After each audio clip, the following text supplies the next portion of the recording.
These are a number of sealed and flooded lead-acid batteries that I need to charge.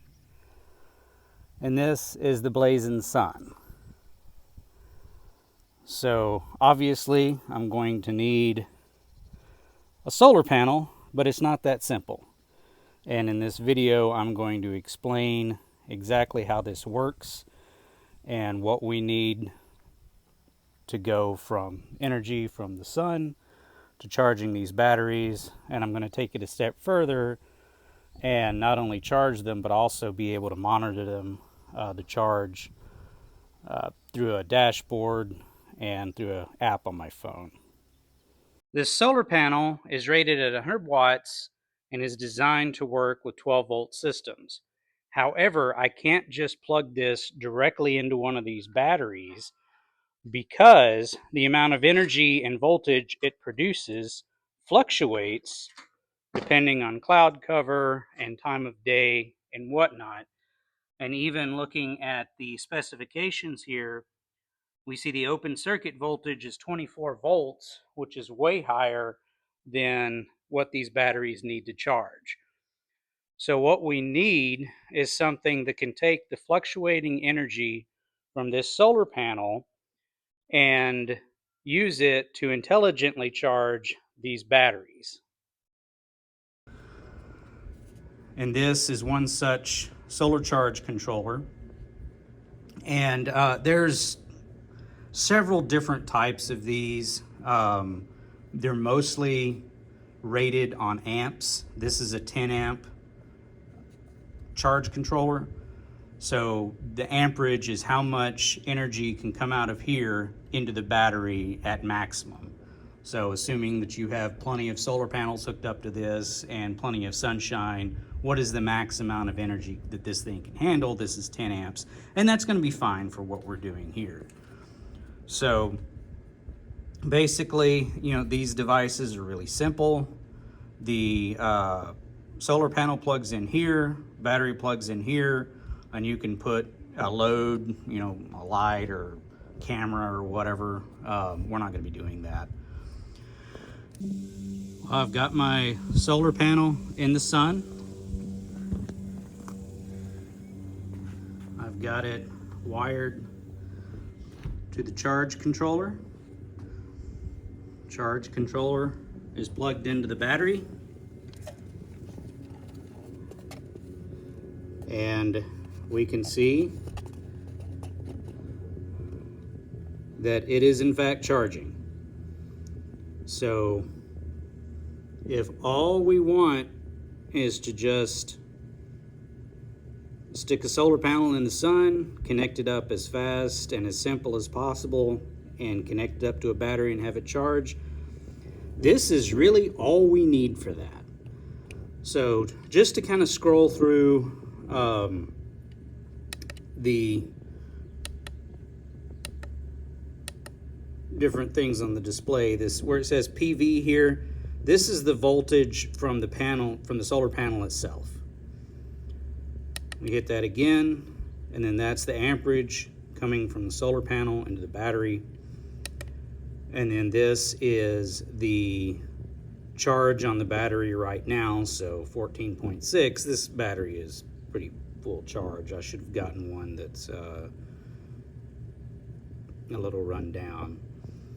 I want to take this a few steps further. The first thing that I want to do is, at this point, the only way I can tell that this thing is done charging or that it is charging or not charging or whatever is to actually, go look at this and then, do what we were doing before and scroll through this display to see all of these values or whatever. So if I wanted to leave that, here at the shop and go do something else, and then wanted to know later, okay, well, is my battery charged or not? I have to come back down here and look at it. So I want a way to monitor that without being right here. And I also want to have a way to log that data so I can see when the last time I charged this battery was. So on this controller, there's this RS-232 port here, which is actually a communication port where you can connect something up here and get all of the data that's being displayed on this LCD here. And Renogy actually has something that'll do that. It's this Bluetooth dongle that it can plug into that, and then you download an app on your phone and you can see all of this, and it may log some of the data, but you have to be within Bluetooth range. And unfortunately, where I'm going to put the batteries and solar panels and where I'm going to be is not going to be in Bluetooth range. So I need something better. And I also want to be able to capture that data on my own system and not have to go into Renogy's app on my phone. And I also want to see it from, a computer, tablet, whatever else that I have. So we need a way to get, the first thing is we need this other system that can log all of this stuff and display the dashboards, display this data or whatever. And then we need a way to get the data off of this and into such a system. And that system I'm going to use is called Home Assistant. And this is a free open source software project that basically aims to bring together all of the different smart devices and sensors and whatnot all together on one system. And this does data logging. This has integrations to all kinds of stuff.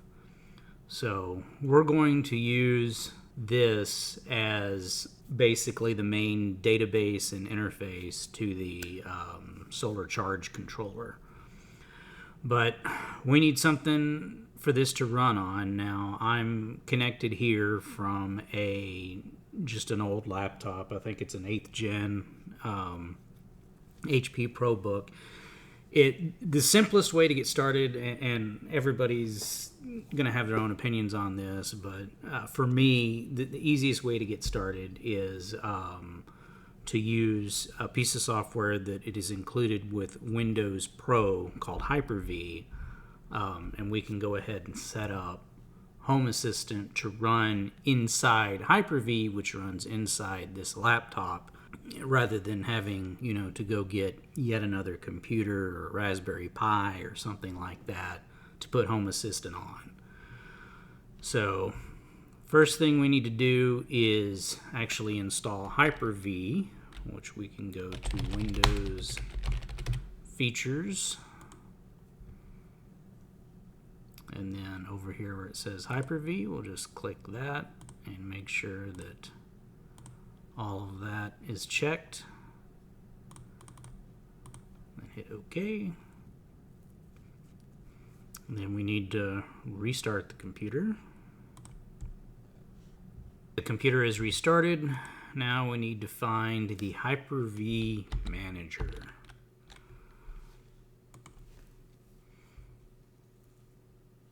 And then this is the actual name of this laptop, so we'll click on that. And really the only thing that we need to do here first is go to the virtual switch manager. Now basically what virtual switches do is facilitate network access to whatever you run inside here. Now it does have a default switch, which is almost like the old internet connection sharing, or adding a new wireless router and having some stuff behind it. That'll work for most stuff, but in this case, we need the system that runs inside Hyper-V to be able to communicate to everything that the laptop can, and vice versa, in order for Home Assistant to find our sensors and whatever else we add. So we need to add an external switch, because this will connect it to the outside world. So we'll go ahead and hit create here. And usually whenever I name this stuff, I just either call it wired or wireless. So this laptop is on wireless. We're going to use wireless for everything, so we'll call this wireless switch. And this Realtek is the built-in controller. We want the wireless, which anytime you see 802.11, that is wireless.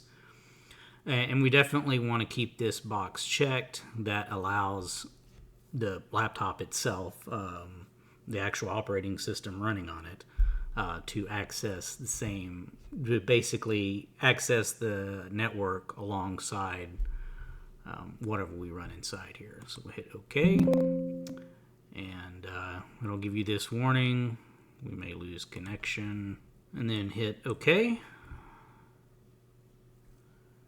And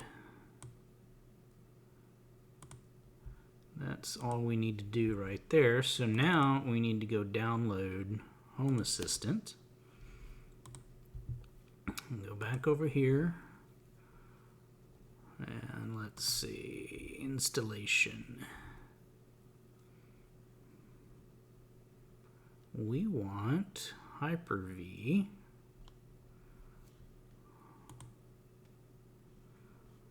Which is right here. So this is basically the image of a hard disk with everything already installed on it. We're just going to download it and set it up as a virtual machine inside Hyper-V. So let's go ahead and download that. And while that's doing its thing, there's some notes on here about creating the actual server that's going to run inside Hyper-V, that's going to run Home Assistant. And this stuff here is fine. I mean, these are minimum. We're only going to be hooking up one device to this, but bigger installations, you probably want to assign it more resources. So this is already done. So, and some of this stuff may be personal preference as far as where to put things, but I typically create a new directory or folder, and then whatever I'm going to run in it.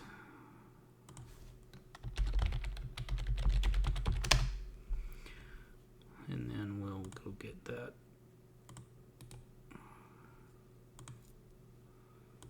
We have to extract that.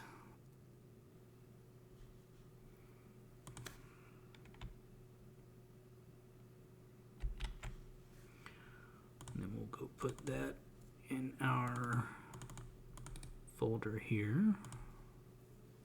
Okay. Now that's just the hard disk image. We have to, if this were a physical computer, then all we would have is the hard disk. We've got to build the rest of it. So we'll go over here to New Virtual Machine. Hit Next, and we'll call it Home Assistant. And then if you just do the defaults, it'll put it in program data, which is fine, but I like putting it to where I can find it easy. So we pointed it to that folder. Hit Next.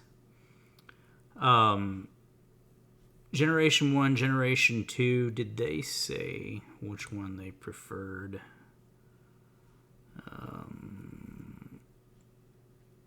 Hyper-V, select Generation 2. Okay. In this connection virtual switch that is bridged, that's what we just created. That's external switch is what Hyper-V calls it. So we want to go Generation 2. And then dynamic memory, I have not tried it with Home Assistant. Home Assistant is just Linux, and I haven't had the best success with dynamic memory in Linux, so I'll turn that off. So they do say 22 gigs of RAM, which is 2048 megabytes. This laptop only has 8 gigs of RAM, so I'm hesitant to add more than 2 gigs here. Probably a more modern computer that has 16, 32 gigs of RAM. I would at least bump this up to 4, but it'll work on 2. And then this is where we connect to the wireless switch that we just made earlier. And then instead of creating a hard drive, we already have one, so we just have to connect to it. So we can go browse to it.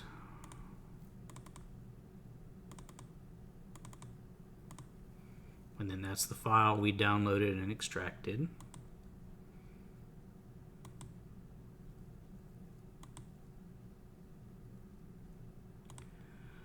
And then once that is done, we need to go over here and go into settings. And there's a few other things we need to do. On this secure boot, we need to turn that off, otherwise it'll never work. Virtual processors, see this percent of total system resources at 50. I jack all this up all the way up to 100%. I mean, we're not doing anything else on this laptop, so. And I think that's all we need. So hit apply. And OK. And then now we are ready to, we can go ahead and connect to it. And then hit start and hope that it works. And there we go. Can I make this full screen? Awesome. Okay, so this is actually booting up that hard drive image that we downloaded, and it's going to go through all of its stuff. And then now that we have this page here, this tells us that it's running. So now we've got to go to a web browser.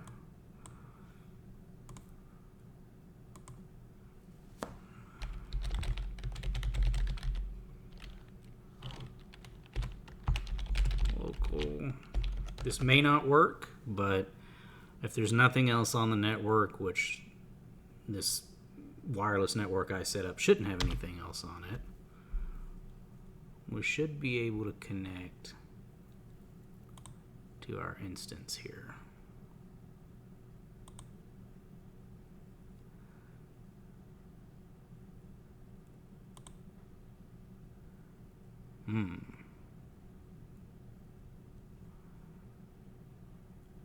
That's not working.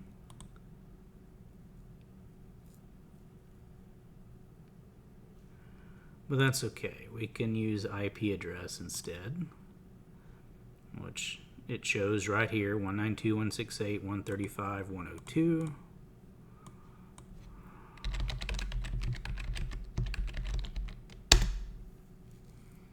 Okay. So that not being able to hit it with that home assistant.local may be an issue later. But we will cross that bridge when we get to it. So this will take a while.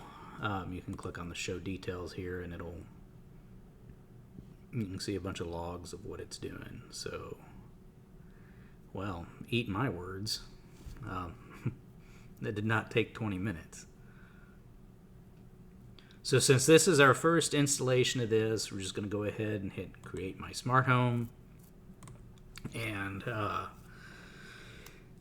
we need to create ourselves a user with a highly secure password that we will not forget. Create account. Sure, why not? And then we will put our home address. You can put wherever you live there. Let's put Dallas, Texas.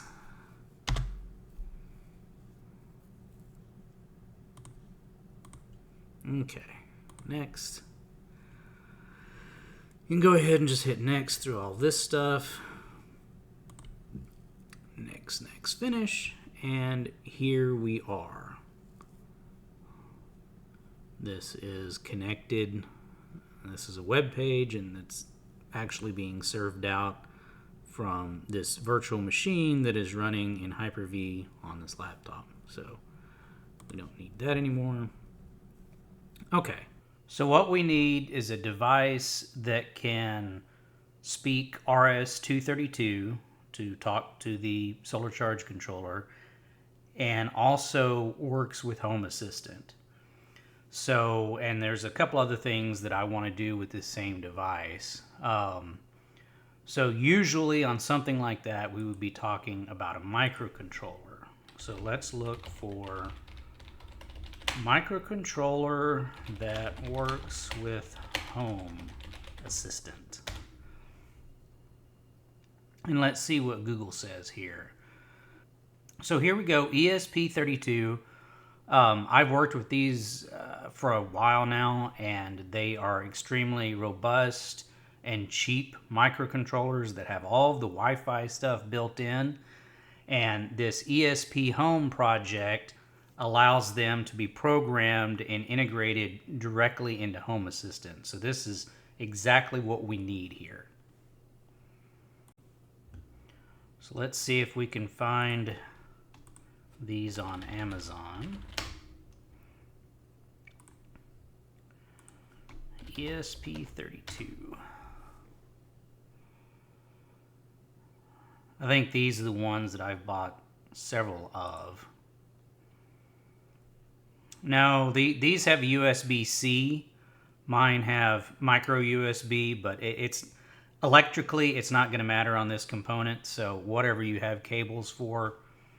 But this is exactly what you need. You can see it's 18 bucks for 3 of them. These are pretty cheap.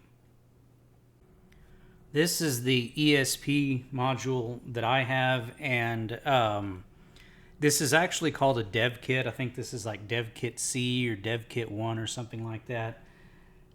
This right here, with surrounded by these pins here, this is the actual ESP32 module itself. The rest of this is called the dev kit. And really all it's doing is it's making it easier to prototype and solder things on with the pins. But it also provides a, this thing runs on 3.3 volts and USB, which is, this is a micro USB here. If you got the USB-C one, then, you know, obviously the connector will be different, but it's going to take 5 volts from USB and then convert it down to 3.3 for this thing to run on. And then it also has this little chip over here is the serial USB to serial converter, so that we can connect it up directly to a computer and then be able to program it. The next thing we need to do is get this in a breadboard, and these dev kits are a little bit too wide. So you can see that, you know, if we put it in that way or put it in this way, it's going to cover up the entire other half of the pins. So kind of a easy way to get around that is to just get 2 breadboards and stick them together. And then you can do something like this. See if I can get this in here. Get that lined up. And then now we have access to both sides of those pins. So now we need to get the USB cable plugged in here. And you can tell that it's working because the little red LED comes on. That at least tells you it's getting power. Okay, now that we have the ESP32 connected to the computer, we need to install ESPHome. Now, ESPHome is what Home Assistant's calling an add-on, which is different from an integration. And this is important terminology to learn, you know, right offhand to avoid confusion later. But in Home Assistant, integrations allow Home Assistant to communicate with something else. Add-ons are actually other applications that run alongside Home Assistant in the virtual machine, or if you're running, you know, Home Assistant itself on a Raspberry Pi or bare metal on a computer or whatever. So now that we've gotten that out of the way, we need to go to Settings and then Add-ons. And then go to the add-on store, and we want ESPHome. So we'll click install, and they call it the ESPHome device builder, and that is to differentiate it from the ESPHome integration. So the device builder, which is the add-on we're installing, that allows us to edit the code on the devices itself, generate the firmware that is, the software that's going to run on the things. The ESPHome integration allows, once our firmware is installed and once our microcontroller is up and running, the integration allows that microcontroller to communicate with Home Assistant and then log all of the data and do any automations or anything like that. So okay, so this is installed. So a couple of things you want to do is make sure that it's starting when Home Assistant boots up, and then we want it to show in sidebar so we can get to it easily. Watchdog, this will restart the add-on if it crashes. I guess we can turn that on. I don't see any harm in that. So, very important step here is to actually start it. So that is running. It's telling you how much CPU and RAM. We're not really too worried about that right now. So then we'll get over here, click on this, and this is ESPHome. We don't have any devices. That's true. This is our first device. So we'll go ahead and hit new device. So we'll ignore all that and just hit continue. So what do we want to call this thing? We'll call it Solar Charge Controller. Okay, so we need the network name, which is the SSID, and unfortunately there's not like a drop down of, what it sees. So I'll go ahead and paste mine in here. And then the password. And then next.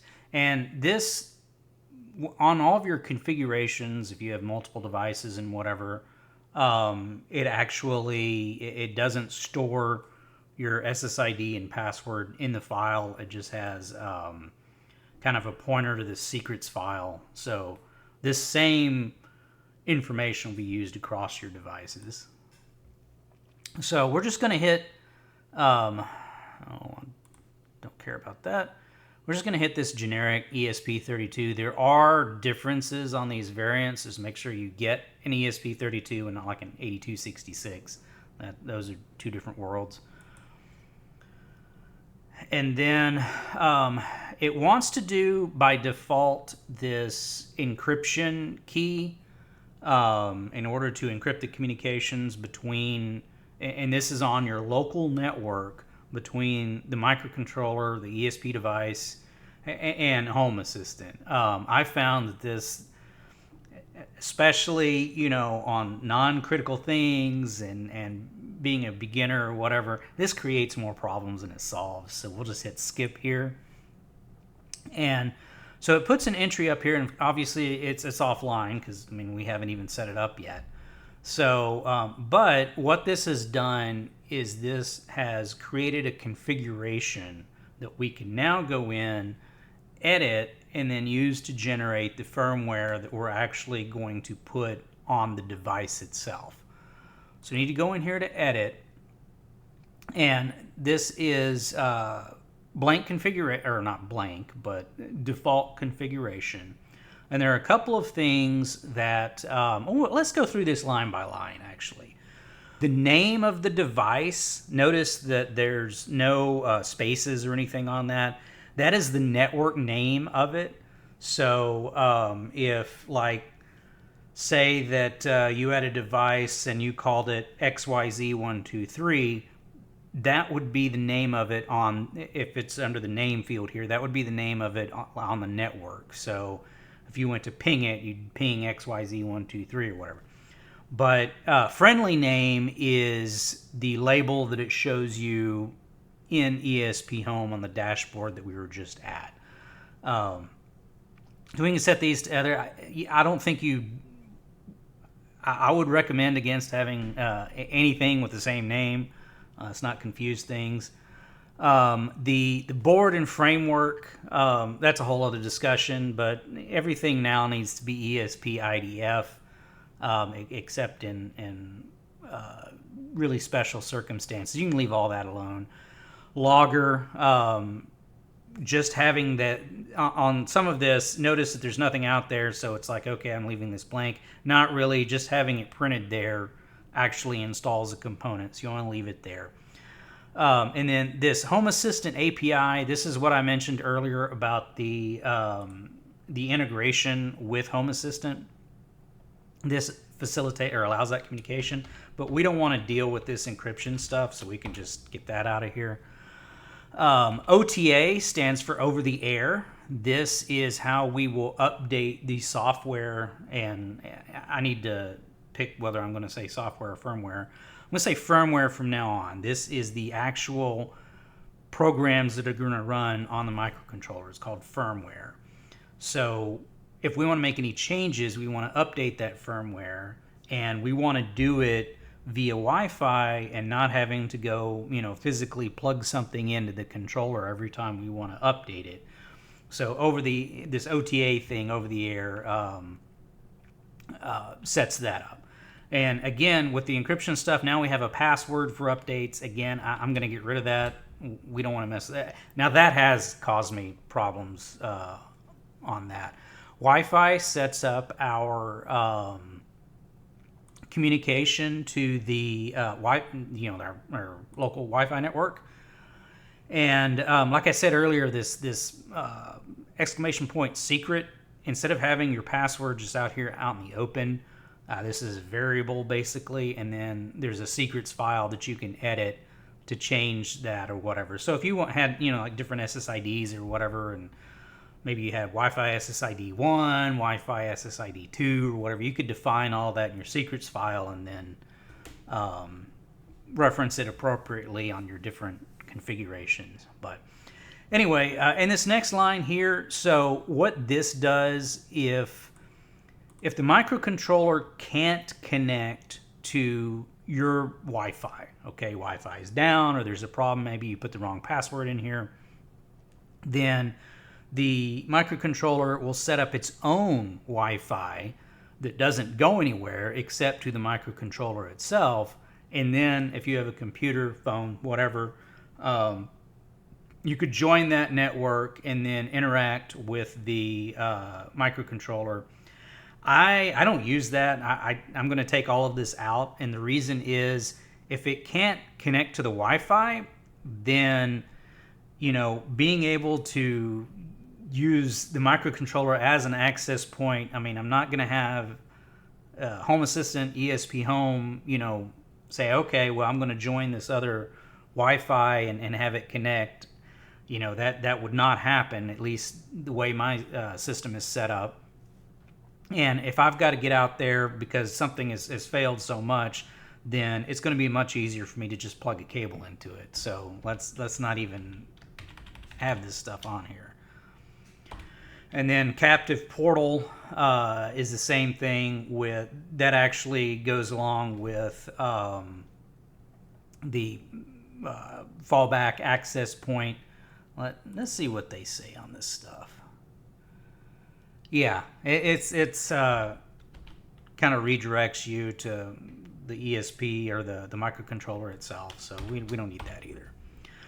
So here we have a very generic, very basic configuration. Okay, now we need to get this, and this is basically a map, instructions on how to build the firmware. We need to tell the computer ESPHome to build the firmware and then get that firmware onto the microcontroller itself. So let's go ahead and hit install here. And it has save and install. If you hit install, it automatically saves, as you can see here. So this wirelessly, once we have the initial configuration put on there, and the OTA thing that I mentioned earlier, we can do updates via wireless going forward, but just not this first time. So devices plugged into this computer, we can't do that. I mean, this is kind of misleading because we'd have to be connected to this web page via HTTPS, and we're not. That's a whole other thing. If the ESPHome device builder was running on another computer, like if you had a dedicated computer for Home Assistant and the stuff was plugged in directly there, it could work. We're not going to use any of that. We're just going to do a manual download. So what this is doing is it's creating a development environment inside ESPHome, and it's got to get all these things and actually compile the firmware that we'll install on the microcontroller based on the directive in the YAML file.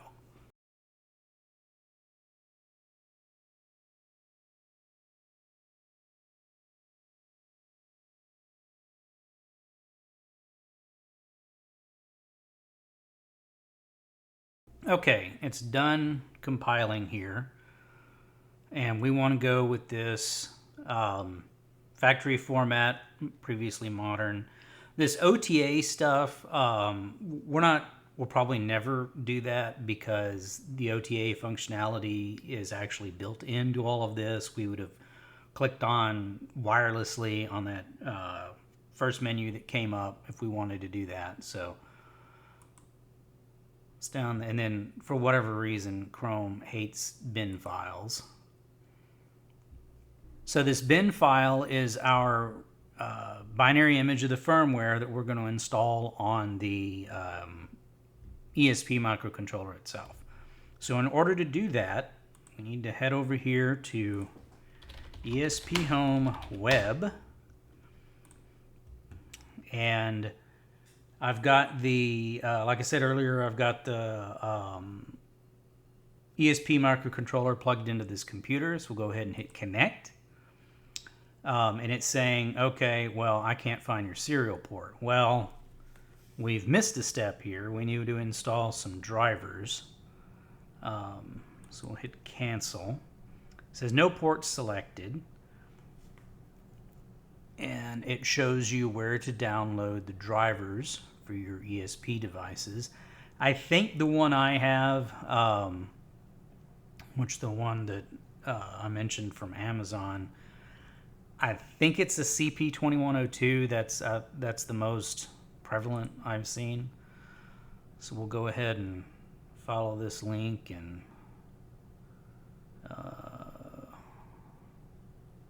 get out of the way.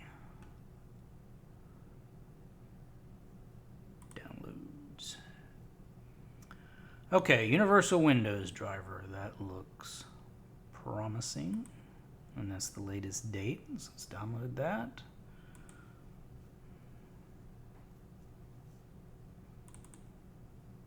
Okay, well, let's go back one.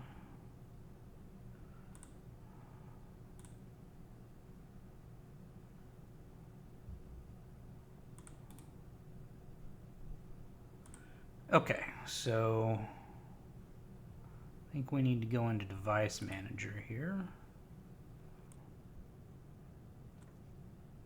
Oh, yeah, I should have done this to begin with. CP2102 USB to UART. So we'll click on that, update driver, and we'll show it where we put it, which was in that. Windows is finished. Okay, so that's going to be COM3.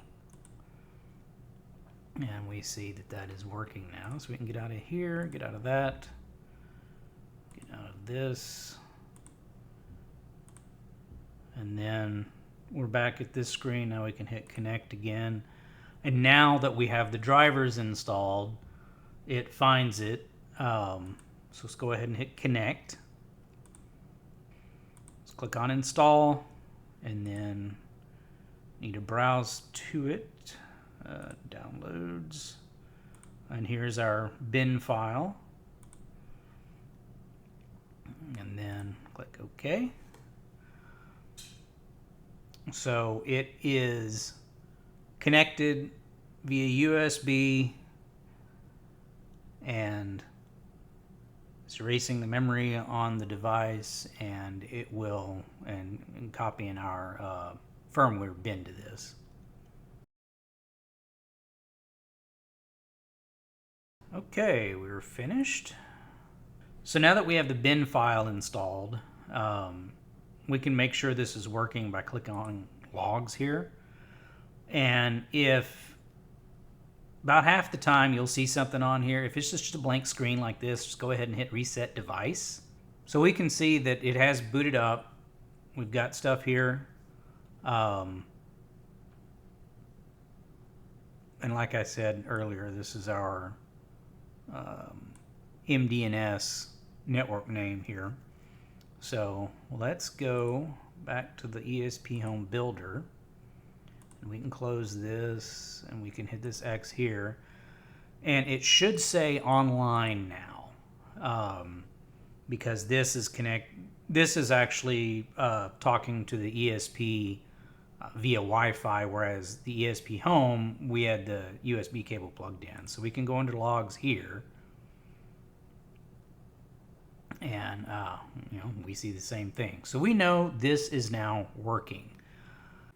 So now that we have the ESP microcontroller communicating with ESPHome over Wi-Fi, it's time to start connecting things to the microcontroller. And I know that our goal overall is to communicate with the solar charge controller via RS-232, but before we get into that, I wanted to start a little bit simpler, just by adding a very basic component.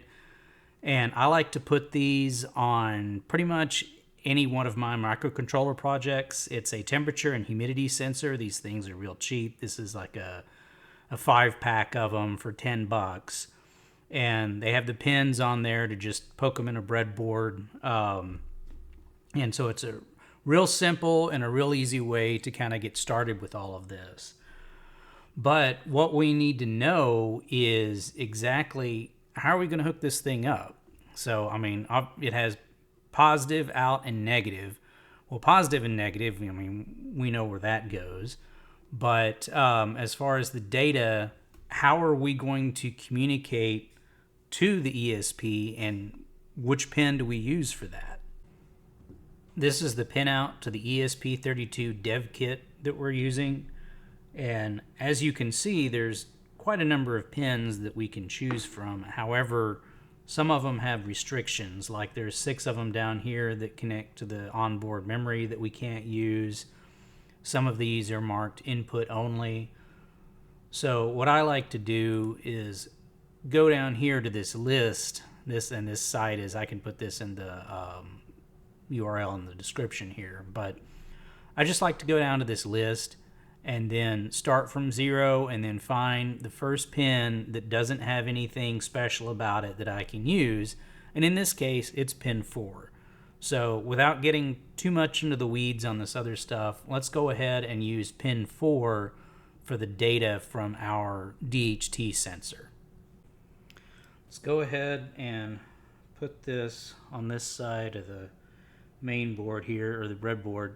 Now you can see that the 3 pins are labeled plus, out, and minus. And I don't know if I made this point earlier, but these devices do run on 3.3 volts, not 5. So we'll want to connect the positive here, which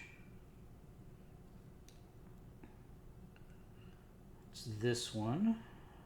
Make sure this is lined up right. Oh, can't see me here.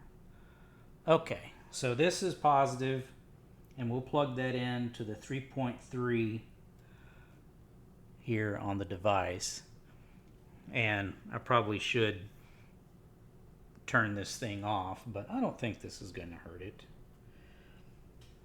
And then the next one we want to put in is ground. which is right there, and then conveniently it's right there next to the 3.3. And then we decided on using GPIO 4, which on this dev kit is actually labeled D4, which is good that those are the same numbers. I've seen some of these that it says GPIO 4, and on the actual board it may be labeled D10 or something. So you got to watch out for that. So let's find D4 here, and we'll put that just between these. Okay, so if the camera will stop playing with its autofocus, we can see that we've got 3.3 connected to positive, the out connected to D4, and the ground connected to the minus. So should be good to go here. Now that we have it electrically connected, we need to tell the microcontroller that there is a DHT sensor there and how to talk to it, namely what pin to use. So how do we do that? So on a lot of this stuff, the easiest thing is to just go into Google and do ESPHome DHT11 or whatever component you're looking at. And 9 times out of 10, it'll pull up from the ESPHome site their page on it, which describes the device, gives you links to the data sheets or whatever, but most importantly, they basically give you an example configuration entry that we can just hit this little copy thing here and then go over to our, back to the ESPHome builder where we have our config that we worked on earlier, and then just paste it in here. Now, you'll notice that whenever you do this, sometimes you'll get stuff that has a little underline on it, and it's telling you that, hey, it doesn't know what this is. This is basically a syntax error, and it shows you the details here. And it's saying it doesn't know what D2 is. So there's 2 problems there. One is we need to figure out how to tell it what pin to use. And the second problem is it's not on pin 2, it's on pin 4. So I think we can just put pin 4 there. And then we'll change the description on this to just temperature and humidity. So now that we have put this block in here, and to kind of further explain a little bit on how this config works, is anytime you have, or let me start over. On all of these kind of root elements here, there can only be one. So there can only be one Wi-Fi block, there can only be one OTA block, there can only be one sensor block, so on and so forth. The blocks that you can repeat will have a dash underneath them. So like platform is something, you can have lots of platforms under the same root block here. So if we wanted to do another, platform that wasn't DHT, say it was something else, then we'd put dash platform and then whatever it is. Now that this config is in here, we can go ahead and install it, and this time we can do it over Wi-Fi since ESPHome is already talking to the microcontroller. So let's go ahead and hit install. And now we can click this wirelessly.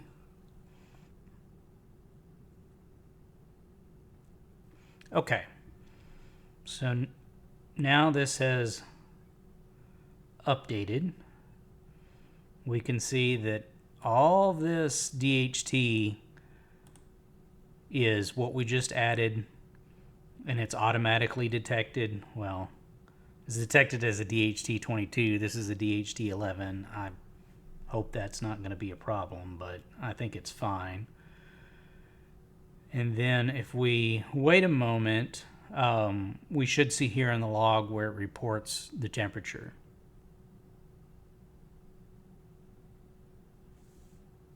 Okay, so we know it's working. Temperature and humidity is both here. And we don't need to worry too much about it being in C versus F or, you know, any of the decimal places or whatnot, because whenever we take those values and present them in Home Assistant, we can change the formatting of them then. Now that we know that this is working, let's go ahead and get this actually integrated into Home Assistant so that we can see these values on the dashboard.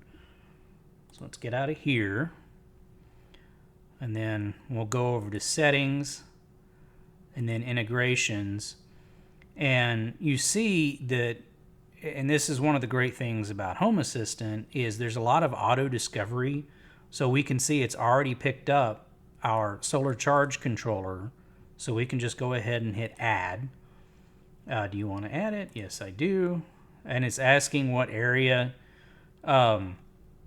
You can like have bedroom, kitchen, living room, add new areas, whatever you want to do. I'm not going to mess with that, at least for this device. So we'll just hit skip and finish.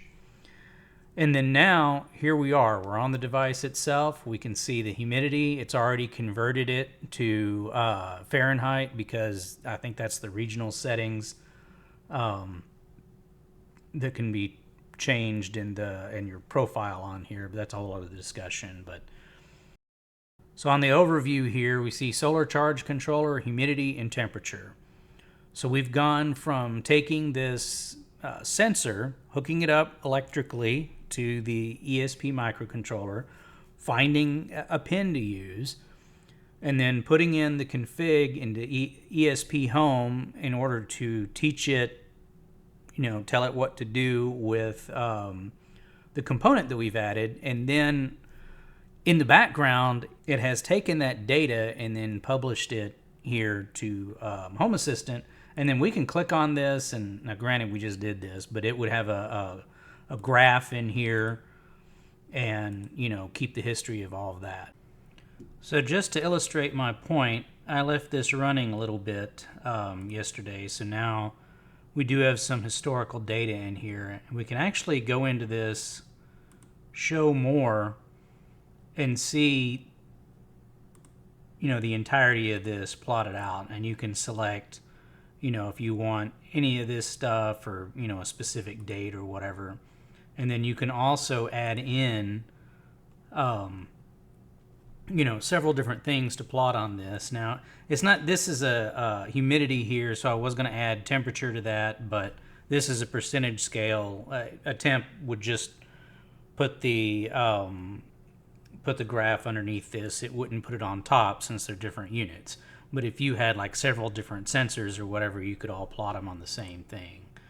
Same thing here with the temperature, and you can see where the air conditioner has been going in and out. But so it'll keep all of this data, and there's a little bit more nuance to that, as far as some data gets kept short term and only certain data gets kept long term. We can get into that later, but I just wanted to point out, you know, show a graph that actually had content. So anyway, now that we have the ESP microcontroller set up, we need another piece in order to connect it to the solar charge controller with that RS-232 port. And this is another relatively cheap device. It's called an RS-232 to TTL converter. And the one I want to get for this project, let's see if I can find it, is this one. And everything is right here on the board, just like on the ESP chip. Everything to support this is right here. So we literally hook a couple of pins of it up to the microcontroller, and then on the RS-232 side, there's just 3 wires that will plug into that port on the solar charge controller and allow us to get the data from there to the ESP and then ultimately into Home Assistant. In order to figure out how to get the data out of the Wanderer via the RS-232, is we need to take a look and see what these pins actually go to. Now, this is the end that plugs into the RS-232 port, and these are called RJ11 plugs. Here's a blank one for comparison. You may recognize these as phone jacks. That's basically what they are, except they have all 6 positions here populated, and the numbering goes from, looking at the conductors facing up, goes from left to right. 1, 2, 3, 4, 5, 6. So looking at the colors on these pins here, we can see that pin 1 is blue, pin 2 is green, pin 3 is gray, pin 4 is white, pin 5 is orange, and pin 6 is brown. And my eyesight isn't that good. I'm just reading it off a piece of paper. I had to use a magnifying glass to figure this out, but maybe it'll show up better on camera. So anyway, let's take apart this actual unit and see where these go.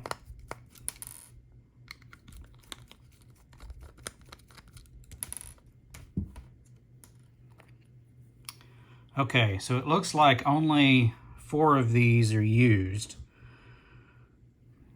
And it looks like we've got, gonna move that out of the way there, that we've got a blue wire, which was pin 1 on the RJ11, going to TX, which is transmit. Green wire, which was pin 2, going to RX, which is receive. Looks like gray wire going to ground, that's pin 3. And then this orange wire, it's kind of hard to tell, but that says plus 12 volts. So that's the power, and that's on pin 5. That's the power coming in from the Wanderer unit to the BT1. And 4 and 6, that doesn't look like they're connected to anything. Yeah. So now we know the 3 pins we need: ground, transmit, and receive. And I guess it would be possible to pull power off the 12 volt out. Same way that you know, we're getting power, or same way that this device is getting power, but I don't know. We'll have to think about that.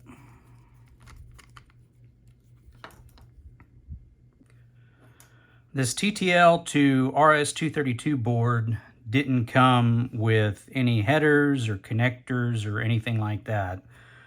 So I've got to add that stuff to it. And for a wire, I'm just going to use an old piece of Cat 5. I'll strip it out, and we only need 3 wires, but I'll take 4 of them out there, just 2 of the twisted pairs. We got some headers to plug into the breadboard, and our RJ11 to plug into the charge controller. And then I got these off Amazon. I think these are called Phoenix connectors. So the pitch on these holes for the RS-232 side is different from the other, but this can go on right there like that. And then this has screw down terminals back here. We can put the Cat 5 wire in, and then we'll have something that can, you know, easily unplug and plug in if we need to. So let's start by getting this connector soldered on here.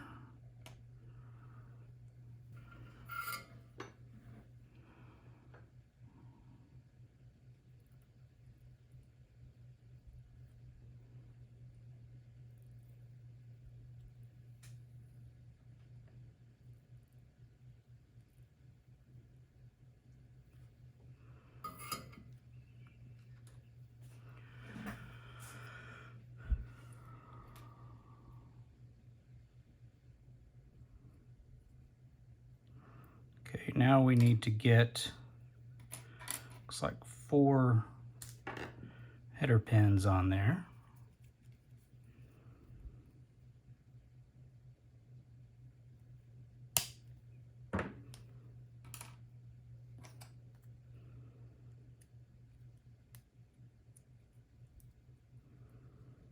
Okay. That looks good. And I'll put this in the breadboard to solder it on here, but see how this gap with this plastic piece is? It's about the same thickness as one of these feet. So whenever I don't have something like that on the other side, I like to put one of these on the other edge of it just to, no, not cover up those pinholes, just to kind of keep it level.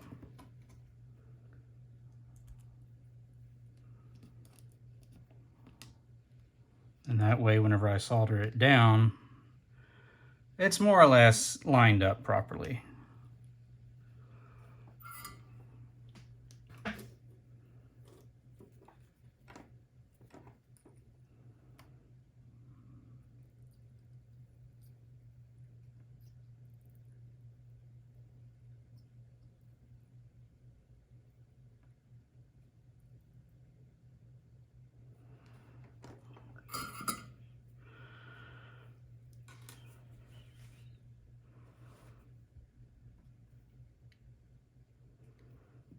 Okay, now we can work on our actual connector. Start by pulling the rest of this jacket off.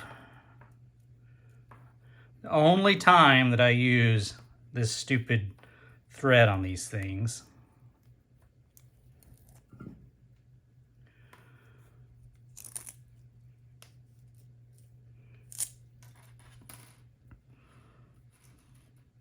And let's figure out what colors we're going to use so we keep it standard. Okay, so this is just arbitrary, but I like to use the blue and brown for this, so we don't need orange and green. And on the RJ pin, pin 1 is receive, and it should be brown. Pin 2 is transmit, and it should be blue. And then pin 3 is the ground, so we'll just pick one of these, probably the brown here. And then we'll wire the two white wire, or brown white and blue white, to ground on the other side. That way we don't have a wire as an antenna. So should be brown, blue, and then one of the white ones. So we'll get these kind of straightened out. Leave that white one there.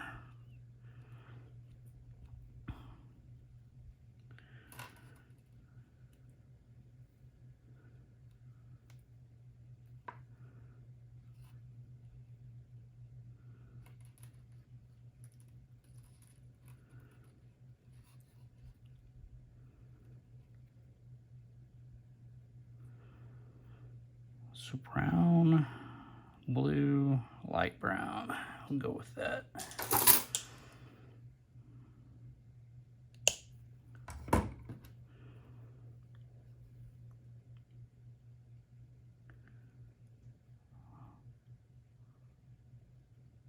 think I got that right. I'll crimp that down. And there we go. And then we'll take this and just kind of wrap that guy around there. Like so. Okay.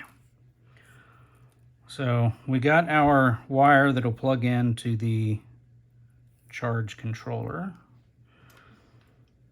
And now I may have to eat my words about the, because I'm not, I'm looking at this the wrong end.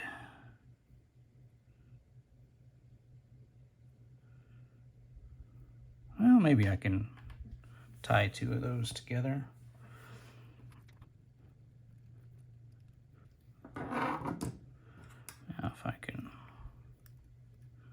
strip these down easily.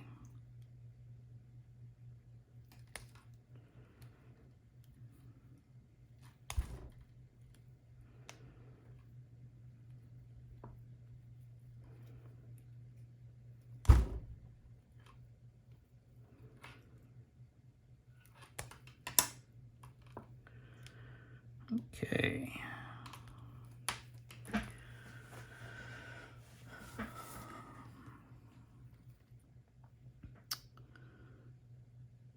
Okay, so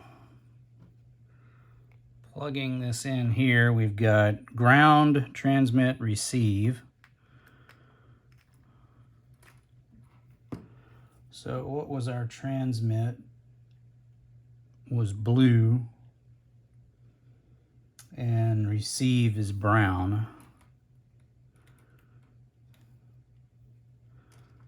So we need to be, brown is receive. Put that in first. I'm hoping that these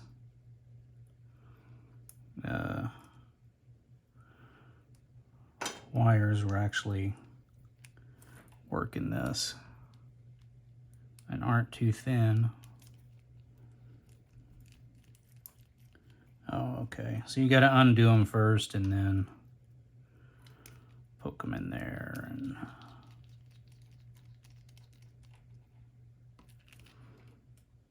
yeah, I guess it'll work. Then we got blue. I guess I should have already unscrewed these other two.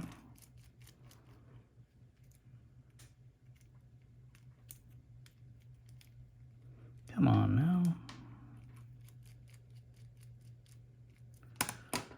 Okay, blue.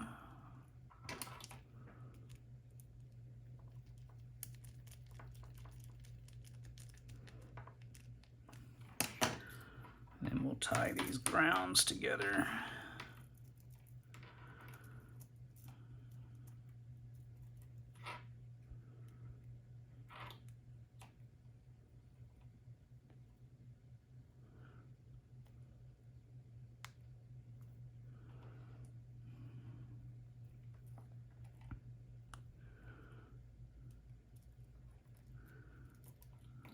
Is that, yep, looks like that's going in there.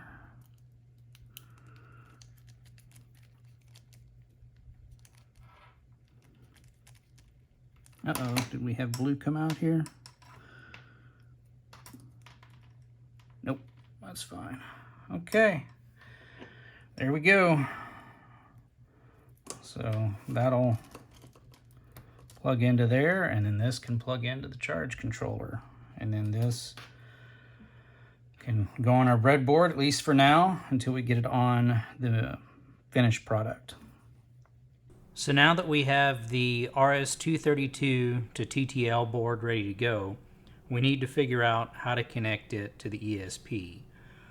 So going through our pins here, we've already used pin 4 for the DHT temperature humidity sensor. So we scroll down a little bit and we see 13 is free, and then the next one is 16. And again, this is kind of arbitrary. I want to have both of them together. So I think I'm going to skip 13 and then just use 16 and 17. And after I decided this, I scrolled back up to the actual pinout here, and we see that 16 and 17 are actually the default pins for the second UART that's on this ESP board. So I think those will work out just fine. So I was looking for pins 16 and 17 and couldn't find them on here because they're labeled RX2 and TX2. So those are the ones that we're going to use to connect to the TTL to RS-232 module. So just put it here kind of in the center, that way on the other side I can actually get to the pins. And I don't know if I mentioned this before or not, but this is a 3.3 volt device. So we'll go ahead and connect our VCC to 3.3 volts. And then ground. Oops, that's not in the right spot. And ground right next to it, which goes over here. And then the transmit and receive, I can't remember if I have to reverse these or not, so we'll assume that I do. So we'll go from, what's the first one, RX2 here to TX, and then TX to RX. Let's go ahead and get this plugged into power and get it turned on here. Okay, so we have a red light here which corresponds to power. So at least we're getting power. Now we need to plug it into the charge controller and see if anything happens. I have the solar charge controller connected up here, and I've got the RJ11 plug put into the RS232 port, and conveniently this has a 5 volt USB connection, which I can, with a short USB cable, power the ESP microcontroller. So this can be entirely self-contained without needing another power supply. So I've got a small 12 volt SLA battery here. I'm going to go ahead and plug this in. And then we see the charge controller come on. However, the ESP device did not. And the reason for that is this USB connection is actually internally connected to this load connection, which does not come on automatically. There's a setting inside there that we'll have to change to make sure it's on 24/7. But right now we can just scroll through to where it says load 15 and hit enter, and that will, this little arrow came on here and the little light bulb came on, meaning that is now applying power there and also to the USB. So now this thing comes on, and we're not going to get anything else because we still have to update the firmware on the ESP to teach it how to actually talk to the solar charge controller via the RS232 lines.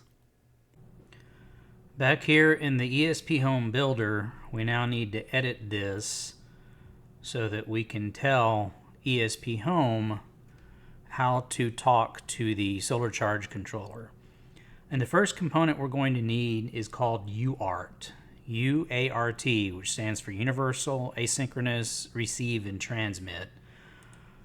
That RS232 is implemented with one of those.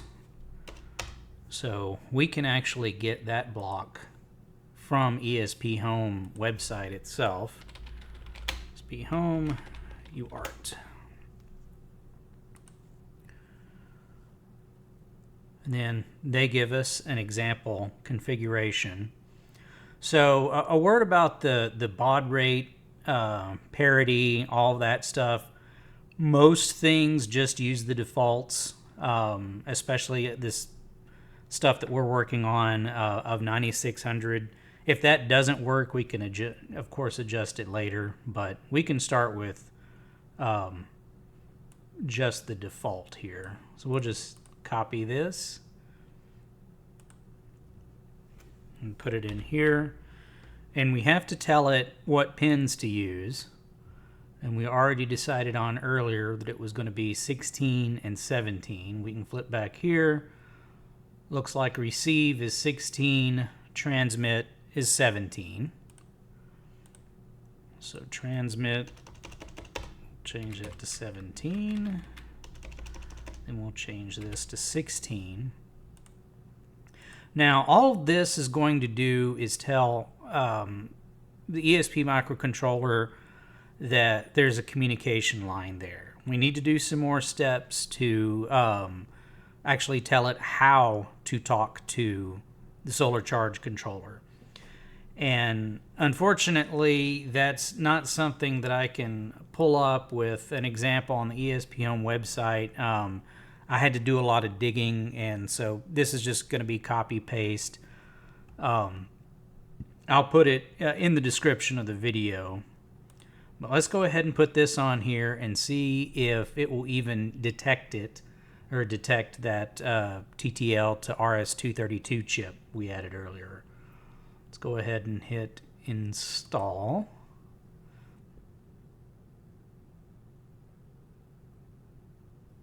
Okay.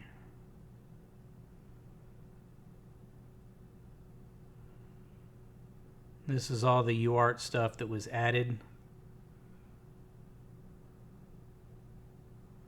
All of that looks good. I was looking at it and didn't see any lights blinking, so I don't guess it's going to do anything until we tell it exactly how to talk to this controller. So let's go back and edit this. So the actual protocol, which is basically the language that the microcontroller and the charge controller are going to speak, is called Modbus. So there's a few things we need to add to this, and like I said, this is just going to be a little bit of copy paste.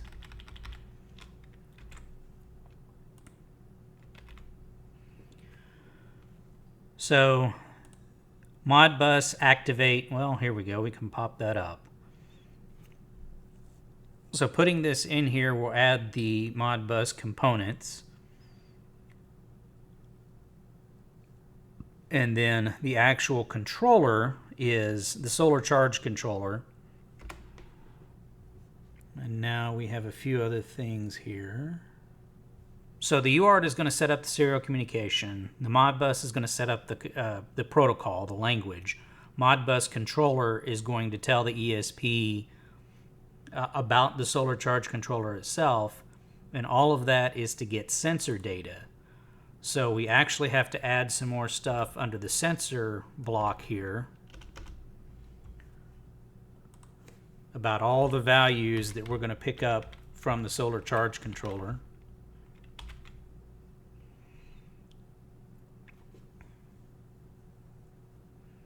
So we'll go through these.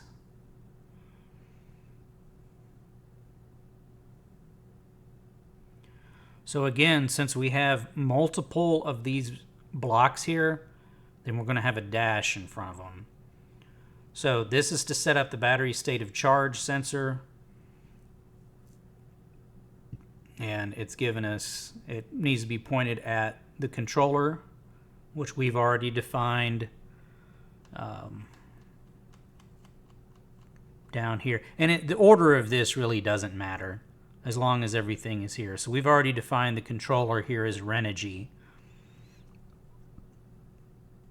And then on all of these, this shows the address and memory of where to retrieve the data, the type of register, so on and so forth. Again, all this is going to be copy-paste stuff. But we have battery state of charge, battery voltage, battery current. And underneath filters here, we can do some manipulation of the data to make sure that it makes sense. And then this lambda stuff is basically where we can inject our own code. And in this case, it's just a simple formula to convert C to F on the temperature. And we have load voltage, load current, load power, solar voltage, current, power. And now there's a couple of special ones here. These are basically really in programming world what I call as an enum type, but instead of an actual like numeric value, it is a pointer to a table of all of the different states that the controller can be in.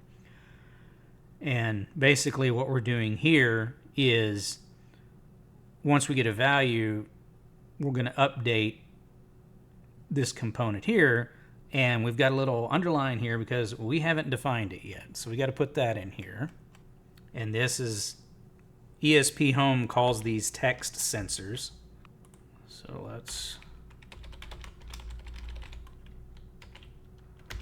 text sensor.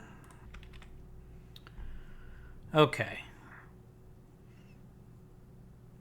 So now that we've defined this wanderer charging state, then that gets rid of the error on here. And to kind of walk through this again, once this receives an ID, then it's going to run this update on this text sensor. And basically all a text sensor is it has a table here more or less of the charging state is 0, that means it's not charging. If it's 1, it means charging, so on and so forth. We'll come back to this later because we're going to extend this a little bit, but for right now, this is fine. We just want to get this on here and see if it works and make sure that we don't have like transmit and receive messed up or whatever. So I think this is everything we're going to need to talk to the charge controller. So let's go ahead and install this.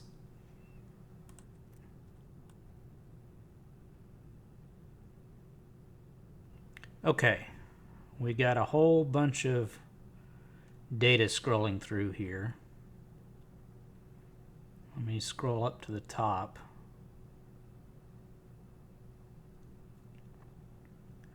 So here's our UART stuff. Here's where our Modbus is initialized. And then here's where the text sensors are initialized. The DHT, we've already done that. Yeah, this just looks like a lot of initialization for all of these sensor values. And here we go. So we are working. We're talking with the solar charge controller. Looks like we've got 69% on the battery. Battery voltage 12.5. So it is getting all of this data. Now sometimes you might see this in this warning here, which is in yellow, about it taking too long for an operation. That's nothing that, there's nothing we can do about that. That's more like for developers to look at, so we can just ignore that. So let's hit stop, which stop does not stop the controller. It just gets out of that screen. Bad nomenclature. We can click over here back to overview, and then we can see that a lot of these values have automatically been populated. So battery current, this is the amount of current coming into the battery. I mean, it's on the table. It's not plugged into any solar panels, so that's going to be 0. State of charge. On lead acid, that's decent. On lithium batteries, it's a bad estimation. Of course, battery voltage. Charging state, we'll come back to that. And it looks like we have the controller temp is from inside the solar charge controller itself. Now, we have our own temp from the DHT device. So you can see that this is elevated because it's inside the actual case. And then humidity is part of our DHT thing. So this load, voltage, current, and power, that's actually the microcontroller itself. Uses about a watt, well, a little less. So right now it thinks it's using about 80 milliamps at, 12.5 volts. But there's a regulator on inside the charge controller itself knocking it down to 5. And another regulator on the ESP dev kit board knocking it down to 3.3, so we lose some efficiencies there. Anyway, and then this is the PV stuff is for the actual solar panels. Again, we don't have anything connected here. So this charging state unknown, let's go back to that and see why we're not getting anything. Just go here and look at the logs. Controller sensor error state.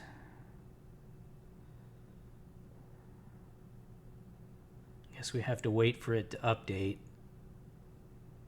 Okay, we got a bunch of stuff in here.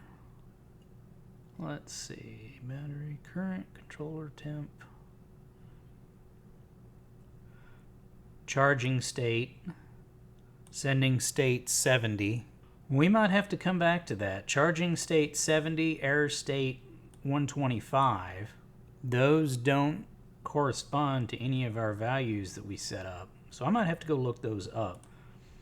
And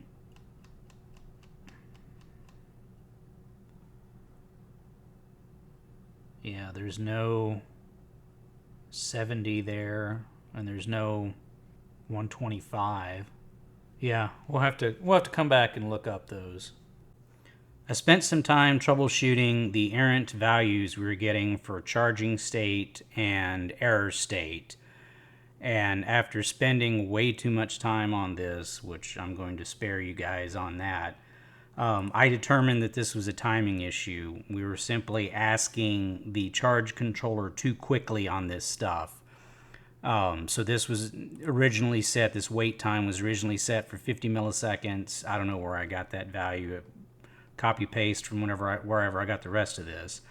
But I bumped that up to 150 milliseconds, and now it works flawlessly. So now we can move on here. I've got it hooked up to the solar panel now, which is outside. And the ESP is communicating, and it's charging this small SLA battery. And we can kind of scroll through here and see this is the voltage from the panel, the charging amps, the voltage on the battery, and then the load amps. The ESP doesn't pull enough to register on that.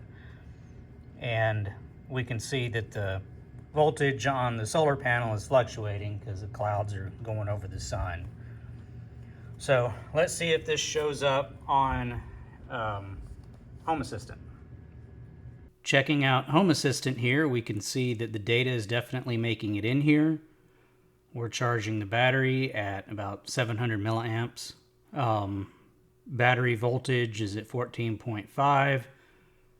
Charging state is working. And then we can, the load wasn't registering on the actual screen, but we can see here that it's consuming about 1 watt. So, and of course, all of this has history on it. So we can come down here and we see we're producing 9 watts of solar power. And we do have some history there as it's been left outside. This was from something else earlier. So yeah, all the data is here and it's going to continue to be captured. So this part of it is working. So one more thing we need to do here is change the setting on the solar charge controller to actually keep the ESP powered up, so we don't have to go in here and click enter whenever we have 15 on the screen. So to do that, we scroll to where it says 15, hold that down, and then change this to 17, which is 24-hour operation. So now we can go through all of that. And we should be good now. So whenever the battery is connected and this is powered up, it'll automatically power up the ESP. So now that we have the major components decided, I went ahead and made a sketch here of what I want to build. So I've got the solar charge controller here, and this is a plastic box, a waterproof plastic box with a clear face on it. So all of this is sealed in here, but you can still see through the front of it. And these are just the metal hangers that we'll put a handle or hooks or something on there. But basically we've got the charge controller here, and it'll have the ESP and everything, but I also want to add these 4 LEDs so that I can see the state of charge, you know, from a distance and without, you know, having to open my phone and get on Home Assistant. I mean, I still want it to log all the data, and I still want it there, but just whenever I'm actually hooking stuff up, you know, I want to see directly on here without having to open this up and push these buttons or whatever. So we'll have red to indicate that it's charging, green to indicate that it's charged, blue on here to let us know that it's connected to the Wi-Fi and everything's good there. And of course we'll have a yellow in case there's some kind of a problem or whatever.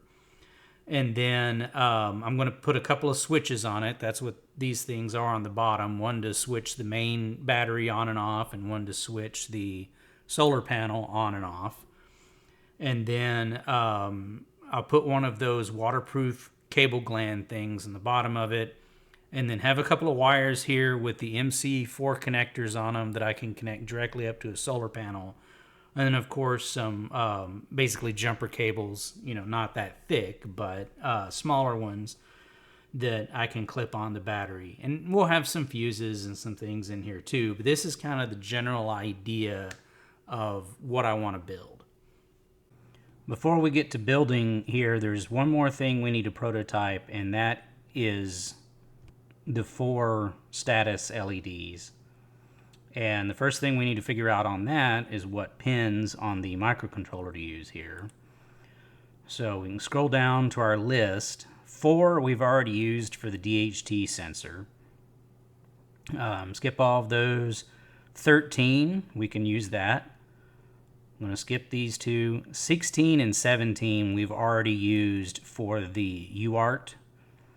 18 and 19 can definitely use those. 21 and 22, I'm going to skip those. I know it doesn't say right here, but on the diagram here, 21 and 22, SDA and SCL, that's for I2C. That's another chip-to-chip communication protocol that we may want to keep open if we want to add some stuff later. So I usually like to skip those pins. And then, so going down to the next one is 23 is open, so we'll use that. So that's 13, 18, 19, and 23. Now we need to figure out how to connect the LEDs to the ESP microcontroller. Now the simplest and easiest way to do this is to simply connect it to one of the pins via series resistance, and then of course connect the other side to ground. And this will work as long as the current is fairly low. Now, in this case, I want to make these LEDs as bright as we possibly can. And with this implementation, we're going to run into a couple of issues. One is the ESP is a 3.3 volt device, so the maximum voltage we'll ever get on any of these pins is going to be 3.3 volts. And the second thing is, we can only safely draw about 20 milliamps of current out of these pins. Now, technically, we could get closer to 40, but the general recommendation is to stay at 20 milliamps and below. And not only that, for the entire device itself, plus everything these pins are connected to, well, plus all the current flowing out of all these pins, has to be under 250 milliamps, because that's the current rating of the onboard 5 volt to 3.3 volt converter.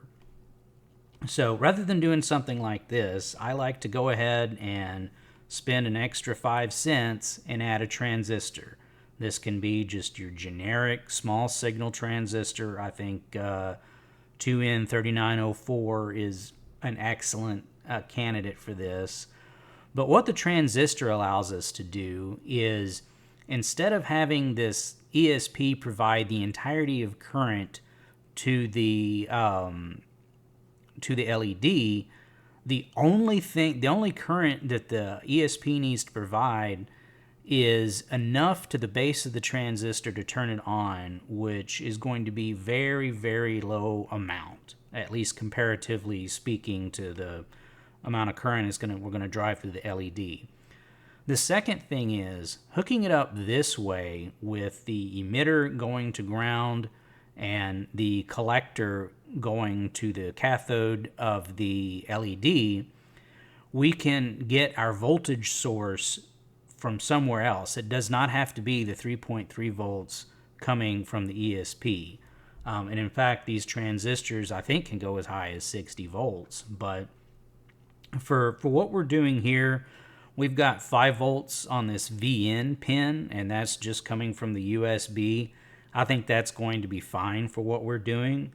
So we need to figure out these resistances here. We need to figure out this one to drive the LED to make, get to a point to where it's as bright as we can get it without blowing it up or without, significantly shortening the life of it. And then we also need to figure out this base resistance to turn the transistor on. And we can calculate that once we figure out this one. DigiKey has this convenient LED series resistor calculator that we'll use here to figure out what kind of series resistance we need for the LEDs. And it's all based on this formula here, which is the source voltage, which in our case is going to be 5 volts. The forward voltage of the LED, now this changes based on the type of LED. I actually did some experiments with the one I had, and the red, yellow, and green are all pretty much around 2 volts. The blue one is at 3, but let's concentrate on the 2 volt ones, and then we'll see if the same resistor for the blue one will actually keep it at kind of the same brightness level. But so we know that it's 2 volts on the forward voltage. So the next thing we need to figure out is how much current we want to run through the LEDs. Now typically it's about 20 milliamps, and at first I was thinking, okay, yeah, let's get as much current through there as we can to make them as bright as possible. But I played around with that a bit, and there really wasn't that much of a noticeable difference between 10 and 20. And then I also kind of thought that, we're building a battery charger. We don't want to run down the battery or make it less, efficient on charging by wasting a bunch of power on LEDs. So let's go ahead and, just use 10 milliamps here. And, this is a pretty easy calculation even to do in your head. 5 minus 2 is 3 divided by, 0.01 is 300 ohms. Well, they're really, the next standard value of resistor is 330. So let's go ahead and use 330 ohm resistor and, see what that looks like brightness wise. It's something we can always change later. So I got all 4 LEDs hooked up here, each with one of these 330 ohm resistors. And I've got them all tied back to VN on the ESP, which just goes to the 5 volts from the USB. So let me turn it on here. All of them seem bright enough except for the green, but I'm not going to spend a ton of time changing resistor values. I think the green one is just dim. I have another one that I can swap out for it. Maybe we can try that. But all in all, this looks pretty good, and I think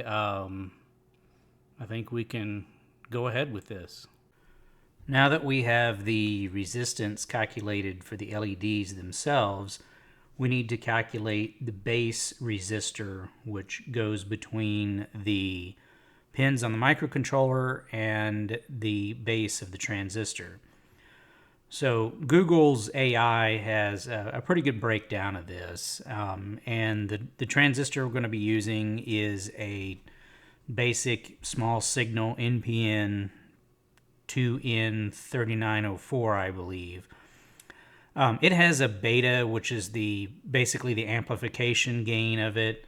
For the currents that we're working with, around 100. But the thing is, on digital logic, we want to make sure that the transistor is as on as it can be. So that's why Google is recommending using a beta of around 10 to 20.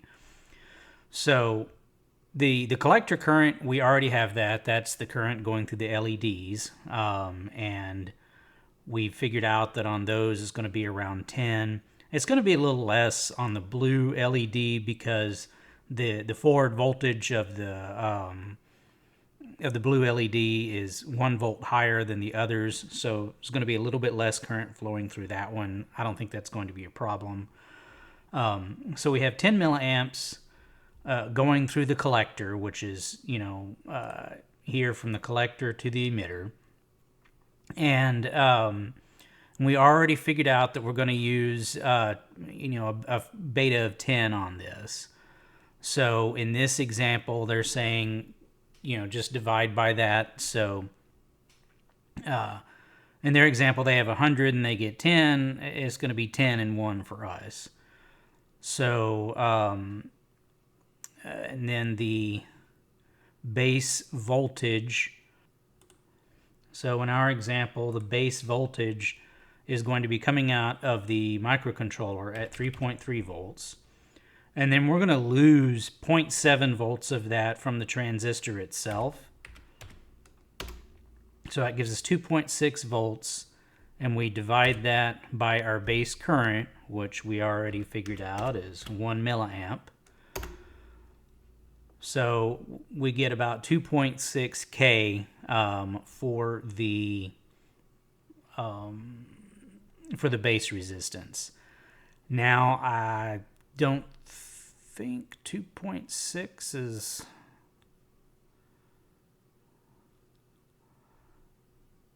Let's see.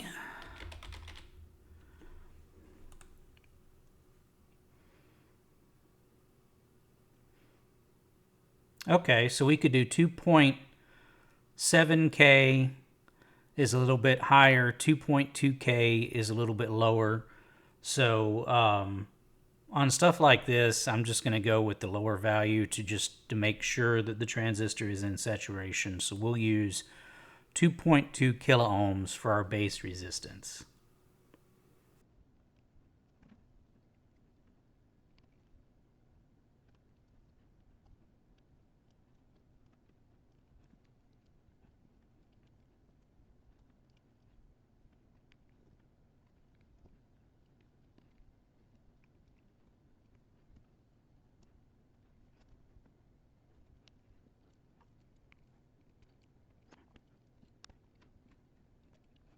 Okay, so I've got VN, which is the 5 volts, routed up here to each of the 330 ohm resistors for the LEDs. I've got the transistors put in here, and on the face of these, looking at it from this direction, this is the emitter, base, and collector. And the emitter on all of these, I just have wired to the ground rail, which is right here, and it goes back to this ground over here. The base I have connected to our 2.2K base resistors, and the collector I have connected to the cathode, which is negative terminal of the LED. So the switch is actually, we call this switching on the low side. So now we need to tie the other side of these base resistances to the appropriate pins that we decided on earlier. So red needs to go to pin 13, which is over here.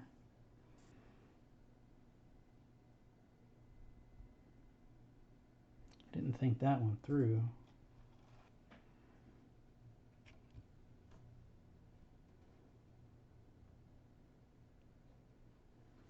Let's do this.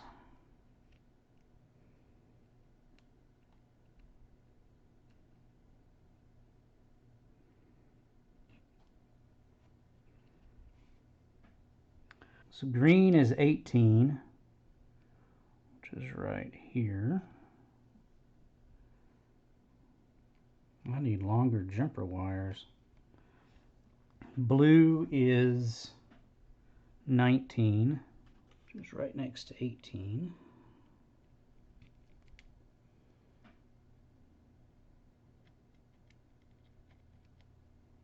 So yellow needs to go to pin 23, which I think is this one down here on the end.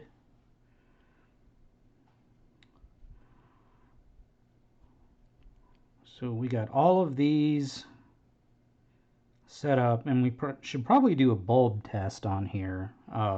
We'll put 3.3 on each one of these resistors.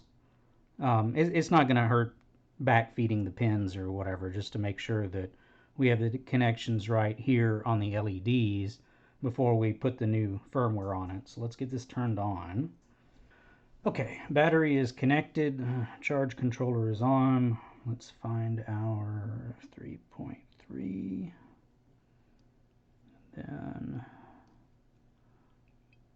okay, red is working, green is working, blue is working, yellow is working. Okay. Now we just need to update the firmware on here to show the ESP what pins the LEDs are on, and we'll put the logic in there of when to turn them on.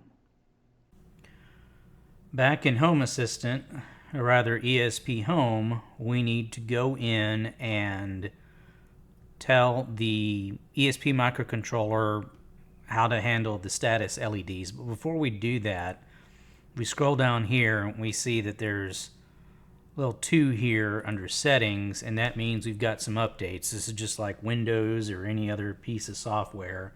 So something to check fairly often. So I'm going to go ahead and update both of these while we're at it here, and then we'll add the configuration necessary for the LEDs. So we'll start with the Home Assistant core here.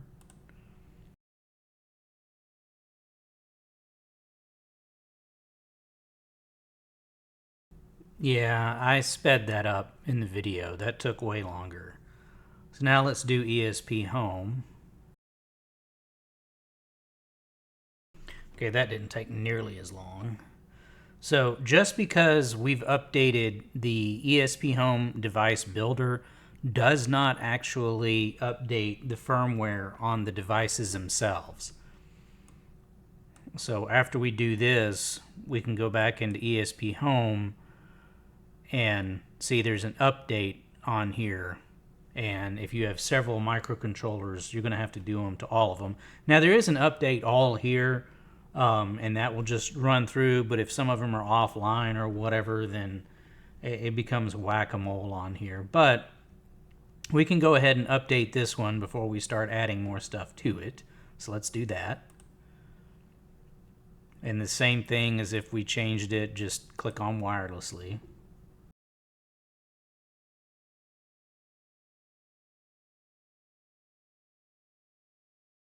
Okay, now that that's done, we can go in here to edit. And scroll all the way down here to the bottom. So the component that we're going to add to connect to the LEDs, which are connected to transistors, which are connected to the GPIO pins, is called the output component. And we have to add a platform GPIO designation for each pin that we want to use with the LEDs. So, like we talked about before, so we'll do platform GPIO, and then we'll do pin 13. And that's the first empty pin that we used for the red LED. So we need to give it an ID. We'll call it red LED. So this block right here is enough information to tell ESPHome that if there's anything else in the config or logic to turn on red LED, it knows to turn on pin 13. So we'll do the same for the rest of this here. Just kind of copy paste. And the next one is 18 for green.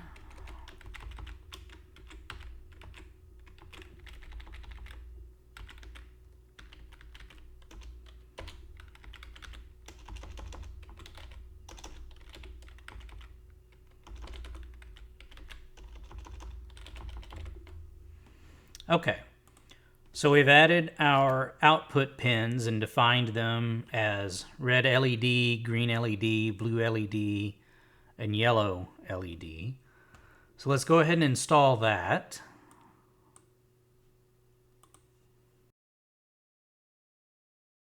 Okay, that's installed. Let's see if that added anything here.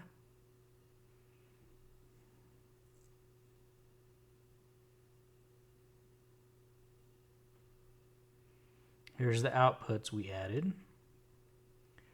Let's get out of here and go back to our overview page. Nothing's changed. Well, I guess we haven't, the DHT hasn't reported its temperature and humidity yet, but we don't see anything else added to this. And that's because that output block is pretty much for internal use only. So if we want to actually expose that to Home Assistant, you know, in this case for testing, then we need to add an additional block.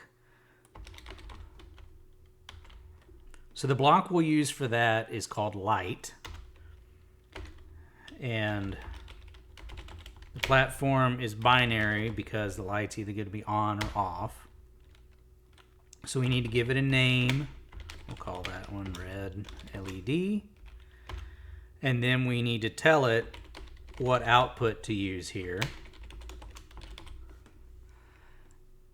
And then now we have this light that can connect to this output block, which then tells it to turn on pin 13.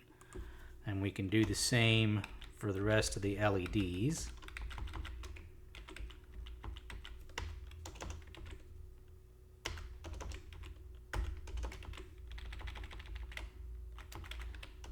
Red, green.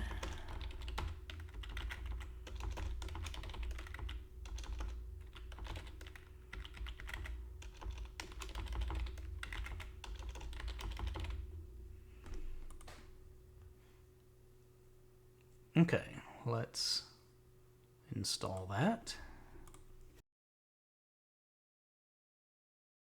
So now that we have the light blocks installed, it causes each one of these LEDs to show up as a switch here on Home Assistant, which allows us to do a couple of things. One is we can turn these on manually just to test them to make sure they work. But the other thing is, if something happens in ESPHome on the ESP microcontroller itself, let's say that there's a problem, or it's charging, so the red light should be on whenever it charges, we will see that here on the dashboard on Home Assistant. We'll pull this up and it'll see, okay, well, the red LED is on. And then that way we can know, at least just looking at this, the status of that. There's another way to do this, to just have it as sensor, but I think I'm going to leave it as a switch. That way, if there's ever a problem, hey, why isn't this LED ever coming on or whatever, we can just go in here and change it manually. So now that that's working, we need to figure out exactly the circumstances in which we want these LEDs to come on. So the first thing we want to do is we need to know if the LEDs are even going to function or whatever, and we call that a bulb test. Old cars, you'd hit start or whatever, and then all the lights would come on the dash. That way you know that it's actually working.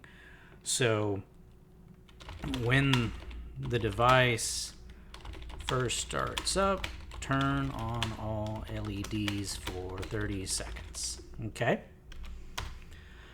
Second thing is, well, now let's go through them by color. Red, turn on when charging. Now what exactly does that mean? So we can go down here and there's a charging state, and we can actually go back into our configuration here, and here's the charging states that it can be in. Let's copy paste this out of here.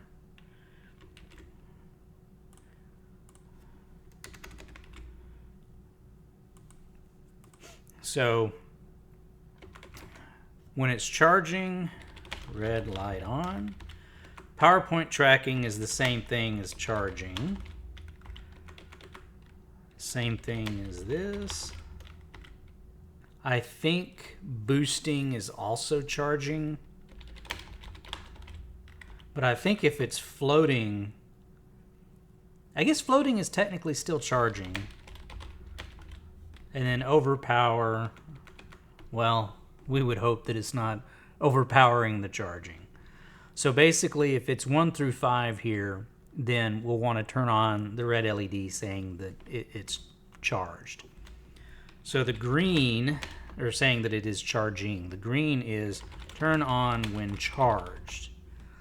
That's going to take some thought, because we could turn it on when the current state is floating, because that means that it has reached its full charge and now it's just kind of doing a trickle charge maintenance. If it's on floating, we can turn both of them on. And then blue, when connected to Home Assistant or maybe Wi-Fi. We might have to do some experiments on that. Or maybe we keep it on whenever it's on Wi-Fi and blink whenever Home Assistant connects to it. We'll just have to see. And the yellow, turn on when problem. So this would certainly be a problem. And then any of these error states, so if the error state is anything other than 0, then we need to turn the yellow light on.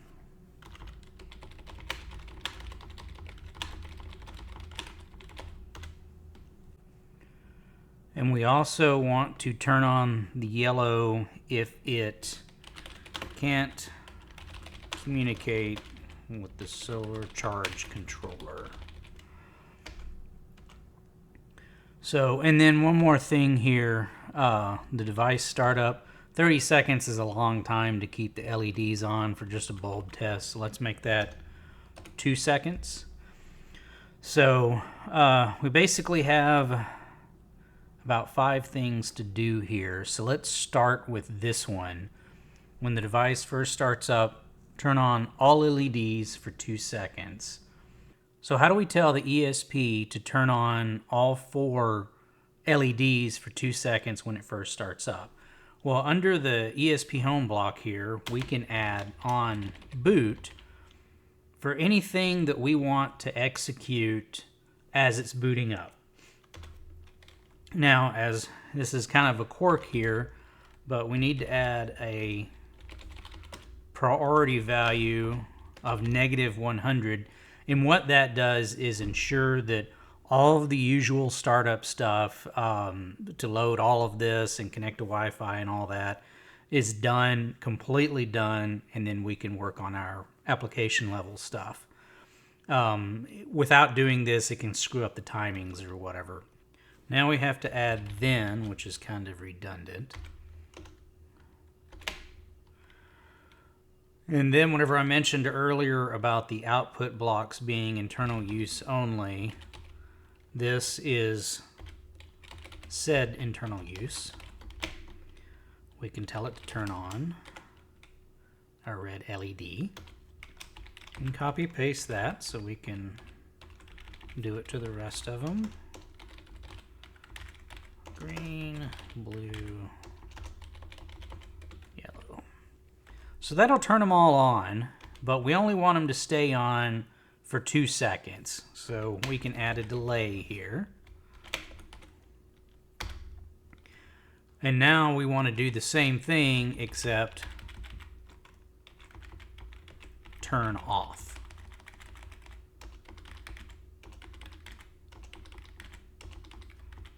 So let's get that installed.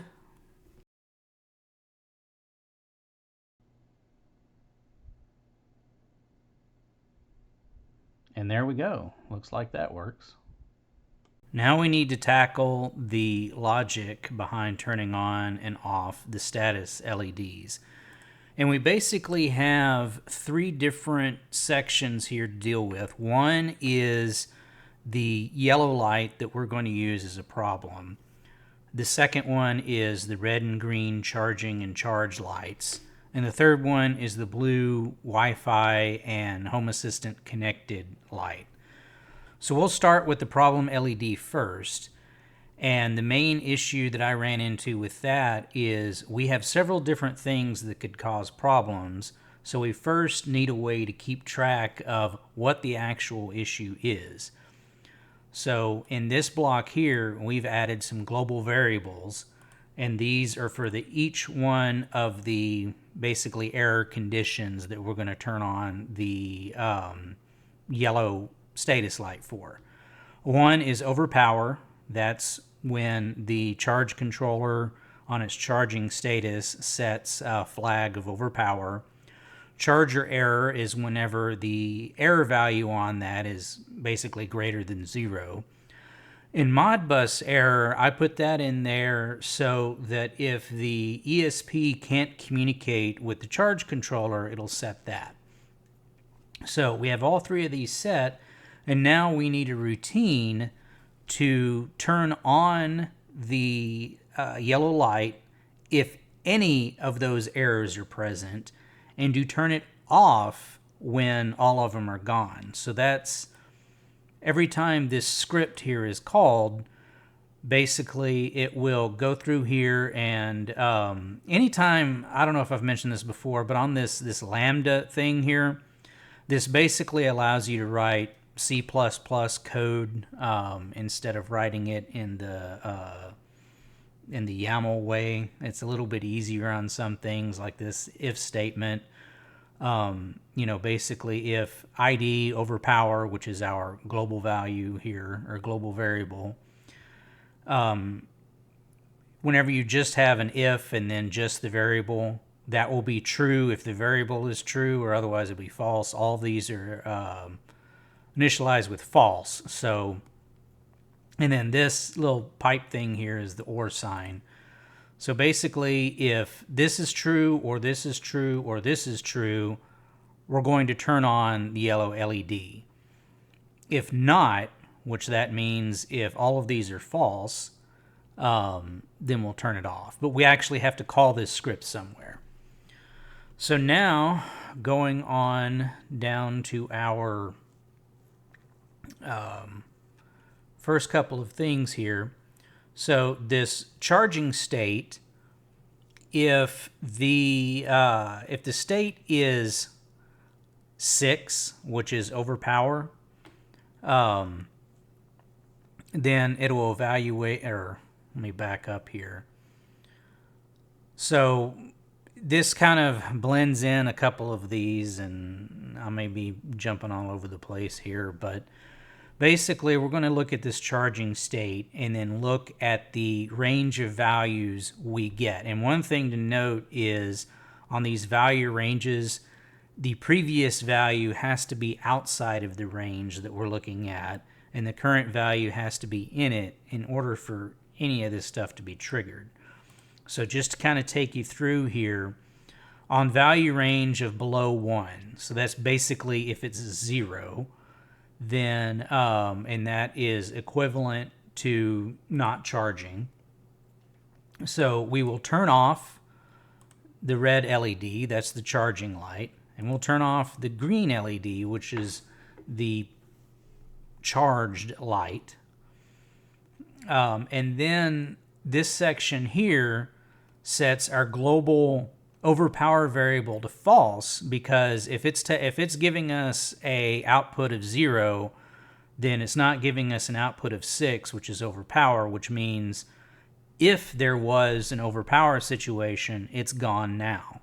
So we will set that global variable to false, and then we will update the status. We'll run that script that I was showing you earlier to update the status of the yellow LED. So let's say that it was on because it was in an overpower situation, and then now the fuse on the solar panel blew or something like that. So now it's gone back to not charging.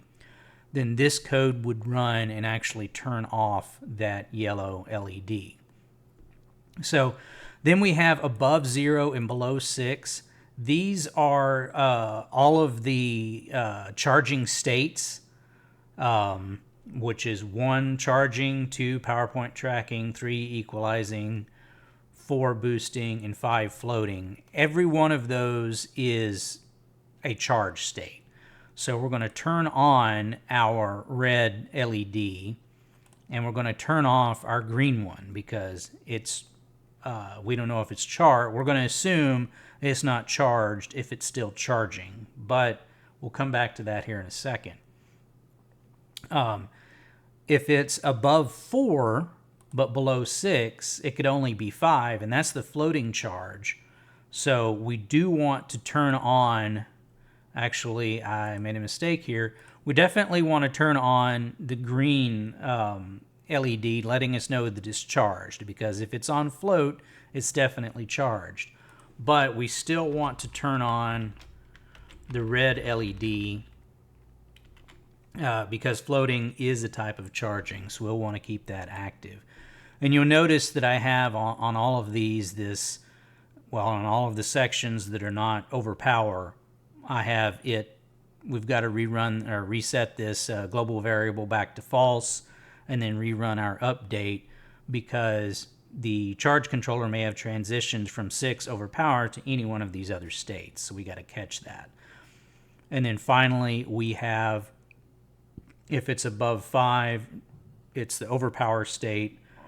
So now we set our overpower as true, and we update our yellow LED status, so it would effectively turn it on. Now, there's kind of a decision to be made here. If it's on overpower, do we want to turn off or on the red or green LEDs? At this point, I'm not going to do anything. We'll see how this works out, but we may have to go in later and amend that logic to, to better illustrate what's happening with the controller. So that handles the red and green charge status. That handles one of the error problems. The other one is if this error state is above 0, then that means there's some sort of internal error with the charge controller. So we'll want to set our charger error, which is another one of our global variables, to true, reevaluate the or update the yellow LED, which would turn it on. And then of course, if the error clears, so basically this goes back to 0, so it's below 1, we'll turn the charger error false and then rerun our update script. And if charger error was the only error it was having, then this would effectively turn off the yellow LED. The last error here is the Modbus error. And basically, once the Modbus is connected, in other words, once the ESP is actually talking to the charge controller, then it'll trigger this online. It will clear out Modbus error and turn off update the status of the LED. So if that's the only error, it will turn it off. If it goes offline, then it'll turn it on, so the LED would come on. So that handles red, green, and yellow. So the last thing we need to deal with is the blue LED. So we'll scroll back up here. And that was a little bit challenging to try and figure out how to deal with that. But basically, we're going to run more or less an infinite loop here. This interval directive or interval block here is code that will run however often you want it to run. We're going to say run every 2 seconds. So this is basically going to be put on an infinite loop running, and then every 2 seconds it will check to see if the Wi-Fi is connected. Okay, if it's not, then it'll skip this block and it'll turn off the blue LED. But let's say that it is connected. The next thing it's going to check is if the API back to Home Assistant is connected. If it is connected, then it'll turn on the blue LED for 100 milliseconds and then turn it off. And so to kind of give a brief flash there, if the API is not connected, then it will turn it on for 1,000 milliseconds, which is 1 second. So if the Wi-Fi is off and the API is not connected, then it would flash once per second, kind of a slow flash. And now that I'm going over this, I realize I've made another mistake here. This probably needs to be run 10 times here, because we want the LED to flash fast, not just flash for 100 milliseconds and then off 1900 milliseconds. So let me fix that. Okay, I think I've got this simplified and figured out better here. What we're going to do instead is, if the Wi-Fi is connected, if Wi-Fi is disconnected, the blue LED is going to be off. But if the Wi-Fi is connected and the API is connected, what this is going to do is this interval is going to run every 2 seconds, so it's going to turn the blue LED on for a second and then off for a second. That'll make it blink 1 second, 50% duty cycle. If the API is not connected, it'll just turn off the, or not turn off, that should be turn on. It'll just turn on the blue LED. So if no Wi-Fi, it's off. If Wi-Fi is connected but no API, it's on. If API is connected, it's blinking. So we'll go with that for right now. And I think that rounds this out for the status LEDs. So let's see if this thing will actually compile and install and actually work for us. Uh-oh. We got problems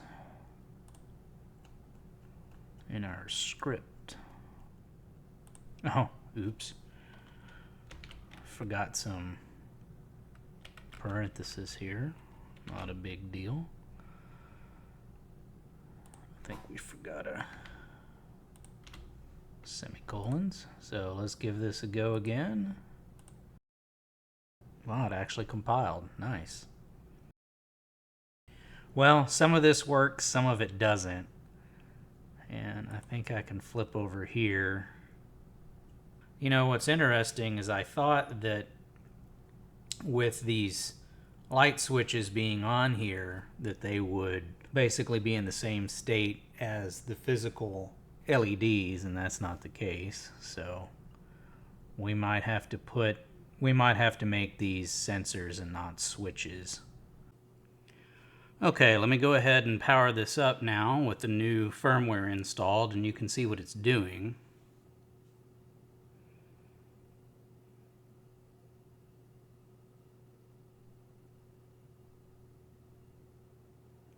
Okay, the power is on.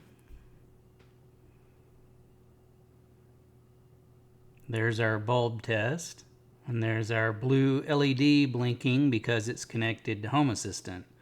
Now, whenever I did this a while ago, the red LED stayed on. I don't know why.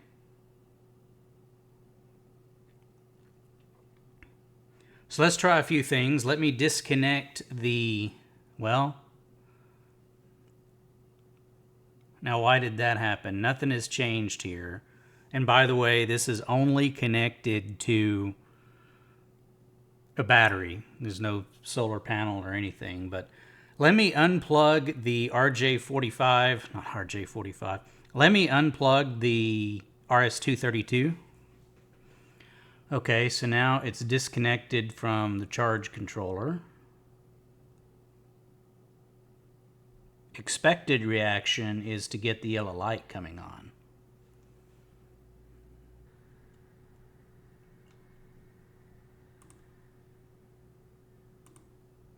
Okay, there it came on. It just took a while. And we need to figure out why that red LED is on. And honestly, well, I don't know. If we have the problem LED come on, should it turn off the charging LED? Probably not, unless we know it's not charging. So let me reconnect it and see if the yellow LED goes off.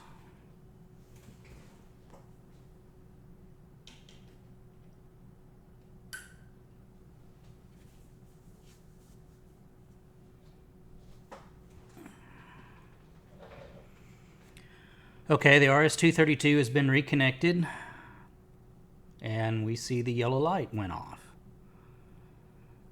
So that's working. So the only thing we need to debug now is the red LED. And really we want to look for any time the red LED is turned on, so we can see, other than the bulb test, when that happens. So we'll do a search. Okay, so other than the bulb test, which is your one of 3 here, on value range, if it's above 0 and below 6, then it would turn on. Well, it's only been 0, so that wouldn't have gotten triggered. Okay, so we know it has to be this block here, because if it was triggering here, it would have turned on the green LED too, and it didn't. So it has to be hitting this. Is 0 above 0? No, I wouldn't think so. I restarted the ESP a couple of times, and sometimes that red LED would come on and sometimes it wouldn't. So I decided to rewrite this section here to kind of clarify what's going on. So I did have that on value range that wasn't readable, and I don't think it was working properly. So I replaced it with this standard if-then statements. So what we're doing here is we're getting this variable charging state, which is what the Modbus what the solar charge controller returns. We have to declare it as an int. And then we're going through just like we do down here on this sensor, where if it's 0, it's not charging, 1 charging, so on and so forth. But we're going to use that to turn the LEDs on and off. So if it's 0, which is not charging, we're going to turn off both the red and the green, and then of course turn off any overpower flag if that was on. If it's not 0, then it'll come on here. If it's greater than or equal to 6, 6 is the overpower, but there's nothing defined outside of that. So I'm thinking that if it's a number that doesn't fit this, there's still a problem. We still need to turn on the yellow light. So that would make it so this happens. If that doesn't happen, then it checks to see if it's equal to 5, which is the float charge state. If it is, then we'll turn on both the red, because it's technically still charging, and the green, because it has charged. And then, of course, turn off any overpower if that was on. If it's none of those, then the status has to be between 1 and 4, which are all the various charging states. So we'll turn on the red LED, turn off the green, and then of course clear any overpower flags. So to me, that's a lot more readable than what we had before. So let's go ahead and install this.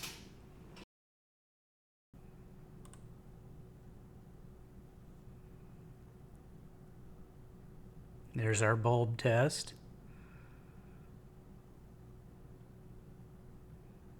Okay, I didn't see that red LED come on. Yeah, I'm thinking that may have fixed it.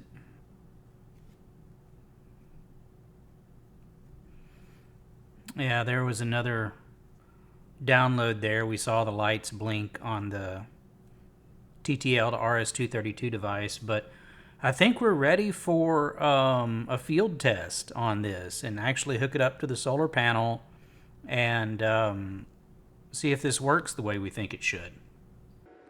I've got it connected to solar panel outside, just outside the door, and it looks like it's working.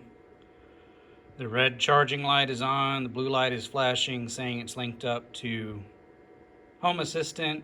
We can see the voltage from the solar panel there on the display. So I'm going to monitor this for a bit. Hopefully there's enough time to get this battery charged up to see it turn on the green light. So I checked Home Assistant and it said the status was floating, and we can see that yes, the green light has come on. So we know that works. But another thing I noticed is, and I think we can see it on here, let me go back to that. That's load. Here's battery charge, says 0 amps, and I'm seeing the same thing on Home Assistant. So I think maybe float is not charging, so maybe we need to turn the red LED off whenever, or have something else on there to where if the charging current is 0, turn off the red LED. The field test went pretty well. I was able to charge one battery and I have another one on it right now. But there are a few problems we need to fix.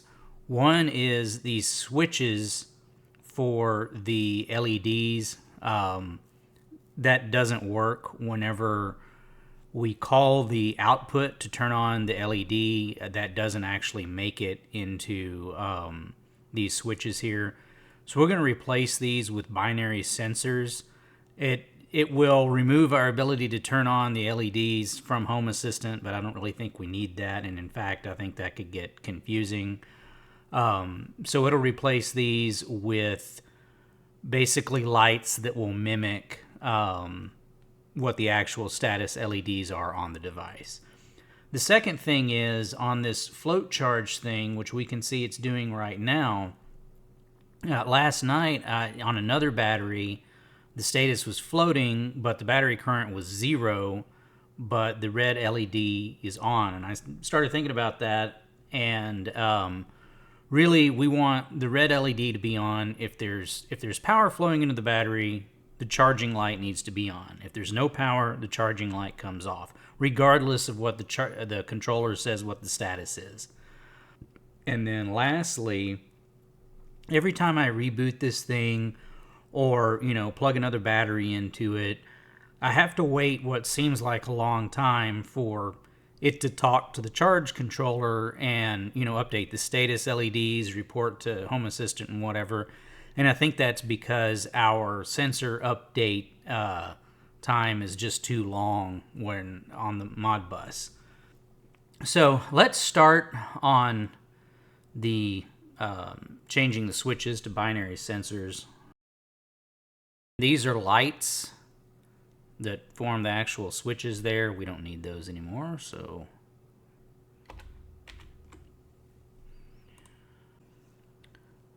now we'll need to change this output block to a switch block so that we can read the switch status.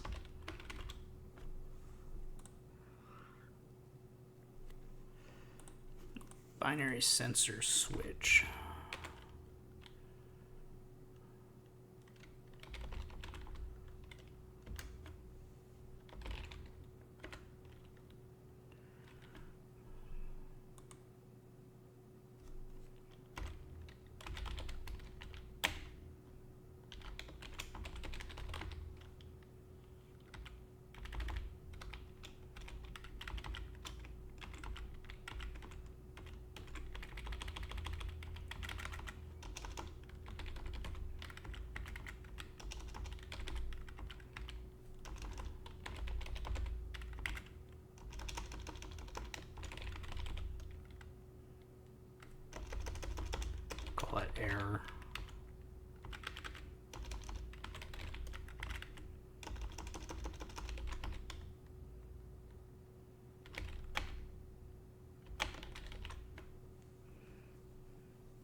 I think that's all we need to do here.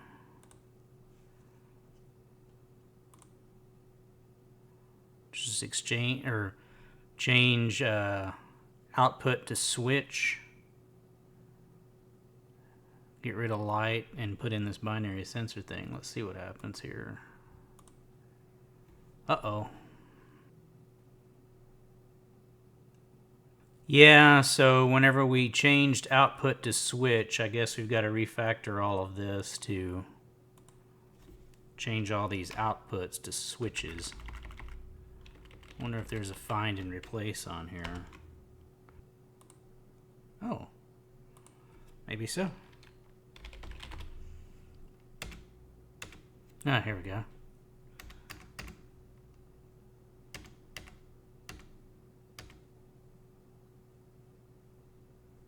No, we don't need any of that.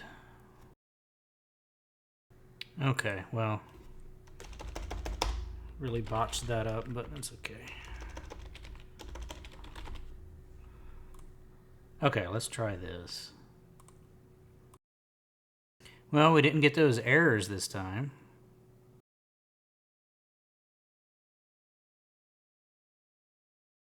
Okay, a bit loud in the logs, but let's go back over here.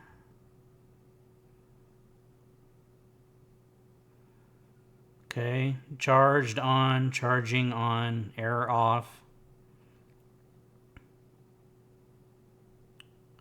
And there's our blinking Wi-Fi API LED. And in fact, we probably don't even need that on here, because if that's not working, we wouldn't be able to see it in Home Assistant at all. So we can get rid of that. I mean, we're down to 30 milliamps of battery current. Okay, so let's go back in here and let's get rid of the binary sensor for this Wi-Fi thing. We don't need that going on. And keeping it as a switch will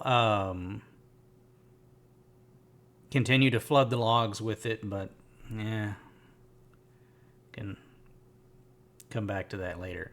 Okay, so here's our here's another easy thing to fix here. This update interval for the Modbus controller. Let's change that to 15 seconds. That's not going to slow down anything, but it will allow for much quicker readings whenever we plug in a new battery. So that's fixed. And now we need to go back to turning on the red LED when we have charging power. So where is that? Battery voltage, battery current. This is the one. So how do we want to do this? I think we want to take something like this.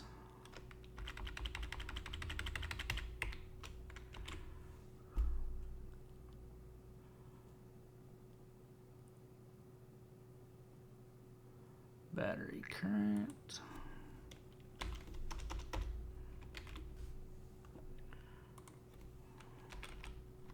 Don't need that.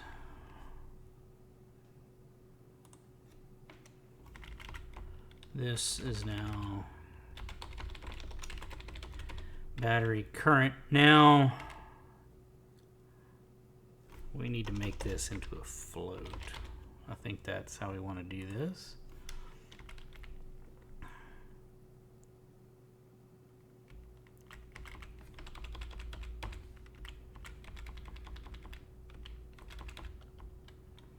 Current is greater than 0. We want to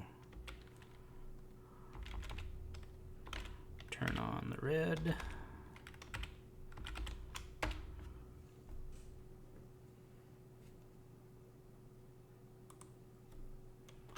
Else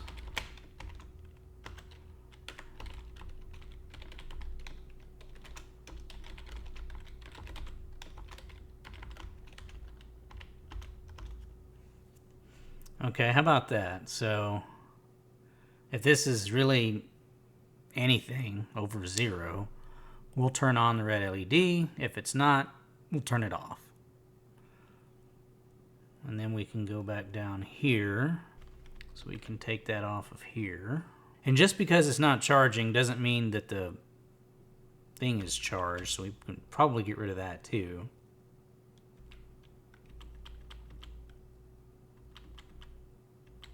We don't want it here. This is the floating. So we don't want to turn on the red there. And these are the other charging states. We're just going to go by on the red LED. We're just going to go by the battery current. So I think that has resolved all 3 of our issues here. So let's install. Yeah, that was much quicker to get that initial update. Let's see what this looks like. Battery current 0. Charging is off. Charged is on. Error is off, and we don't have that blinking thing here. Our DHT is unknown because it hasn't updated yet. I think that's set to update every 60 seconds. That's probably fine. We don't need to know that instantly. Okay, now we got some battery current, and then the charging light came back on.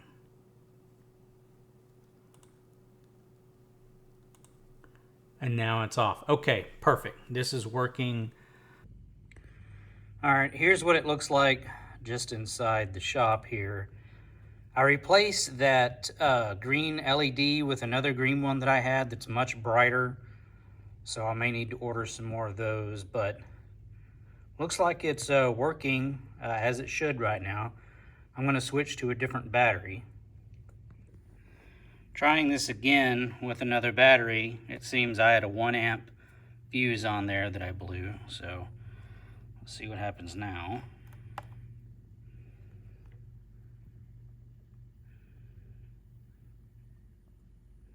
Okay, that's coming on.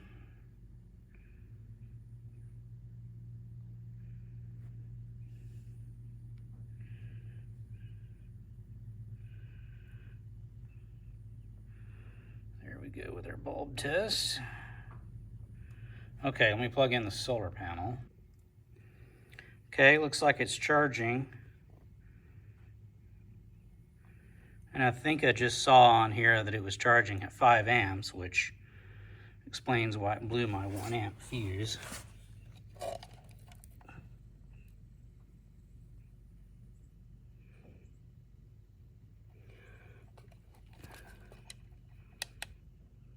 Yeah, 5.1 amps. So I was thinking about the blinking blue LED, and it's starting to not make a lot of sense now.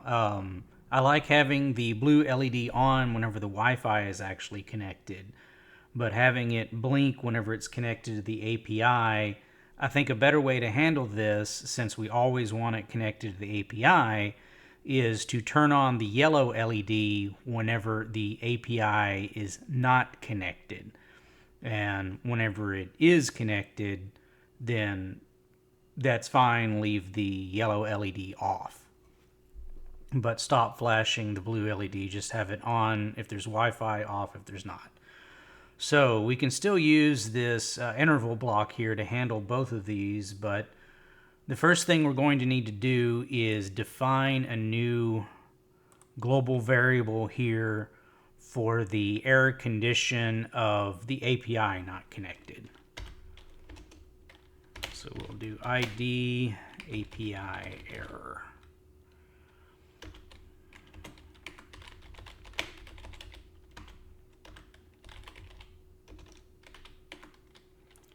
Show value false. Okay. And then we have to add that to our update yellow LED script. If the API is connected, then we want to steal some code over here.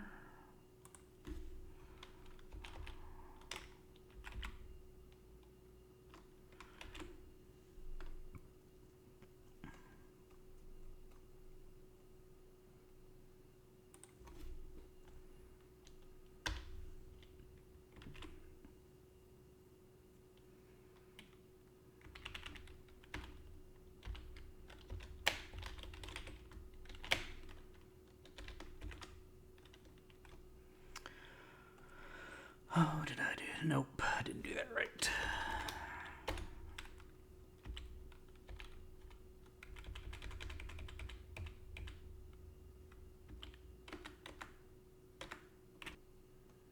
We want to move this, turn on the blue LED to up here.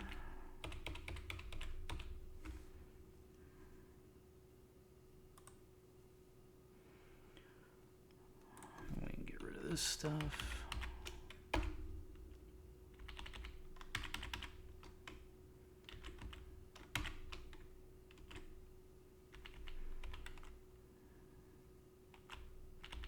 It's not overpower, it's API error.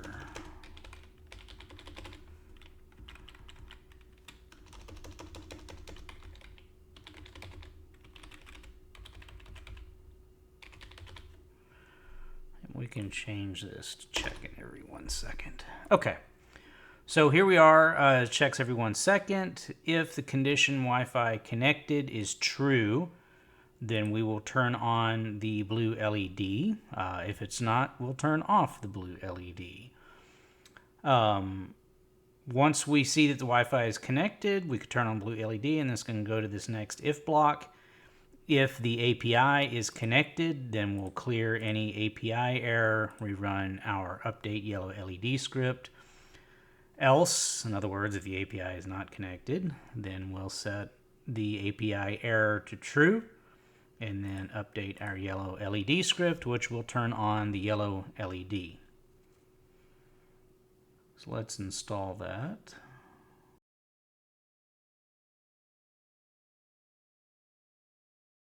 Yeah, so we see it still's polluting the logs with this stuff. I wish there was a way to turn that off so it doesn't keep doing that. I don't think we need to run it every second. Let's say we run it every 5 seconds.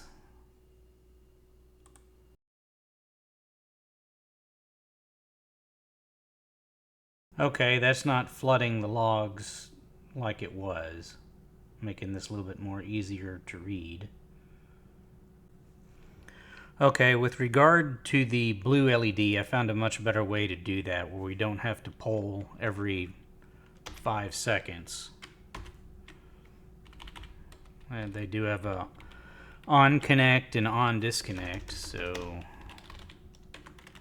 we can just change that to our blue LED, and then we can get rid of it here.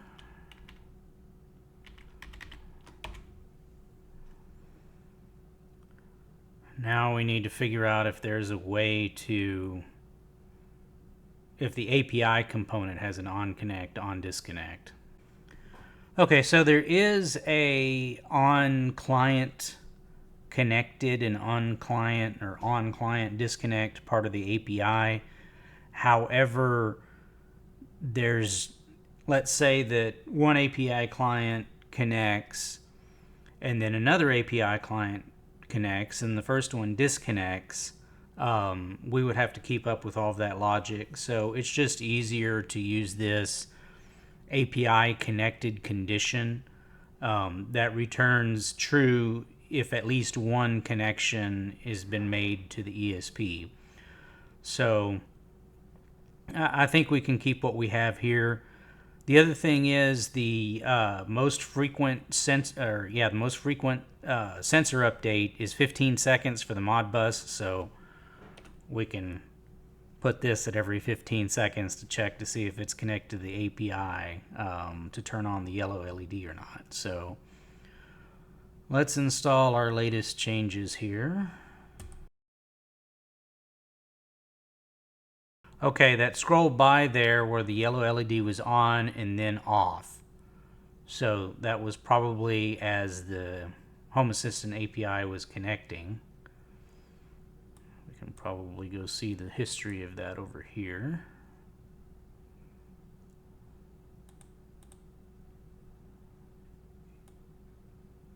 This was probably turned on for the bulb test, and then it turned off, and then it turned on again whenever it realized it's not yet connected to the API, and then cleared as it connected. So I think we're good here. And then it'll be a minute or so before the DHT updates. But I think we're at a place now to where we can go into production of, getting it off the breadboard and onto a more permanent, protoboard, or at least soldered in place so that we can put it in the box. So I noticed a problem here, and I don't mean that the yellow light is on. I mean that the blue light is not, even though it is connected to Wi-Fi. The yellow light's on because I disconnected it from the actual charge controller to kind of troubleshoot the blue LED issue. So let's look at Home Assistant and see what it looks like. And all of this stuff is unknown because, like I said, the solar charge controller is not connected. But it is connected to Wi-Fi, so why isn't the blue light working? Let's take a look at our logs.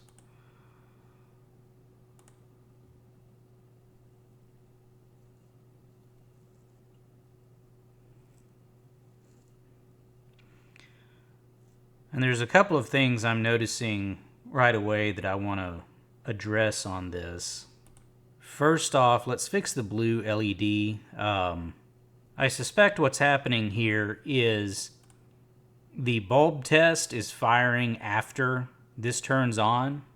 We can take out the blue LED from the bulb test and see if it stays on whenever we install it, or see if the blue light stays on whenever it reconnects to the Wi-Fi after it reboots. So let's install.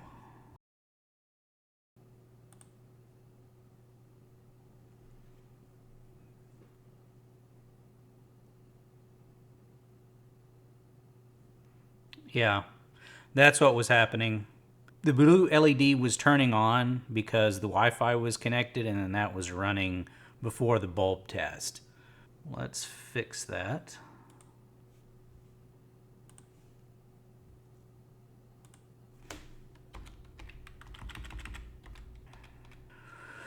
Probably the easiest is to just go back to what we were doing.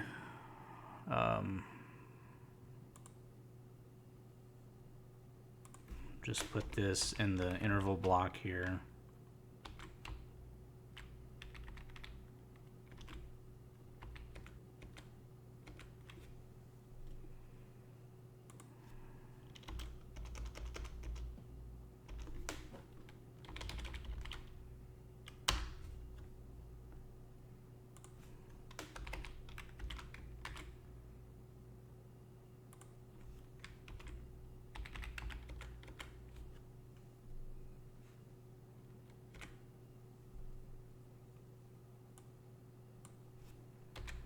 Okay, let's get rid of that. All right, install.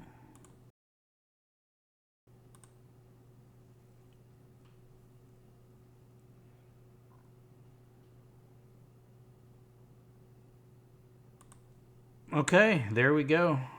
So the yellow light is on because Modbus error, because we're not connected to the charge controller, and blue light is on because we are connected to Wi-Fi. Okay, that's fixed.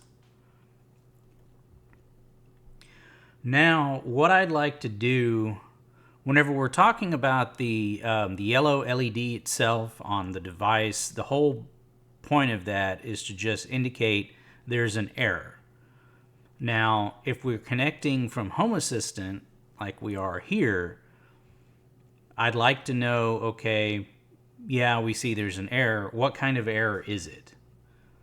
So what I want to do is change this error from a binary sensor to a text sensor, and then we can put in, then we can tell it whatever, which global variable, which problem is triggering the yellow light error.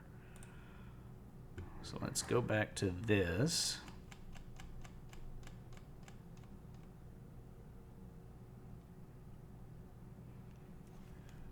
And for that, we want a text sensor, very similar to what we've already got here for the charging state or error state here.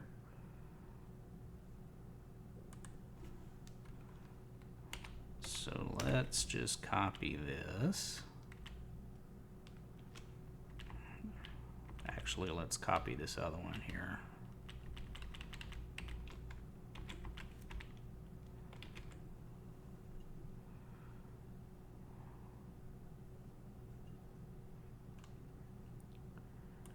And I'm going to call this yellow LED error state. How about that?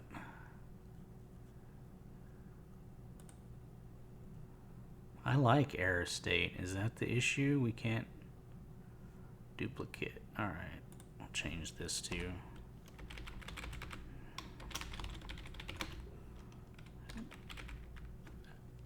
I wonder why that doesn't have to be in quotes. Huh. That isn't either. Okay. This entity category diagnostic keeps it off the overview page, and well, here, let me. Well, I don't want to. Here, let me save this. Go back over here. So if you notice, there's a charging state here, but there's no error state. The only way to get to that, it's kind of convoluted. We've got to go. Oh, looks like we've got some updates to do, but go back here to integrations, ESPHome, and then see where it says error state unknown under diagnostic. Anything that has that that diagnostic tag on it will only show up here, not on the overview page. I don't like that. I like everything where I can see it. So I think we're going to fix both of those. Let's go back down to our text sensor here. And then we'll take that off there so it isn't hidden in that other page. Of course, we don't want it here. I don't think we're going to need any of this, but we'll do something like if ID, what are our errors here? Our global variables.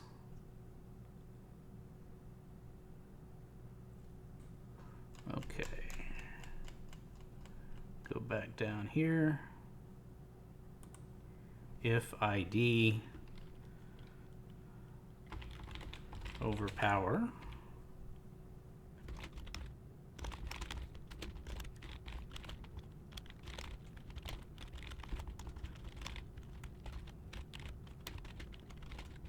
Of course, typing this out, if API error, return API error, well, if the API has an error, it's not even going to be able to read that, but whatever.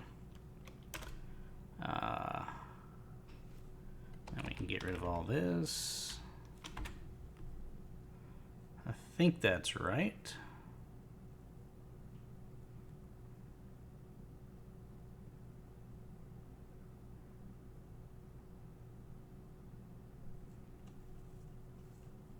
All right, let's install this.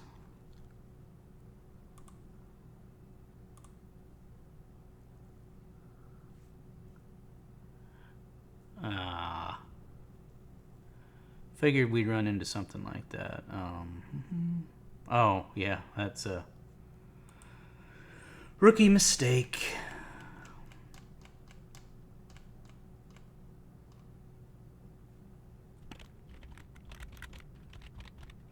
Okay, let's try this again.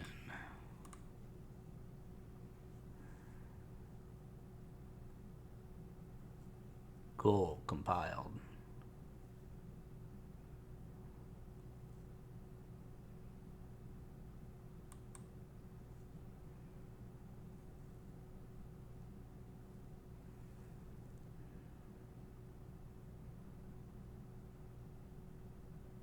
Why did we lose our blue LED? Yep, there it goes.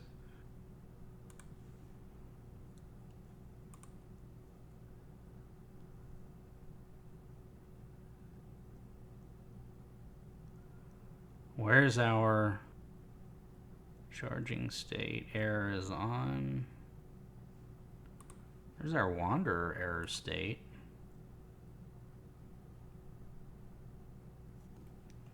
But what happened to... Where's that text sensor we added?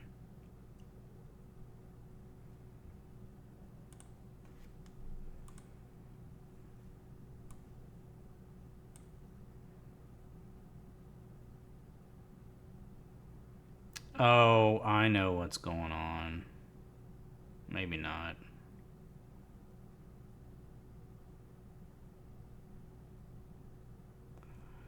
So they're doing a component update to update the sensor. So we need to do the same thing with the in our yellow LED script. I think anyway.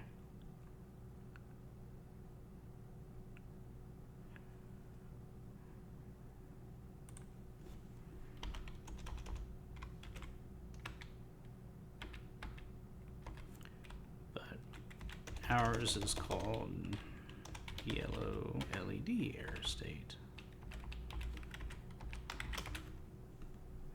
All right, let's see if that works.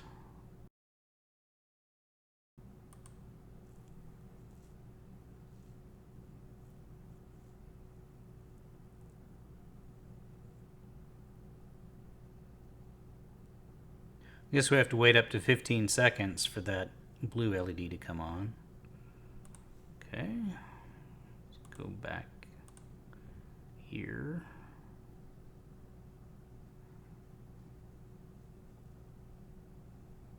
What are we missing here?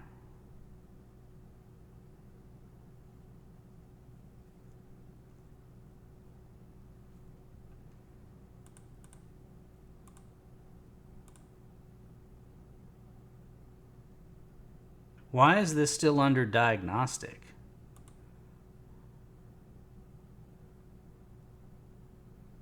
I mean, this is right, it's working, but it doesn't need to be here in diagnostic. Let's see where we screwed that up.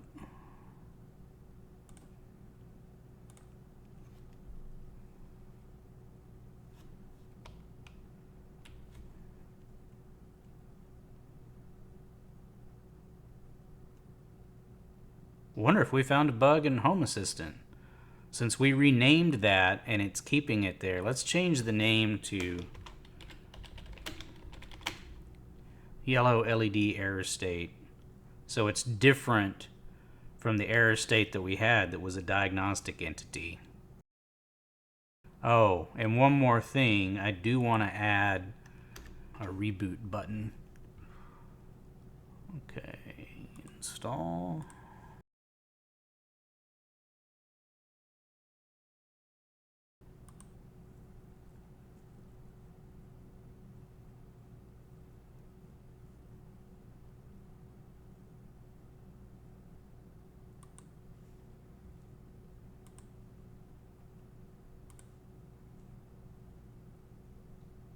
There we go.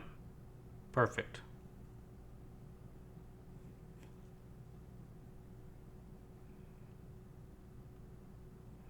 Now where's our reboot button? Come on.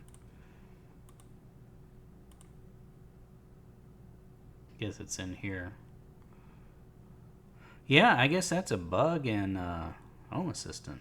I'm not sure if there's a way to put this in the main view there. Well, it says add to dashboard, so With Home Assistant, we can create new dashboards. I've just been using this overview page here, which is supposed to automatically put most of the stuff here. That's a whole other discussion for a whole other video, but there is a way to put whatever information on a dashboard. Okay, well, we've got those bugs fixed, so I think now it's on to putting this, getting this thing off the breadboard and onto a proto board and soldered in place and go on to the next steps. This is the box that I want to use to house this thing. It's got this clear front and this mesh thing here that's real easy to put screws in. So what I was thinking about, something like this. Put this in here like so. And then I got a couple of these switches that I'm going to put here on the bottom.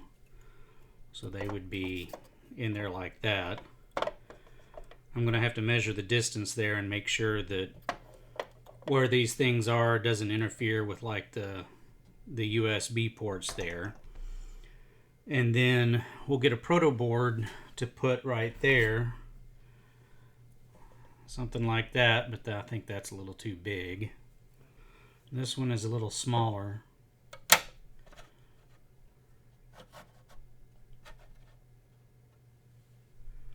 That might be better. Let's get an ESP and see if it can actually fit on this board along with LEDs and other things.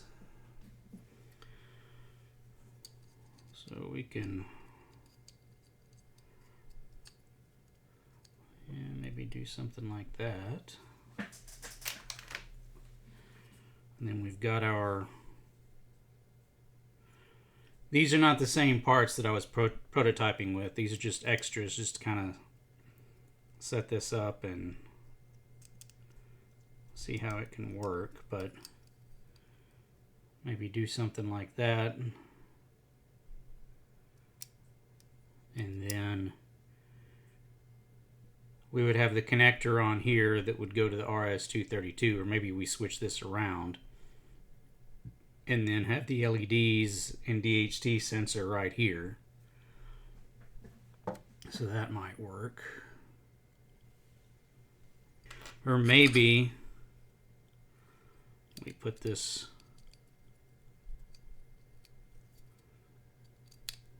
on that side, because the USB cable was going to be plugged in there and then loop around and then plug into there. This has headers on the bottom of it, that's why it doesn't seat on here properly, but maybe something like that. And then the, or actually probably even better,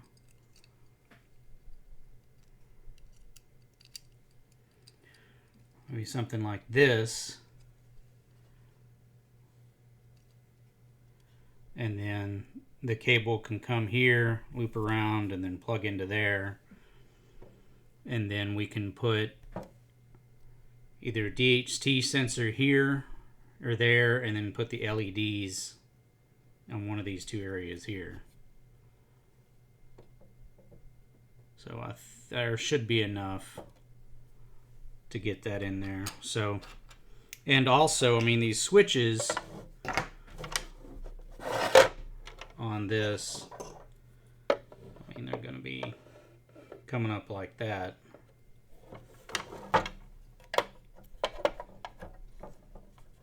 So, I mean, they will take up a fair amount of space.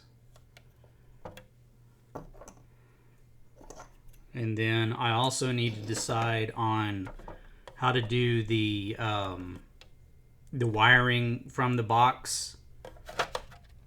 And what I mean by that is I'm trying to decide what kind of connector I want to use, because I was thinking about doing the cable glands, but I hate that on other stuff like battery chargers or whatever, where the wire is just in there with a strain relief and you ended up wrapping it around that, and if wire breaks, you need another one, you've got to take the whole thing apart. So I want to get a waterproof connector here on the bottom that we can just plug in.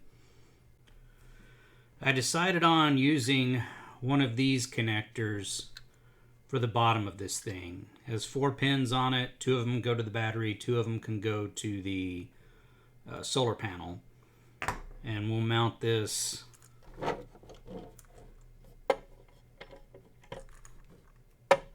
here on the bottom like so. And then that will take care of being able to disconnect the wire, and this can only go together one way, and then it snaps together. So a pretty hardy connector. So I think the next step here is to drill some holes in the bottom of this right here for the central connector, and then 2 for these switches. And then that will give us an idea of how much room we'll have here to figure out where this thing exactly needs to go. And then that will in turn tell us how much room we have here to put the ESP and the wiring and everything. So we also need to include room for a couple of fuses in here. Probably some inline fuses can go, on the sides or whatever. But let's get these holes put in this thing and see where we are.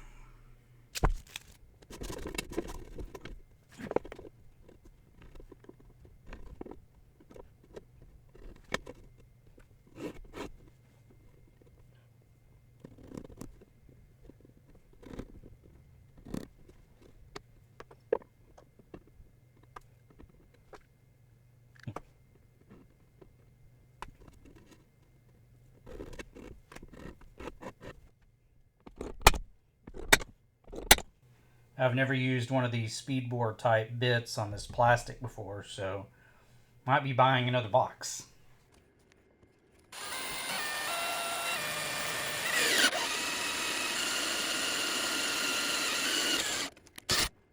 Well, that went better than expected. Now let's see how much I have to ream this. Yeah, I'm gonna have to ream it a little bit.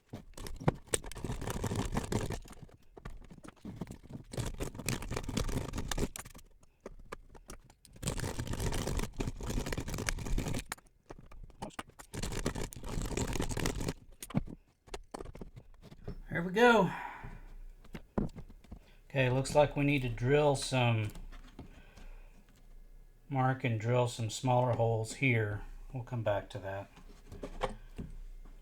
These next holes for the switches are 12 millimeter, and the closest I have is 15/32. So might have to ream those out too, but we'll see.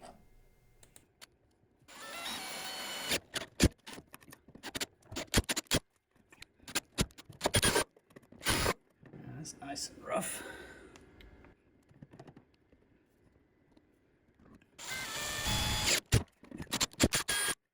Okay, so those twist bits were not the right drill bit to use on this thing. Well, let's see if we can clean these holes up. Good, we got them on the small side, so as we clean them up, it should fit a bit better.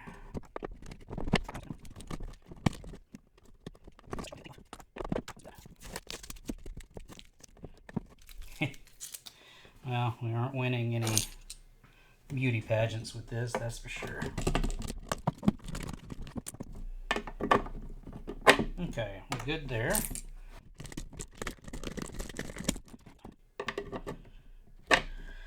Okay, so that should work.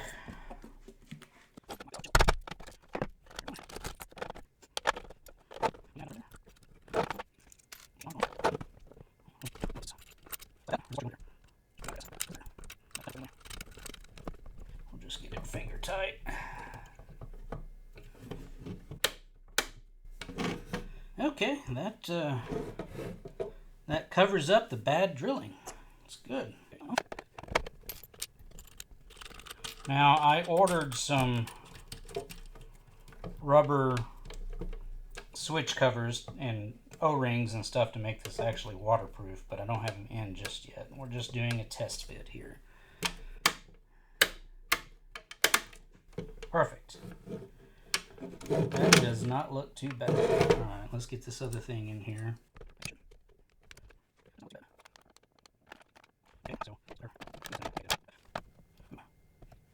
And that's going to be kind of tight. And I guess technically that would work. But I wonder... So the only... Well... The connector on this other side is going to be right there. Just kind of... I don't know, this is so out of focus that...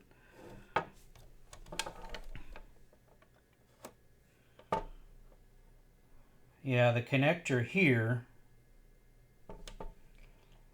Yeah, I better do it like I had it because otherwise we're going to be hitting the walls with the connectors. So ideally, you know, something like that. That way we can get plenty of room here because, in fact, we can go ahead and do that. So you can see that, I mean, this is going to be, to even make room for this cable, that's going to have to be all the way there in the corner. Unless I can find like a right angle micro USB connector there. And then that gives us just a few places there to put, yikes, yeah, I think we're gonna run out of room on that one. So I need to get a right angle connector on that.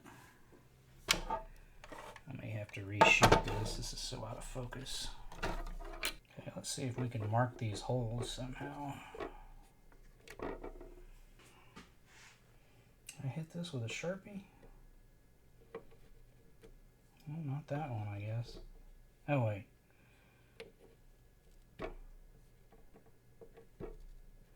Just have to really poke it in there. Perfect.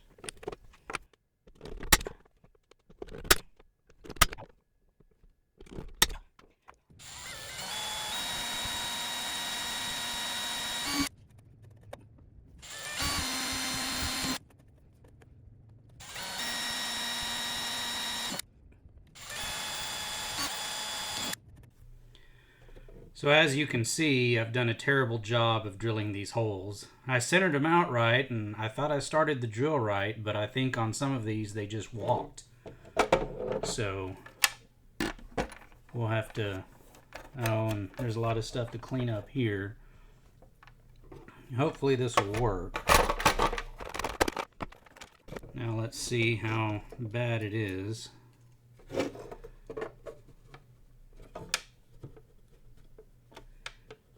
Yeah, that's pretty terrible. I don't know how well that's going to show up on camera, but wow. Okay. Well, so I may put one screw in here on this one that's somewhat lined up and then just go back with the drill through these existing holes, which I probably should have done to begin with.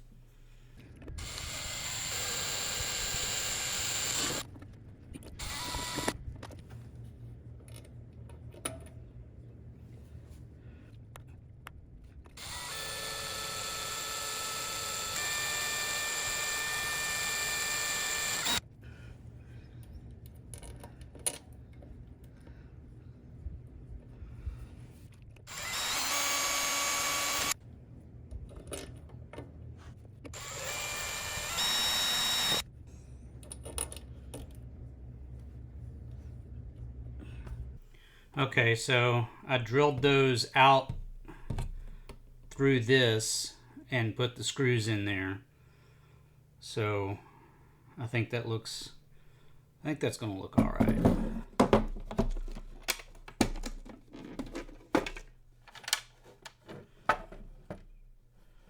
take this out and clean out all of the debris here.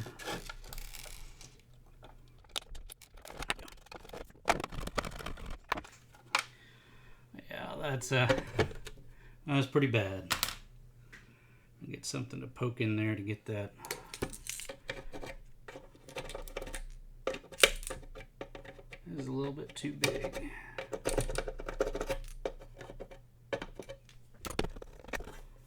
The last bits of crap out of there.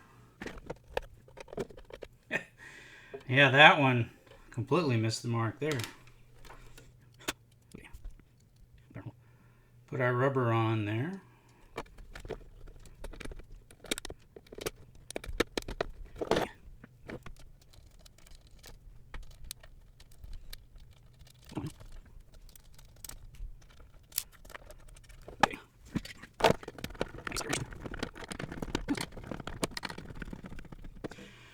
We'll remember to tighten it down on final assembly, but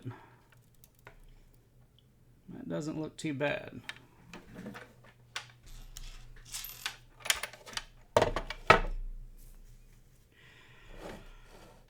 Okay, what is the next step? We've got that put in there, so we can put a little cap on it. Guess we need to put the switches back in.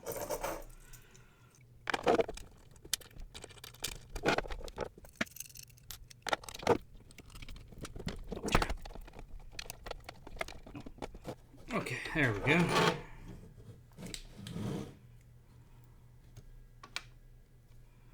Okay, now let's see what kind of room we have here.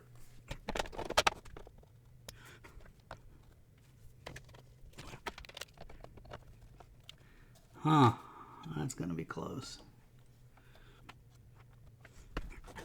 Okay, so that's about as far down as I can get it with this USB, which would be up like that. And I think there'd still be enough room to get a wire in there. And then, of course, enough area there to go from that to the terminals on the charge controller. Now,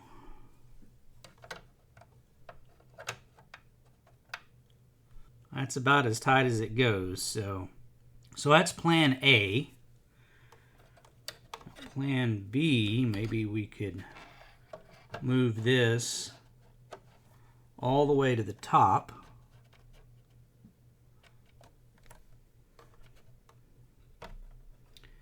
And then we would have wires running here. Is there a way that we would have a lot more room down here for that? But what are we going to do about all these wires that are coming there? We could put this on standoffs and have it like be over the wires.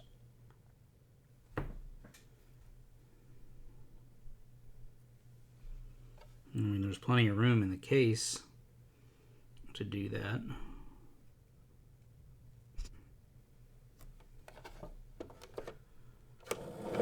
Give another view here. Something like that, and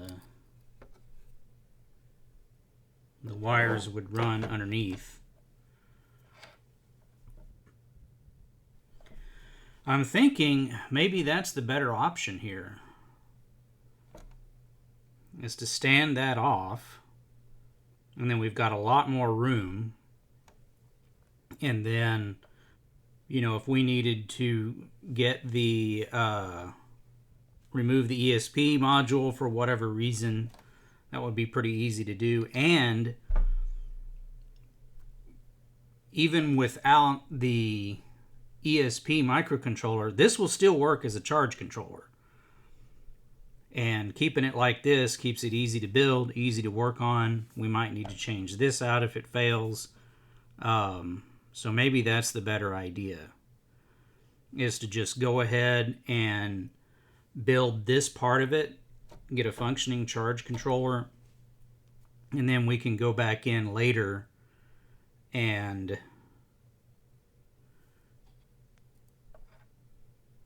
plug this in. We've got to figure out what kind of standoffs to get and exactly where to put them, and then figure out what kind of wiring we're going to do. I have the charge controller mounted to this grid back here with a couple of 2.5 millimeter screws, and I have an idea of how I want to lay this out.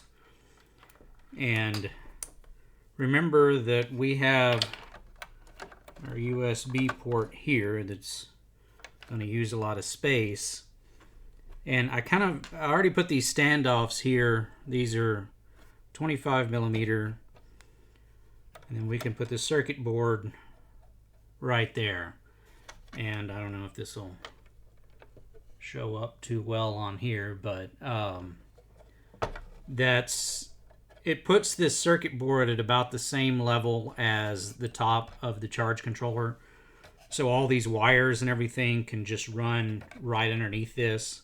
So they would be going from here to the switches or wherever they need to go. And then this would go over the top. You know, we still need a couple of fuses. And these are inline flat fuse holders. You just cut the wire wherever you want. But I'm thinking that we could put a couple of them here, kind of off to the side. One for the solar panel, and then one that goes to the battery. And then as far as how to lay out the ESP, the first thing, well, maybe the first thing is the ESP, but in order to get it lined up properly, this is the RS-232 TTL converter. This one has headers on the other one, but this one has headers on both sides, but the other one has a terminal block that's going to be right here. In fact, I have one that we can kind of use as a mock-up. So another Phoenix connector pair here.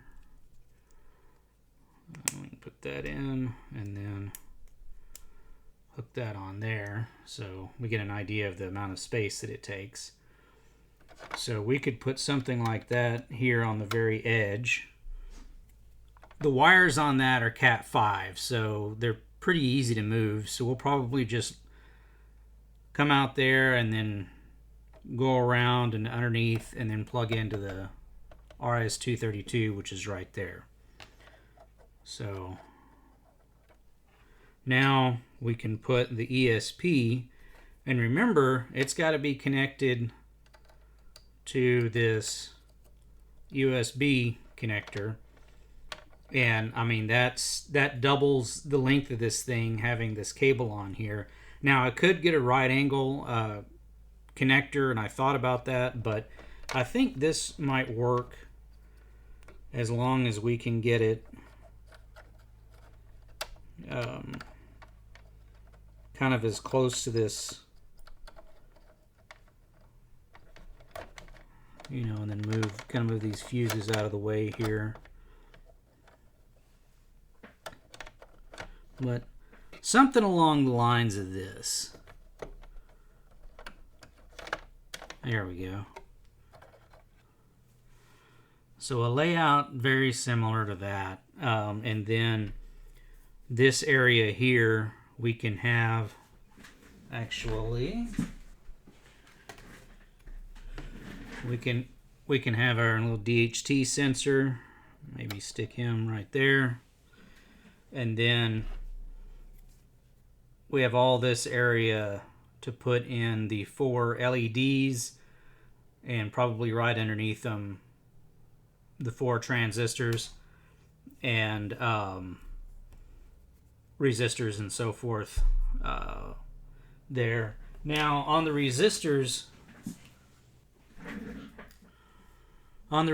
there's a couple of different ways we can mount these in here. We can do you know, bend the leads like that, and then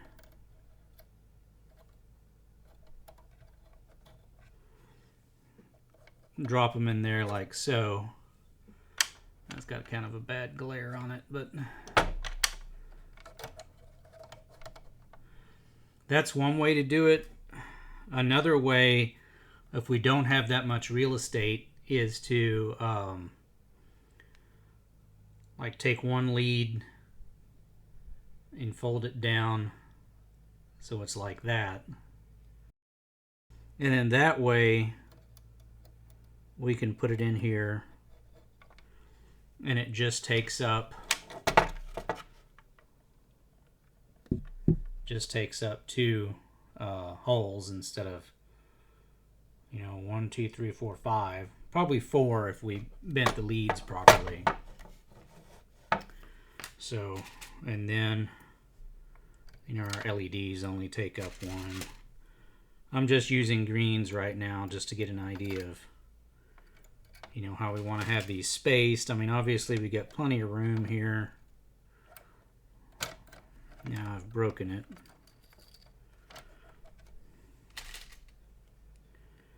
I mean, we can put them kind of side by side if we want.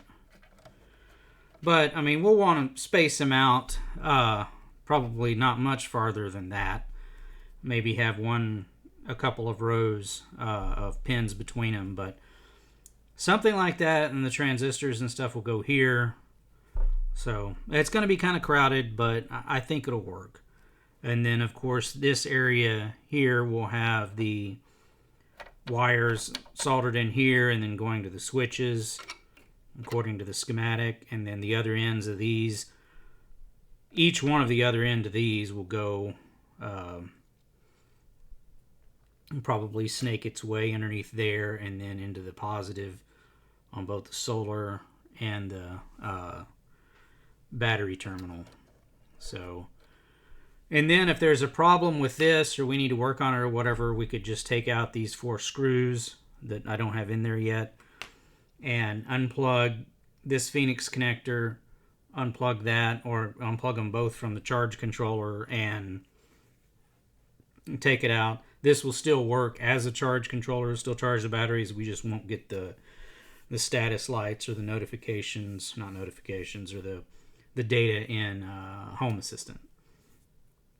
And then, and also, I mean, it makes changing this out easy too, and just pull that out of the way. And all we have to do now is get this wired up, and you know, we'll start with just the charge controller, and then finish the circuit board, and then put it on there. All right, well, let's get this stuff out of the way so we can concentrate on this other on these switches and the main connector. So I'll get this out of the way. So on this connector, it looks like that even though this logo is, the top of it is right here, that this is actually upside down. So this is pin 1 here at the very bottom, pin 2 over here on the right, pin 3 on the left, and pin 4 on the top. So we need to figure out how to assign those. And what I've come up with is this pin 4 that's at the very top here.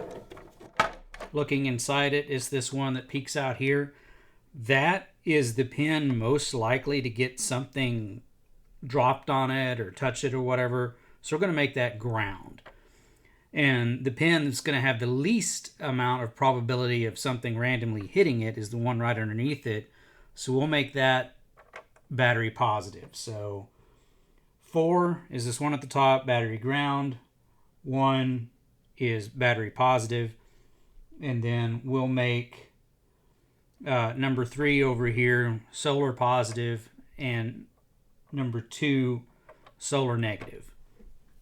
So as far as the switches go, this will be the solar switch and this will be the main battery switch.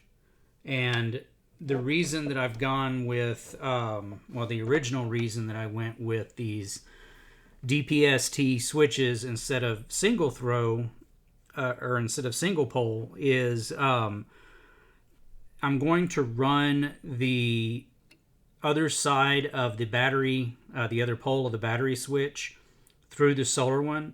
That way the solar will not be connected to the controller without the battery being connected.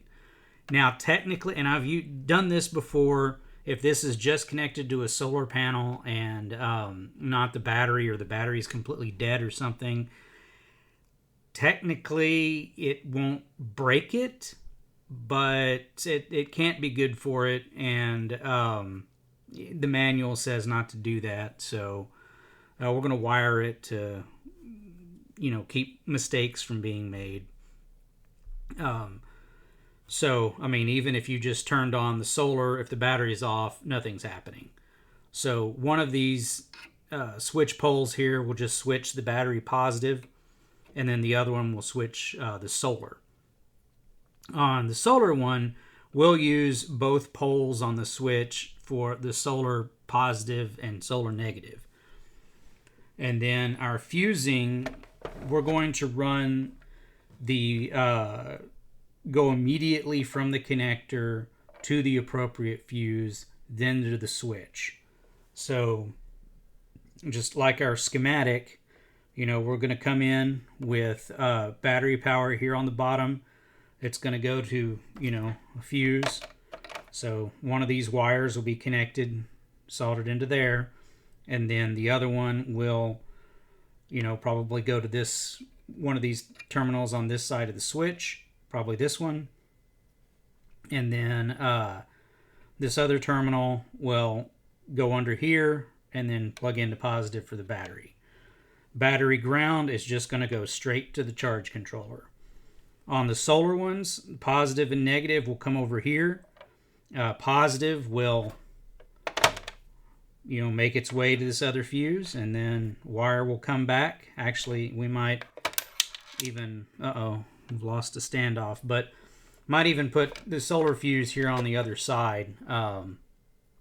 If we can sneak it in there past where the circuit board is, between the circuit board and the wall here.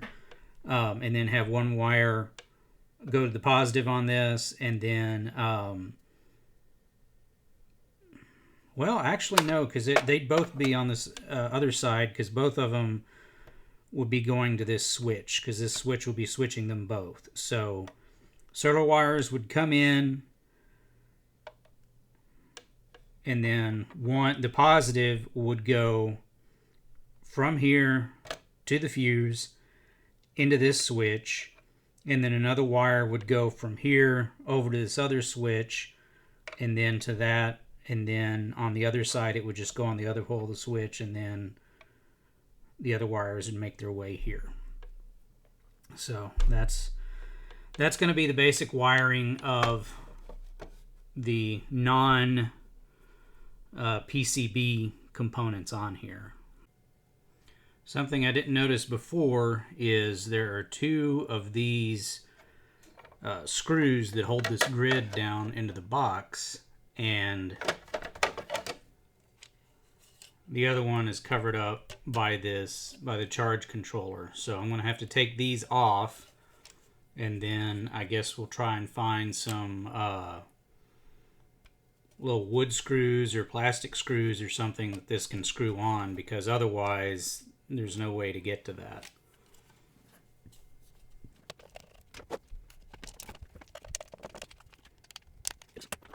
Very professional here. Okay, no.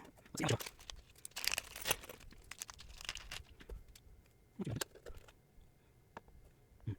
Probably not ideal, but I think it'll be fine. Okay, I finally found two screws that are alike.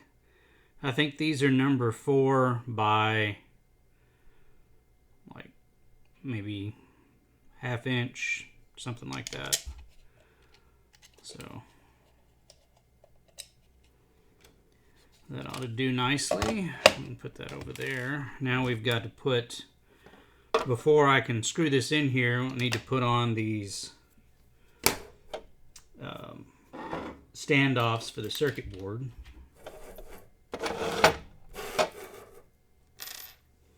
Making a mess. I think these are, yeah, those are M2.5. These are M2. And I marked off where these go.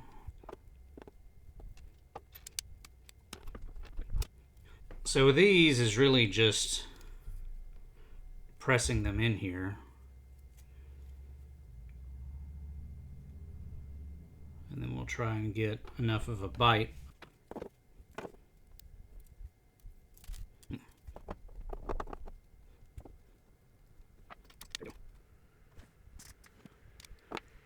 So you just got to press these in here, kind of work them back and forth,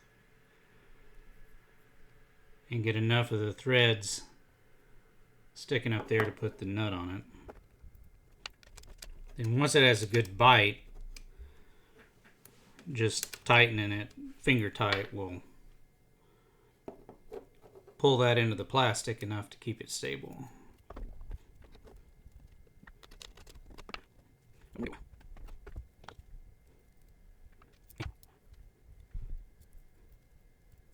In hindsight, getting some standoffs with longer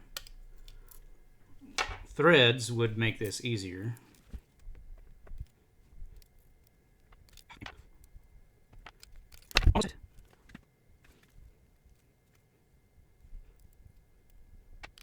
Okay, got it now. Man, that's real frustrating.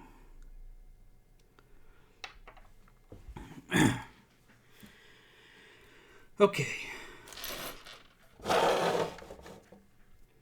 Now we can put this in here.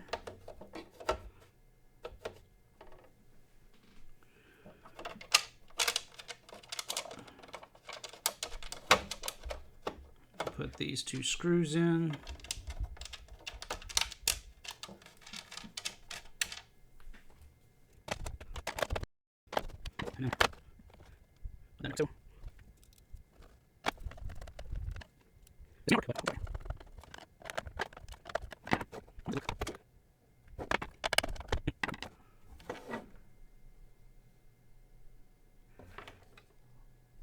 Looks almost a bit crooked to me, but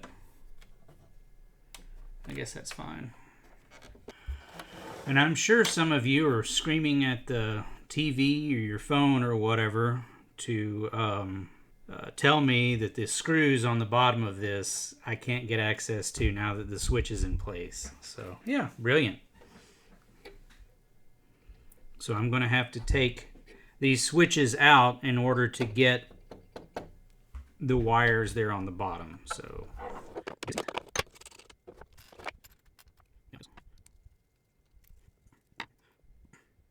I guess I need to figure out what wire I'm going to use on this, because it just needs to go to there like that. All right, I figured out what kind of wire I'm going to use, which is 14 gauge solid. This is exactly what I think this was pulled out of a piece of Romex. And then to connect to these switch terminals, I'm going to use these little hook things, which can get around there pretty good, although it's kind of frustrating to get it on there. And that'll make a pretty solid connection there. 14 gauge is probably overkill since this thing is rated for 10 amps. But the next size wire that I have is 18, which is probably fine, but since I have 14 and it'll work, might as well use it.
Yeah, I'm not sure I like that.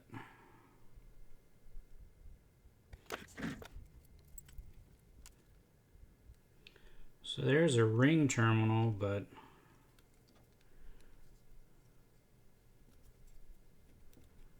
I mean, that almost goes through the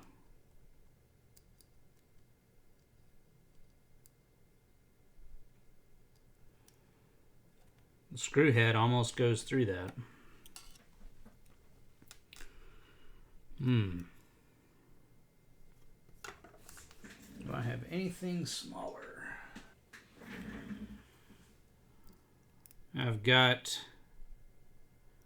this is a perfect size in red. That would work just fine. Oh, that will go on there. Okay, well, yet another mistake. That's okay. I think that'll still be long enough. I think I'll be fine. I think I'll be fine.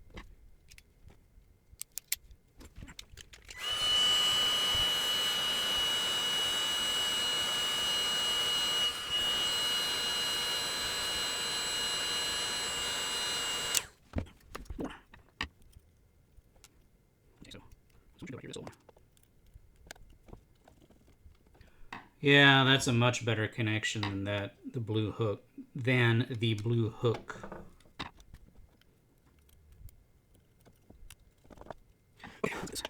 Here. Okay.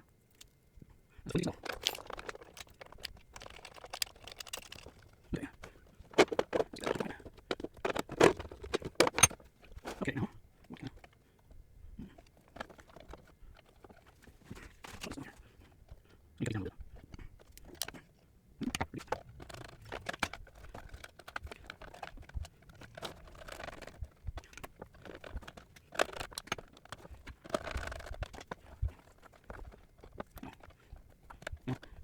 Not perfect, but I think it'll work. So the plan on this other switch is this connector right here.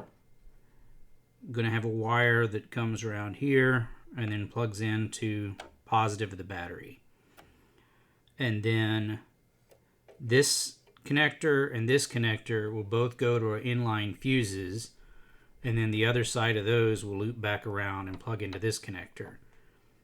And then these two connectors here will do a wire that kind of goes around like that. In the camera, we'll do a wire that goes around like this, and then this one will come out and plug into this connector, and then the negative from the battery will go into this connector along with the two inline fuses. So just to kind of, we'll have them set up here with one of them going to that, and then, you know, this other wire going in there somewhere, and, you know, maybe have it something like that. And remember, we got our, actually, let's put that in there just so it takes up space and we can design around it.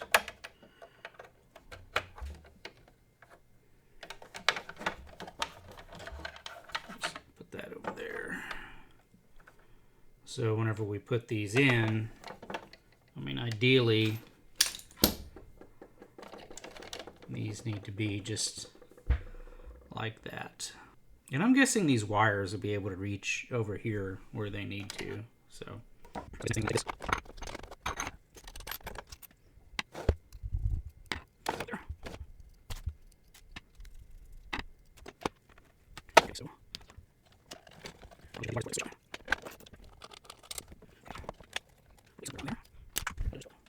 so rookie mistake, forgot to hit record. But I did get the take this switch out and decide on the wire routing. So this terminal here, I've got this another piece of 14 gauge solid wire that runs to the battery plus. And then on the other side of that, I have this fuse holder that's plugged into there. And then I don't really like the way that I've had to route the wires here underneath this USB port, but that's really the only way this can work to keep them out of the way. So it's going to run up here and then go to the connector here. And then on the other side is another fuse that's connected here on the bottom, and that's the solar fuse. And then it's going to route around and then go to the connector. And then let's get this out of the way. And then the next few things we need to add are on the solar switch here. We're going to have another red wire that's just going to come up, go across, and then go to this switch to complete that circuit. And then we need a black wire that's going to come off this, loop around, and then go to the connector, and then another black wire that's going to come here for the battery ground and go up here and go to the top of the connector. So I am thinking that I'm going to have to take the connector off, at least in order to solder on the bottom of it. I can get to these here as it sits, but to get to that bottom one, I'm definitely going to have to take it out. So I guess we'll do that next.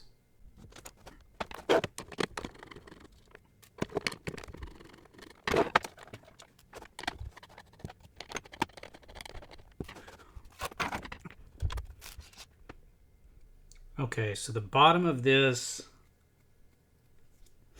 needs to be battery positive, which is this fuse.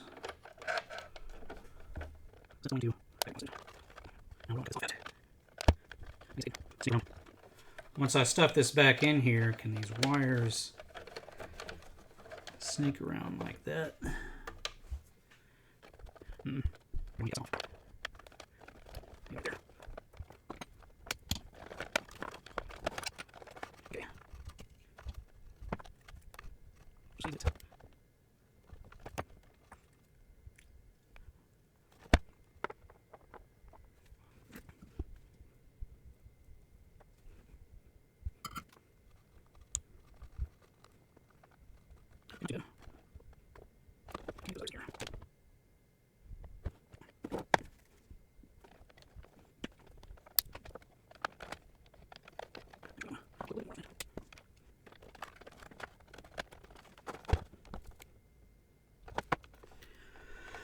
Okay, solar plus is 3, which I think is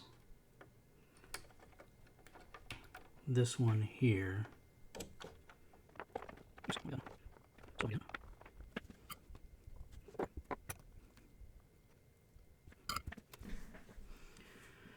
Okay, we need a black wire to there and a black wire to there.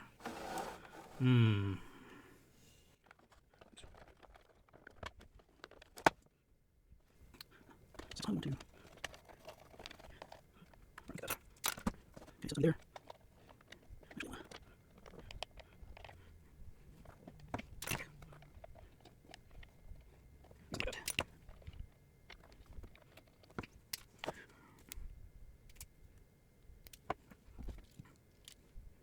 This is going to be right like that.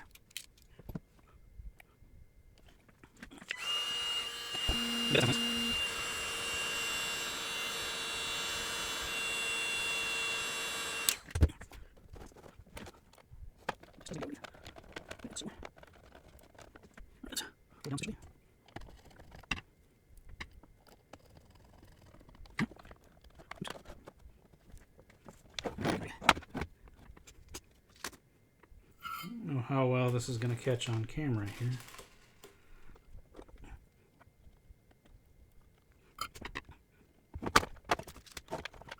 Not too bad. Okay.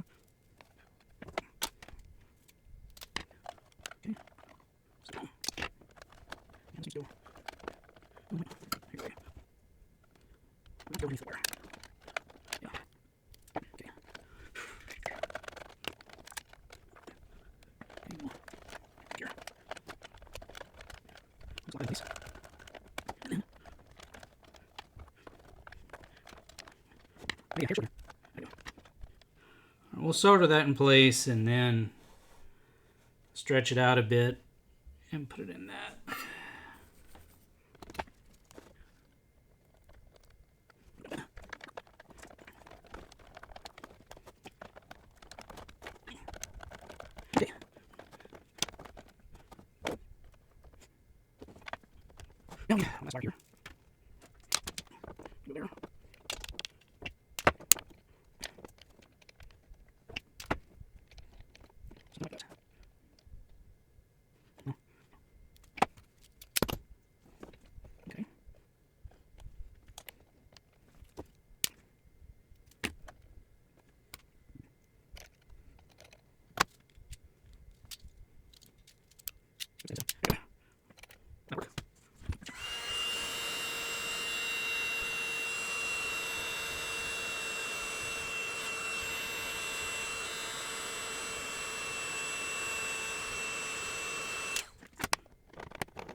Yeah, getting these little nuts on here is not too fun.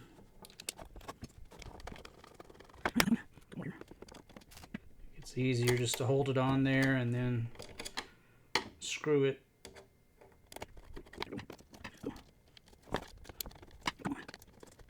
Here we go. Now.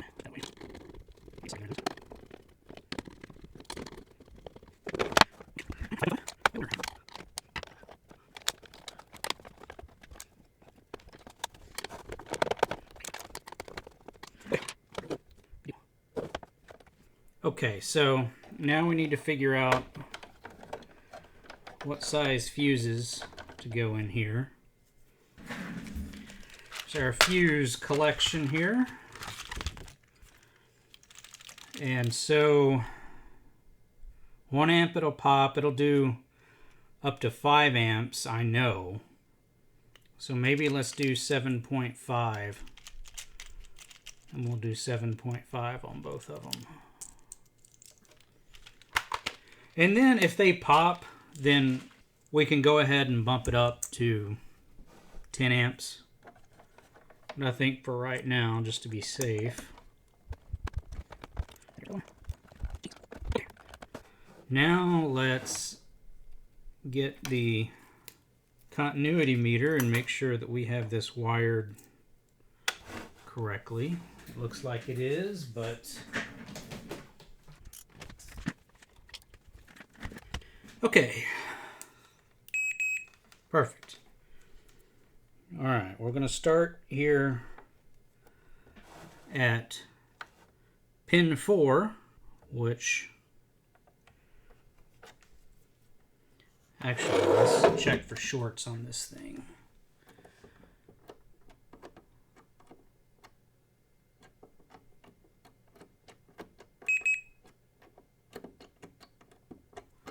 Okay, no shorts. So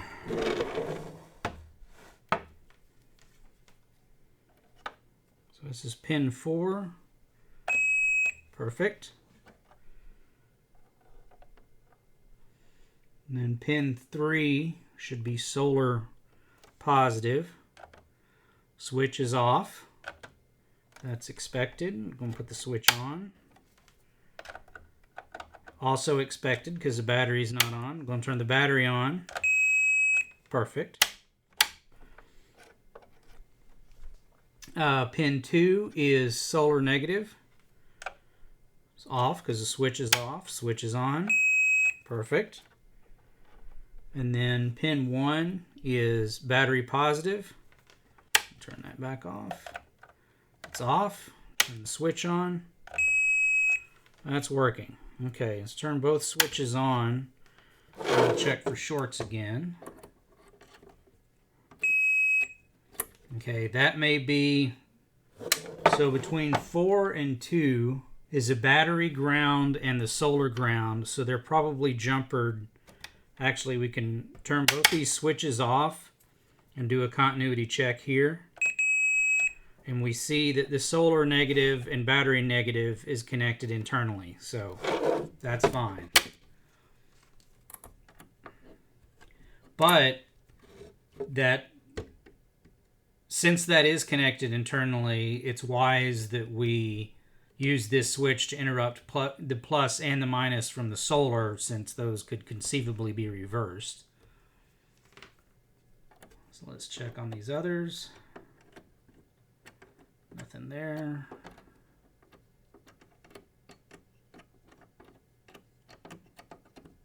Okay, I think this is wired correctly. So we are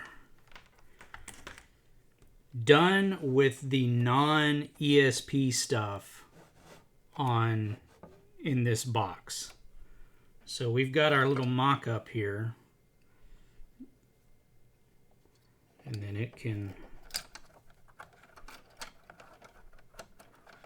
we can stick that in there. And then remember that, actually, yeah, let's go ahead and put in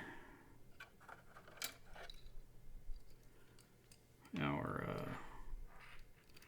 USB to make sure that this is gonna fit correctly. So how did we want to do this? Just route it under there like that. Okay, so what's in the way here? This is...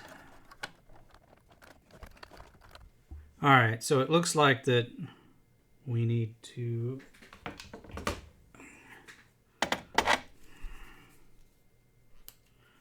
move this fuse back a bit.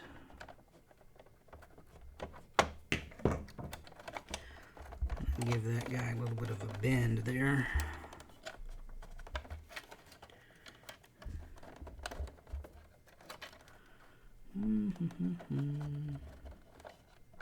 That can definitely come back farther.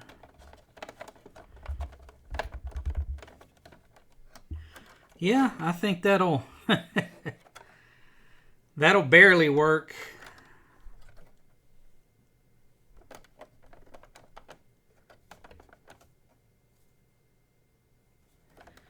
Can we? No.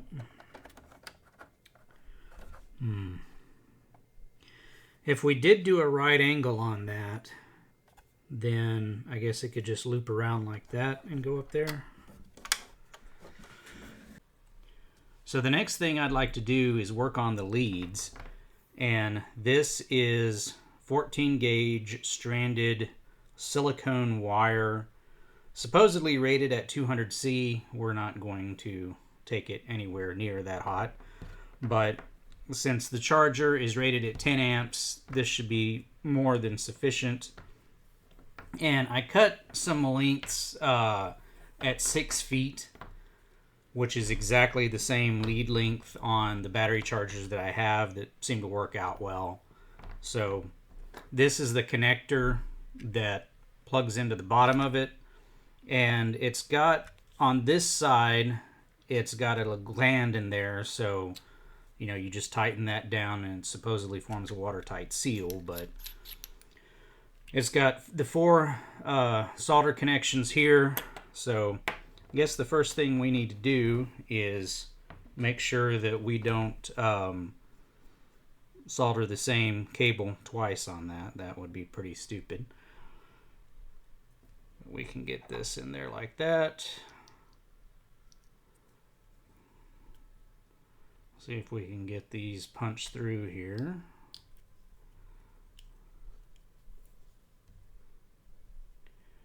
And that, running 2 cables in there, I mean, that's not going to be 100% watertight.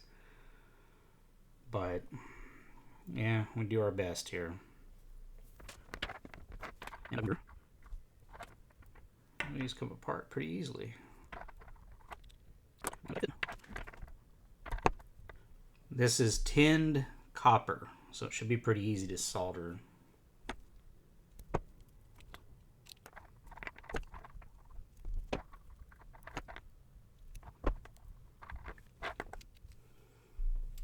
And stupidly, the numbers are not here, they're on this other side.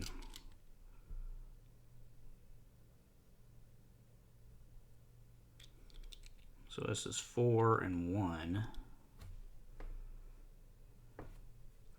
So it should be battery positive and battery ground. I guess we'll do the ground first.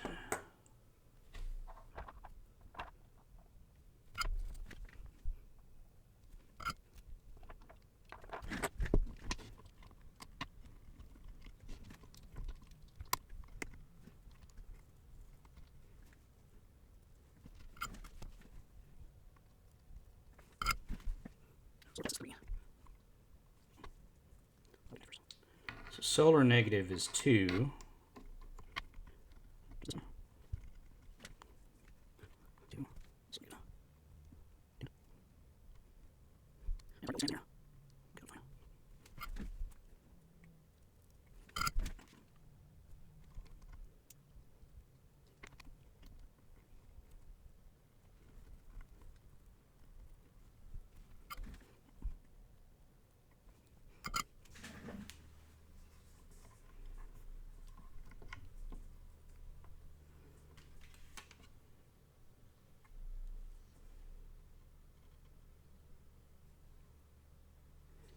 Not too bad.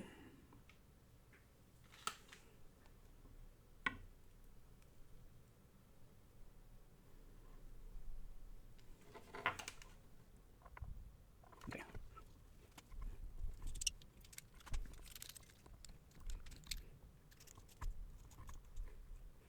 It's not going to be waterproof, but it'll be better than nothing.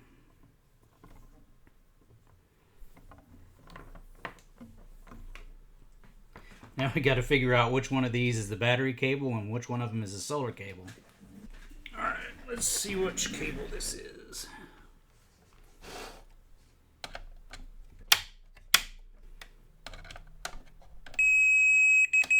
Okay, that's the battery cable. And we will put on these regular battery charger cables.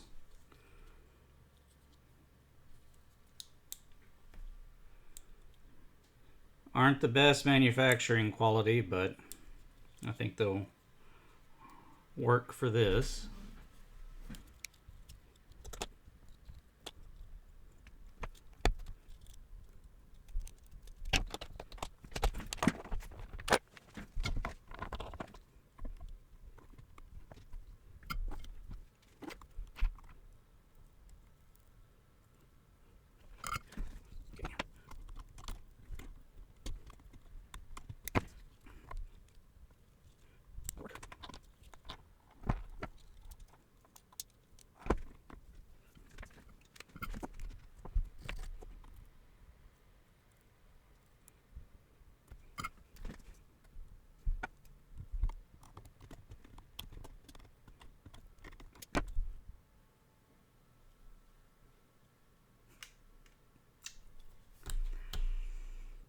That was stupid.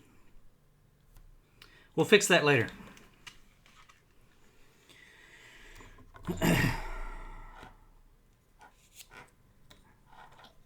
Now they can just match. How about that?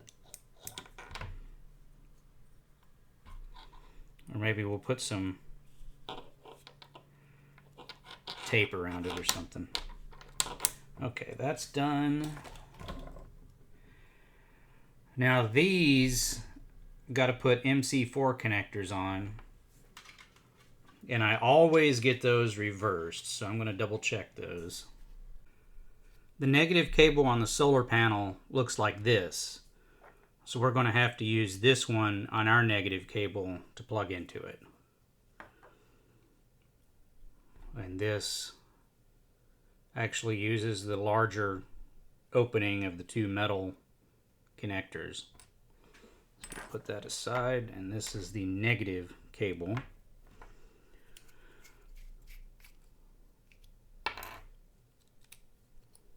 Those can go in that. Try not to screw this up like I did the insulation on the battery cable.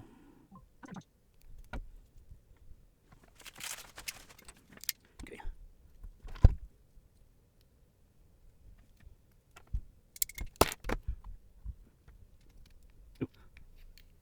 This real flexible multi-strand silicone cable makes that kind of hard to push in there. Let me give it a little help. Man.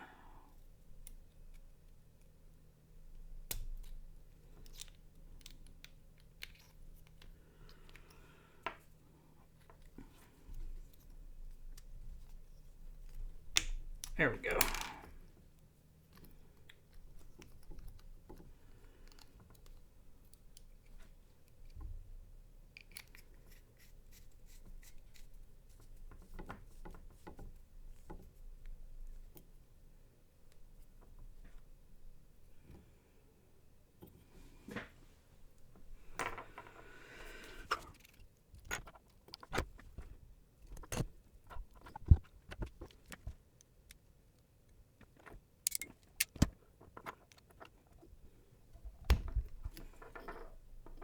Okay, that was a lot easier than that other one.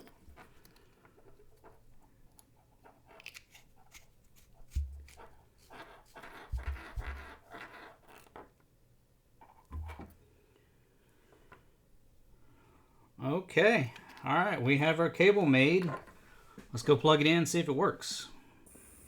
Got the solar panel hooked up, plugged in there, and the wire ran into here, and then the other side of that, close the door here, the other side of that connected to the battery. So it's off now because both these switches are off. This is the solar, this is the battery.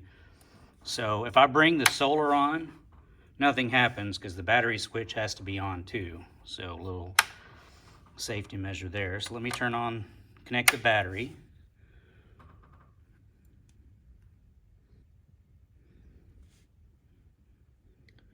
And now it shows the battery is 12.8 volts. So let me turn on the solar.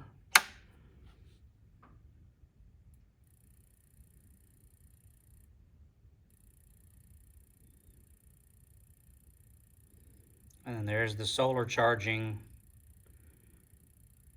volts from the panel, and it's looks like it's charging at 0.2 amps at 14.5 volts, or 0.1 amps. So I think this battery is either bad or pretty full charged. But as we can see, this is working. Time to fix my little mistake here.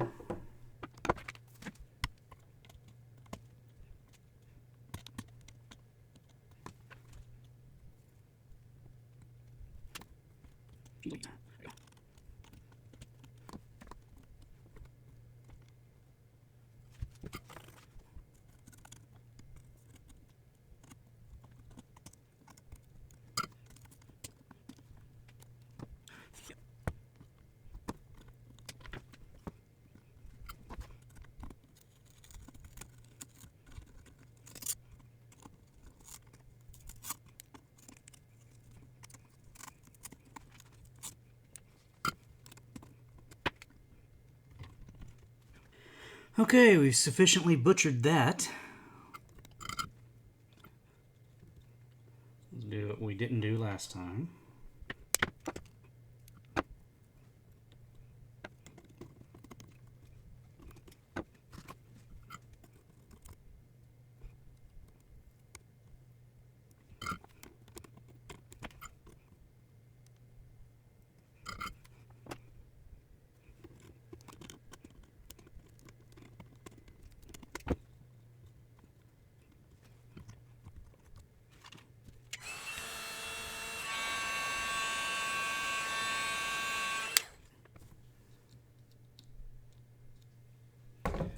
I don't think that's heat shrink. Okay, well, better than it was. So I have our mock-up board kind of set in here, and I probably should have bent the connectors on this more towards the middle here, because these wires are kind of over the circuit board there. I don't think that's going to be a problem. We can put resistors right here. Just want to keep the LEDs kind of here in the center. And I did get a right angle USB cord, 6-inch cord here. Let's see if that's going to get this out of the way. See if this is going to fit the way I think it will. That can go in there.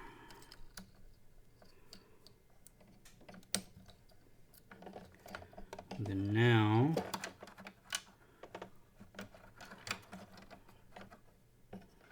we can kind of set that in like so, and that'll keep that wire's nice and short. It's out of the way of everything. I think that'll be fine. Of course, it's trying to spring everything up here, but I guess the only other issue here is just watching out. This wire is high enough that that's going to be fine, but this one, yeah, maybe I can kind of bend that back there. Yeah.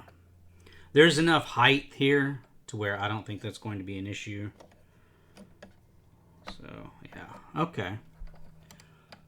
So, the camera is looking straight down on this. And, I mean, the only thing that is kind of covered up is this wire here. So we can kind of do the same thing.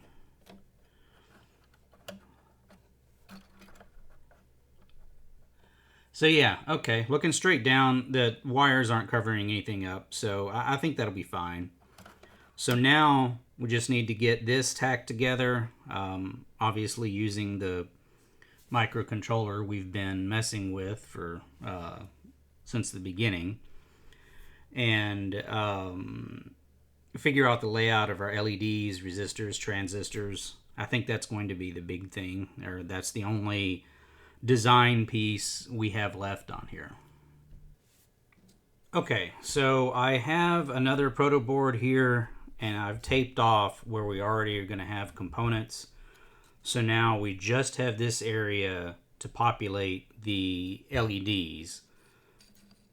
So let's get some of those and see if we can arrange them.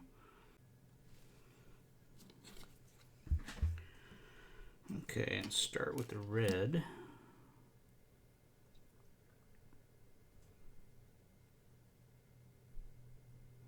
The flat spot is cathode, and the longer lead is anode.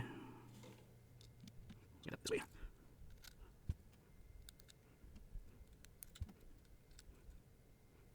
Okay, that'll work.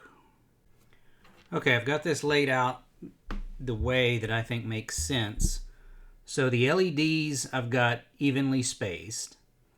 And then on the same row here as the anode of each LED, I have the LED resistor, which are these.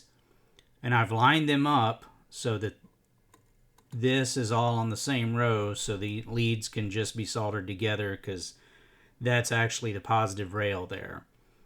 And then the transistors I've put in, and by the way, on these LEDs, this is anode, cathode, and then I switch from cathode, anode, in order for the transistors and everything to fit properly. So on the transistor, and these leads are from right here, emitter, base in the middle, and then collector. The collector of each is tied directly to the cathode of each LED. So that's why they're arranged in this manner, so that This pin can just be bent over and plugged into that. And then the emitters of each transistor all connect to ground, and that's actually going to be this. We can tie all these together because it'll be underneath these resistors here. We'll have a kind of a ground bus there. And then these are each of the base resistors for each transistor, and then they can just be solder bridged right between that. And then we'll run a wire from each one of these back to wherever it needs to go with the microcontroller that's going to be right here. So I think this is a good layout, and might be able to turn it over here without everything falling out, but you can see how long these leads are. So a lot of this stuff is just going to be folded over and solder it, fold over and solder, and then the remaining ones here that need to, go somewhere else, we'll use some real small gauge or real fine gauge wire to make those connections.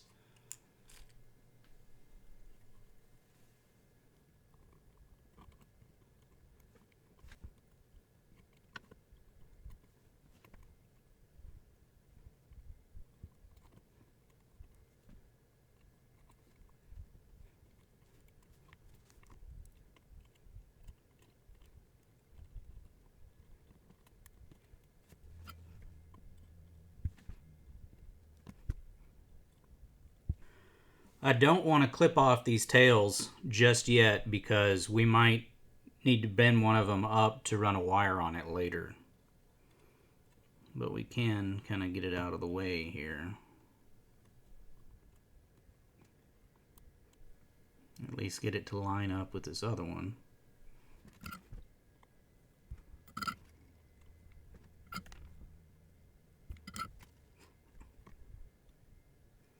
Not great, not terrible.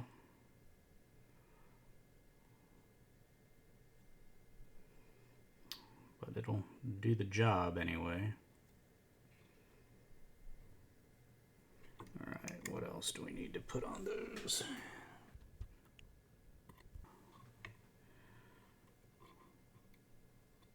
So the anode goes to the resistor.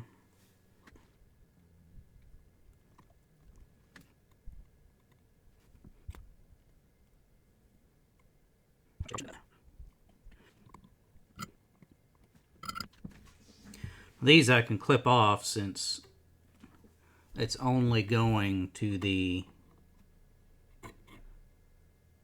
resistor. I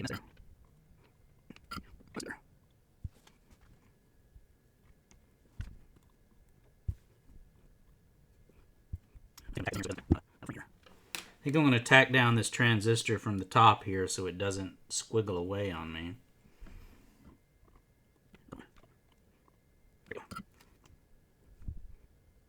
See, here.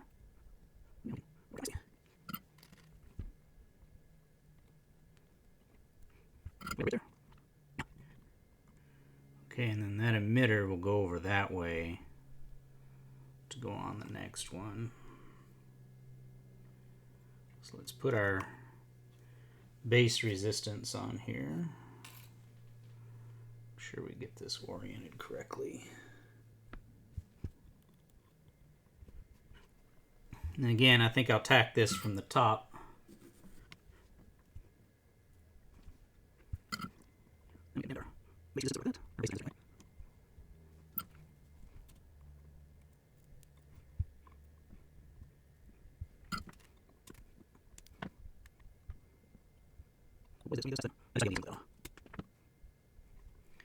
Okay, so that's basically it.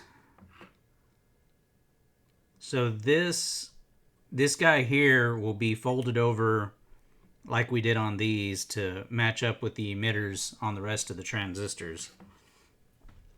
And this one we'll leave sticking out because I don't know where on the microcontroller yet that's going to go. So we'll probably have to do some point-to-point wiring from here to wherever. But the rest of this is rinse and repeat for these other three.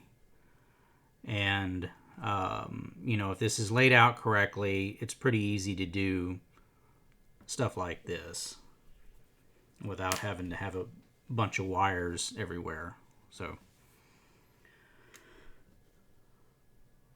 just as a sanity check here, I have a power supply hooked up supplying 5 volts. I've got the ground here on the emitter of the transistor. I've got the positive on this resistor bank, which goes to the anode of the LED. And then this wire sticking out here is actually goes to the base resistance that then goes to the transistor. So if I, you know, just touch both these at the same time, I mean, there is enough current there to turn on that transistor and then turn on the LED. And then I can even, let's put this where it's in front of the camera here. And then if I get, you know, something more conductive than human body, then we can make it really glow. And according to the thing, it's pulling 10 milliamps, which is what we want.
I got the LEDs, transistors, and resistors all soldered in here. And then I left these tails on here because these go to the base resistances. So I'll have something to grab onto to wire those to the ESP. This is kind of a ground bus here. I didn't finish up a lot of this because I don't know where I'm going to take off this to go back to the ESP. And then same here for the, this is the 5 volt or VN bus here. Now let's get the remaining components installed, starting with the TTL to RJ45, starting with the TTL to RS232. Get that connector out of the way. That kind of hangs off the board there. Don't like that.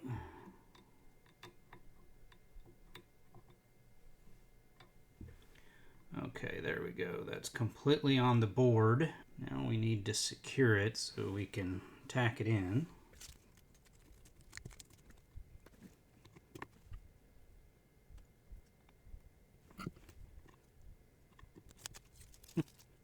Kind of a bit crooked, but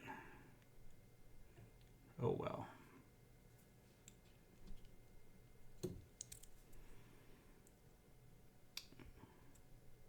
Okay, so plus, minus, out. So the plus rail, well, this is VN and this is 3.3, so that's not going to work. But the emitters of these transistors are lined up on the negative. So if we can line this up, then the negative side will line up with the grounds on those transistors and be easy to wire up. I'm gonna do that.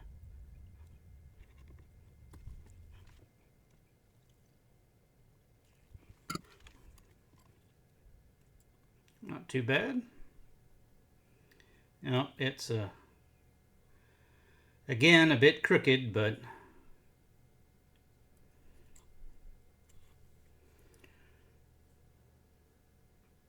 there's a little bit of play on these through holes, so if you don't tape them down or something, then they'll get kind of crooked like that. Okay, now for the ESP.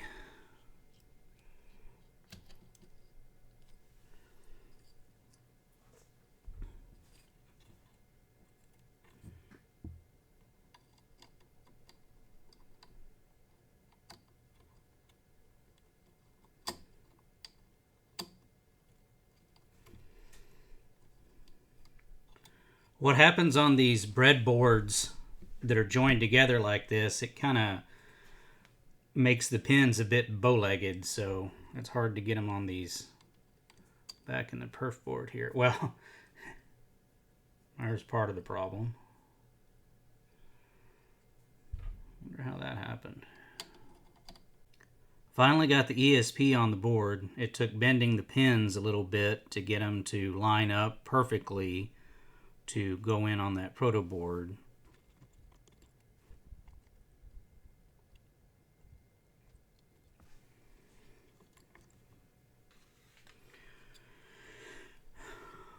Okay, at this point, we have everything populated here. And little maybe tiny mistake here, because the edge of this kind of covers that hole a little bit. Hopefully that won't be a problem. But the rest of this looks good. Now we just got to wire it up.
Okay, I think we got it all wired in.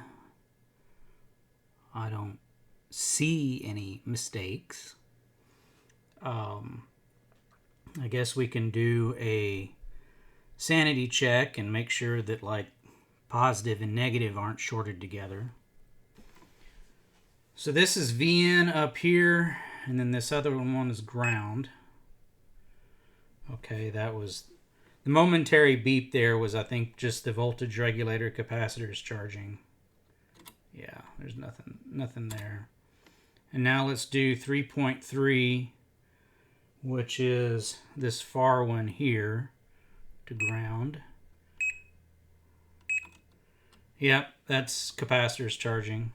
Yeah, I don't know what else we can do on here for sanity checks, so let's just plug it in and see what happens. So if this is wired correctly, and granted it's not hooked up to the charge controller or anything, but if this is wired correctly, we should at least see the bulb test. Plug this in. All right, I'm going to turn it on. Okay, got a LED on the ESP and on the, and there's our bulb test.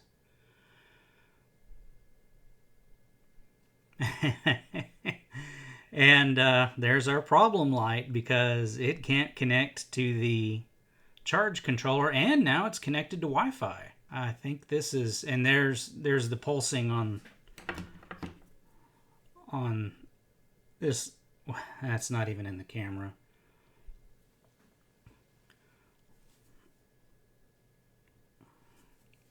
There we go. So that light pulse, that's it. It's transmitting to the charge controller, which isn't there. So I think this is working, which is, you know, miraculous. Okay, it's time for final assembly and get the circuit board in there along with the USB cable and RS-232 cable.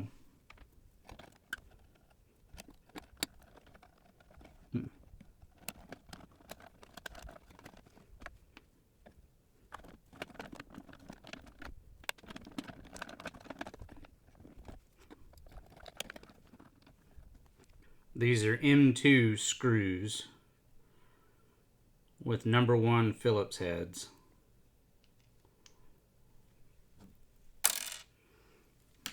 And they're not magnetic.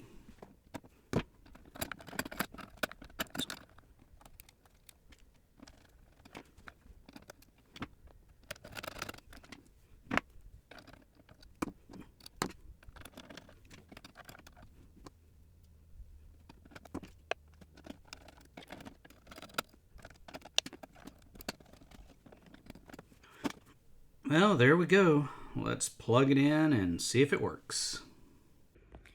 Got it hooked up to the solar panel on a battery. Let's see what happens. Turning on battery now.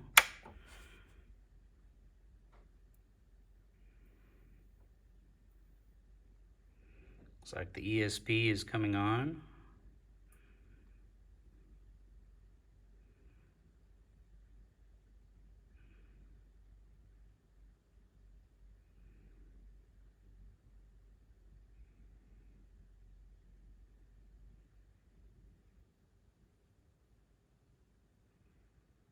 There's our Wi-Fi LED.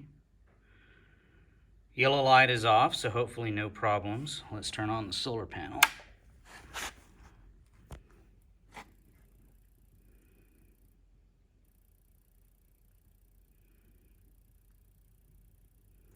And then the red charging light has come on, so looks like just looking at it here, it's working. So let's check Home Assistant.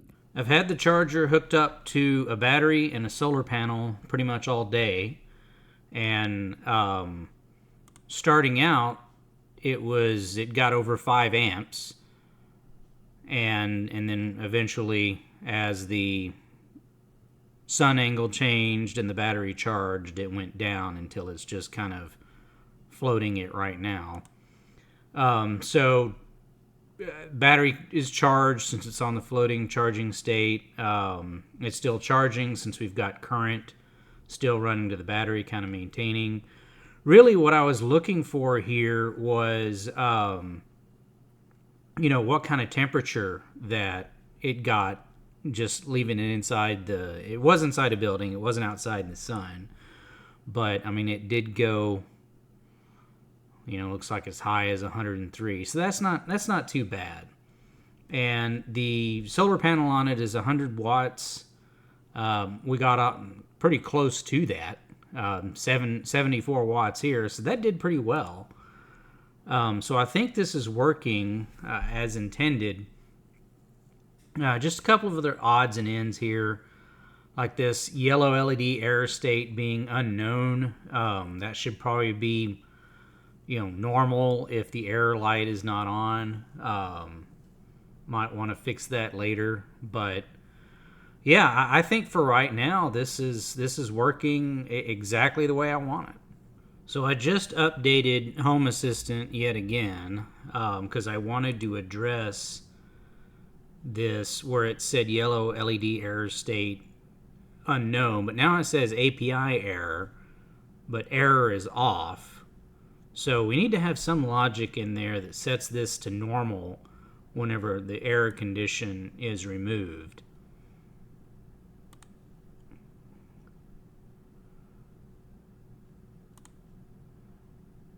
Yeah, turned on at 512 and then turned off.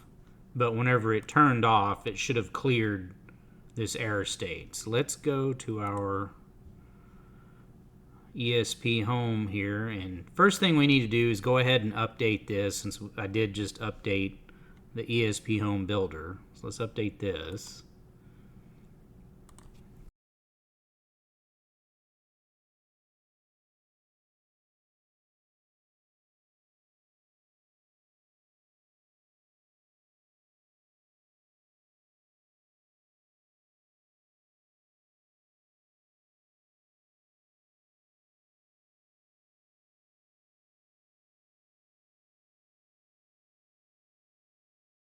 Okay, so how do we want to do this?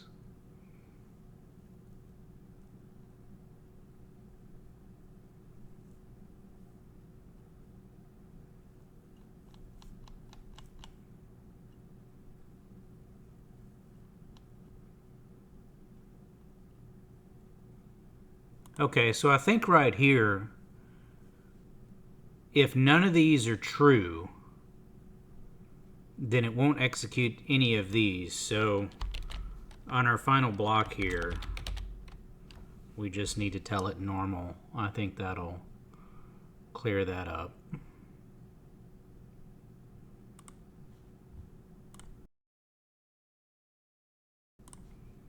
Okay, let's go back to our overview. Perfect. Almost forgot about getting the Home Assistant app on my phone so that I can check the status of the solar charge controller without having to get on the PC. So I've got the Play Store pulled up here, and we'll go to Home Assistant.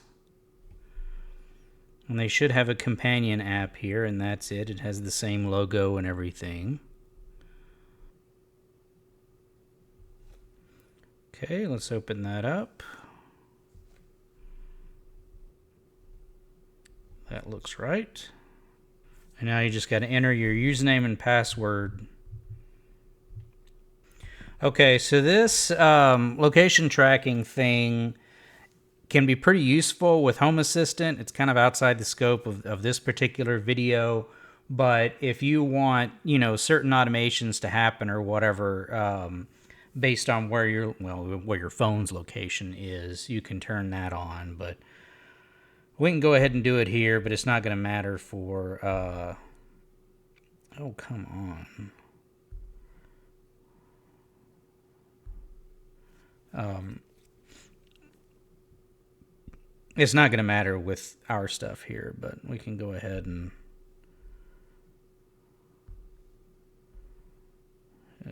okay. Goodness. So this is notifications. This is things that Home Assistant can send to the phone. I do want to use this because I want to set up a notification for whenever the battery gets charged. I want it to send something to my phone here. So we'll say OK on this.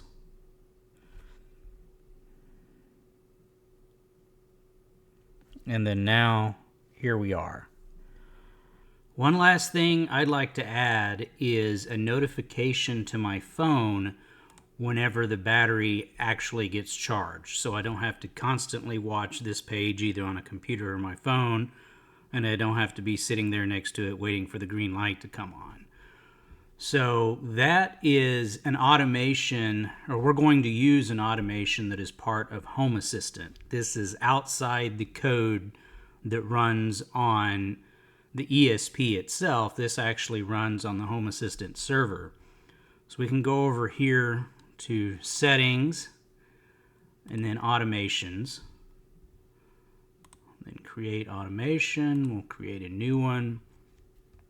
And basically, this is all broken down as, you know, when this happens, and optionally, if this condition or that condition, then do X.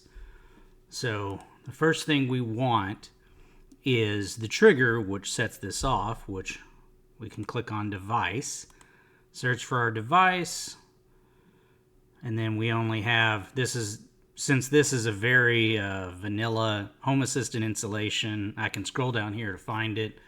But if you've got a lot of stuff on yours, you may have to search for it. So we'll go Solar Charge Controller. And then we see all of these settings on, or all of these different data points on the Solar Charge Controller, whether it changes, does this, does that. What we're looking for is if charged, turns on. That's the charge light, which turns on whenever the battery is fully charged. So whenever this is on, it asks for a duration. Probably not needed, but we don't want to generate this alert on like a bulb test or something. So we'll say it has to be on for a minute. And then we don't care about this other stuff. And then what we want to do is send a notification. And then after you click under notifications, you see this send a notification via mobile app and then the name of your phone. This is just a generic Motorola phone that I have here. Yours will be different. But send via mobile app. Basically on the app, whenever you get it on your screen, you'll see the pop-up, and the title of the pop-up is here, and then the message will go in here. So we'll put, say, charge controller, and the message, battery charged. And I don't think we need any of these other things here. So we'll go ahead and hit save. Then we'll call that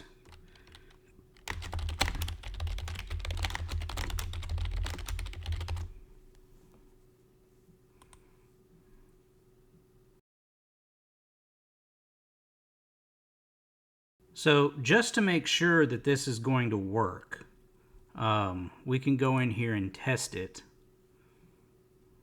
Go back to automations. And then this switch here turns the automation itself on and off. But we want to see where it says run actions here. We can go ahead and kick that off. And then that should have sent a notification to my phone, which that was it. Yeah, charge controller, battery charged. So we know that at least the notification part of that is working. And this is how the notification looks like on the phone, this little thing here at the top. Here, charge controller, battery fully charged. And then whenever I click on it, it takes me into Home Assistant. So I can actually, while it's on this screen, I'm going to go ahead and run that test again.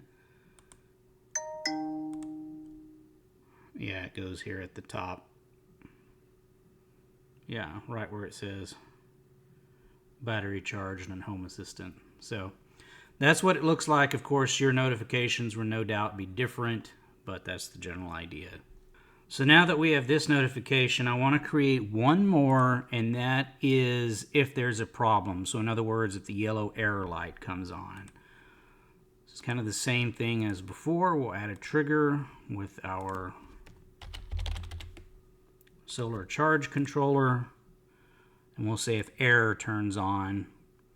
And again, we'll put it as 1 minute. That way we don't get hit with notifications whenever there's a bulb test or whenever there's something that blips on for a few seconds. And then do notification. Let's just do error. Nice and generic. What did I call that on the other one? Charge controller.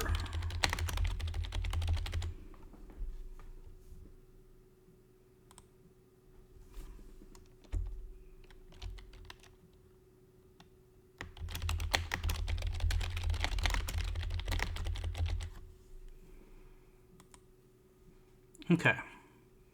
Then we can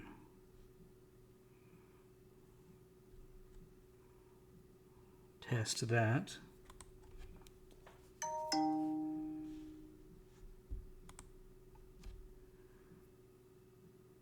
Yeah, and there's the test for that.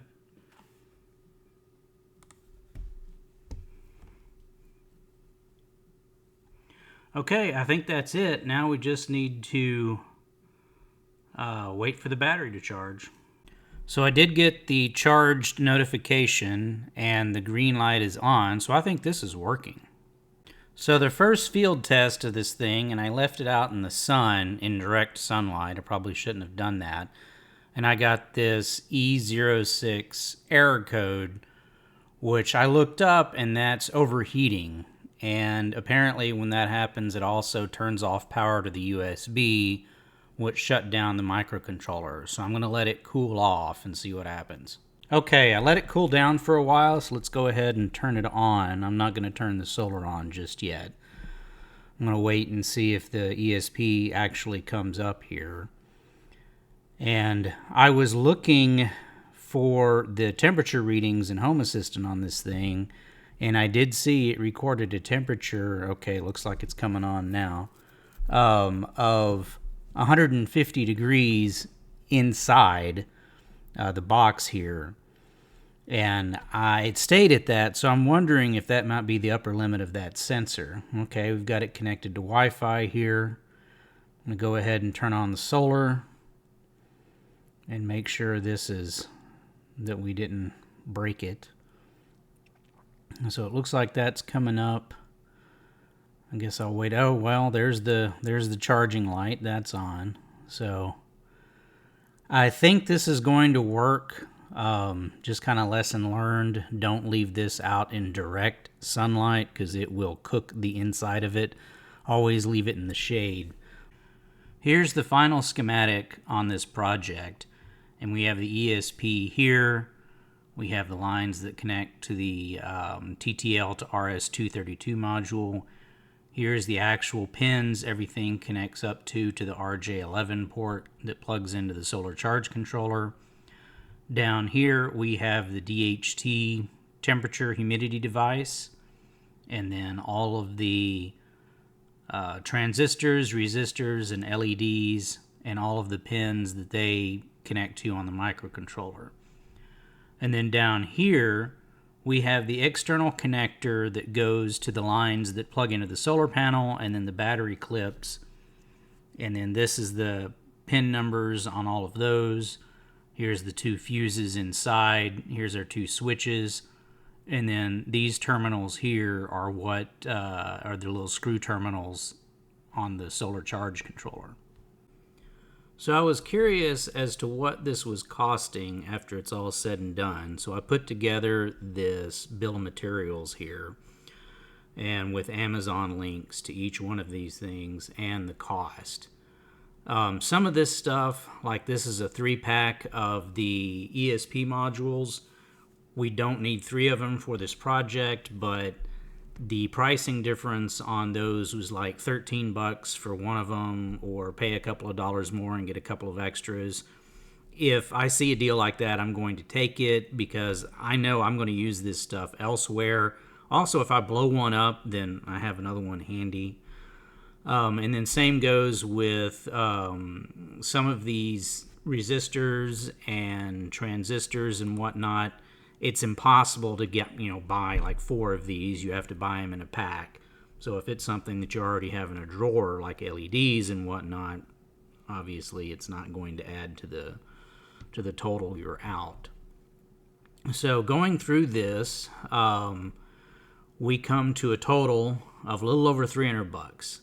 Now, some of this I already had, so that it didn't actually cost me that much, but probably close to it. And then in addition to these materials here, we're going to need some tools and supplies, and I've listed out everything that I used to put this together. But let's say that, you're like, hey, I don't have $300 to spend on this thing. What can I do bare minimum to just charge a battery? Well, I have that list here.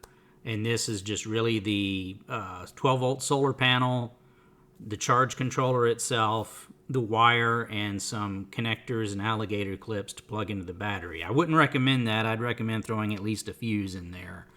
But that's bare minimum, and even that comes to about 140 bucks.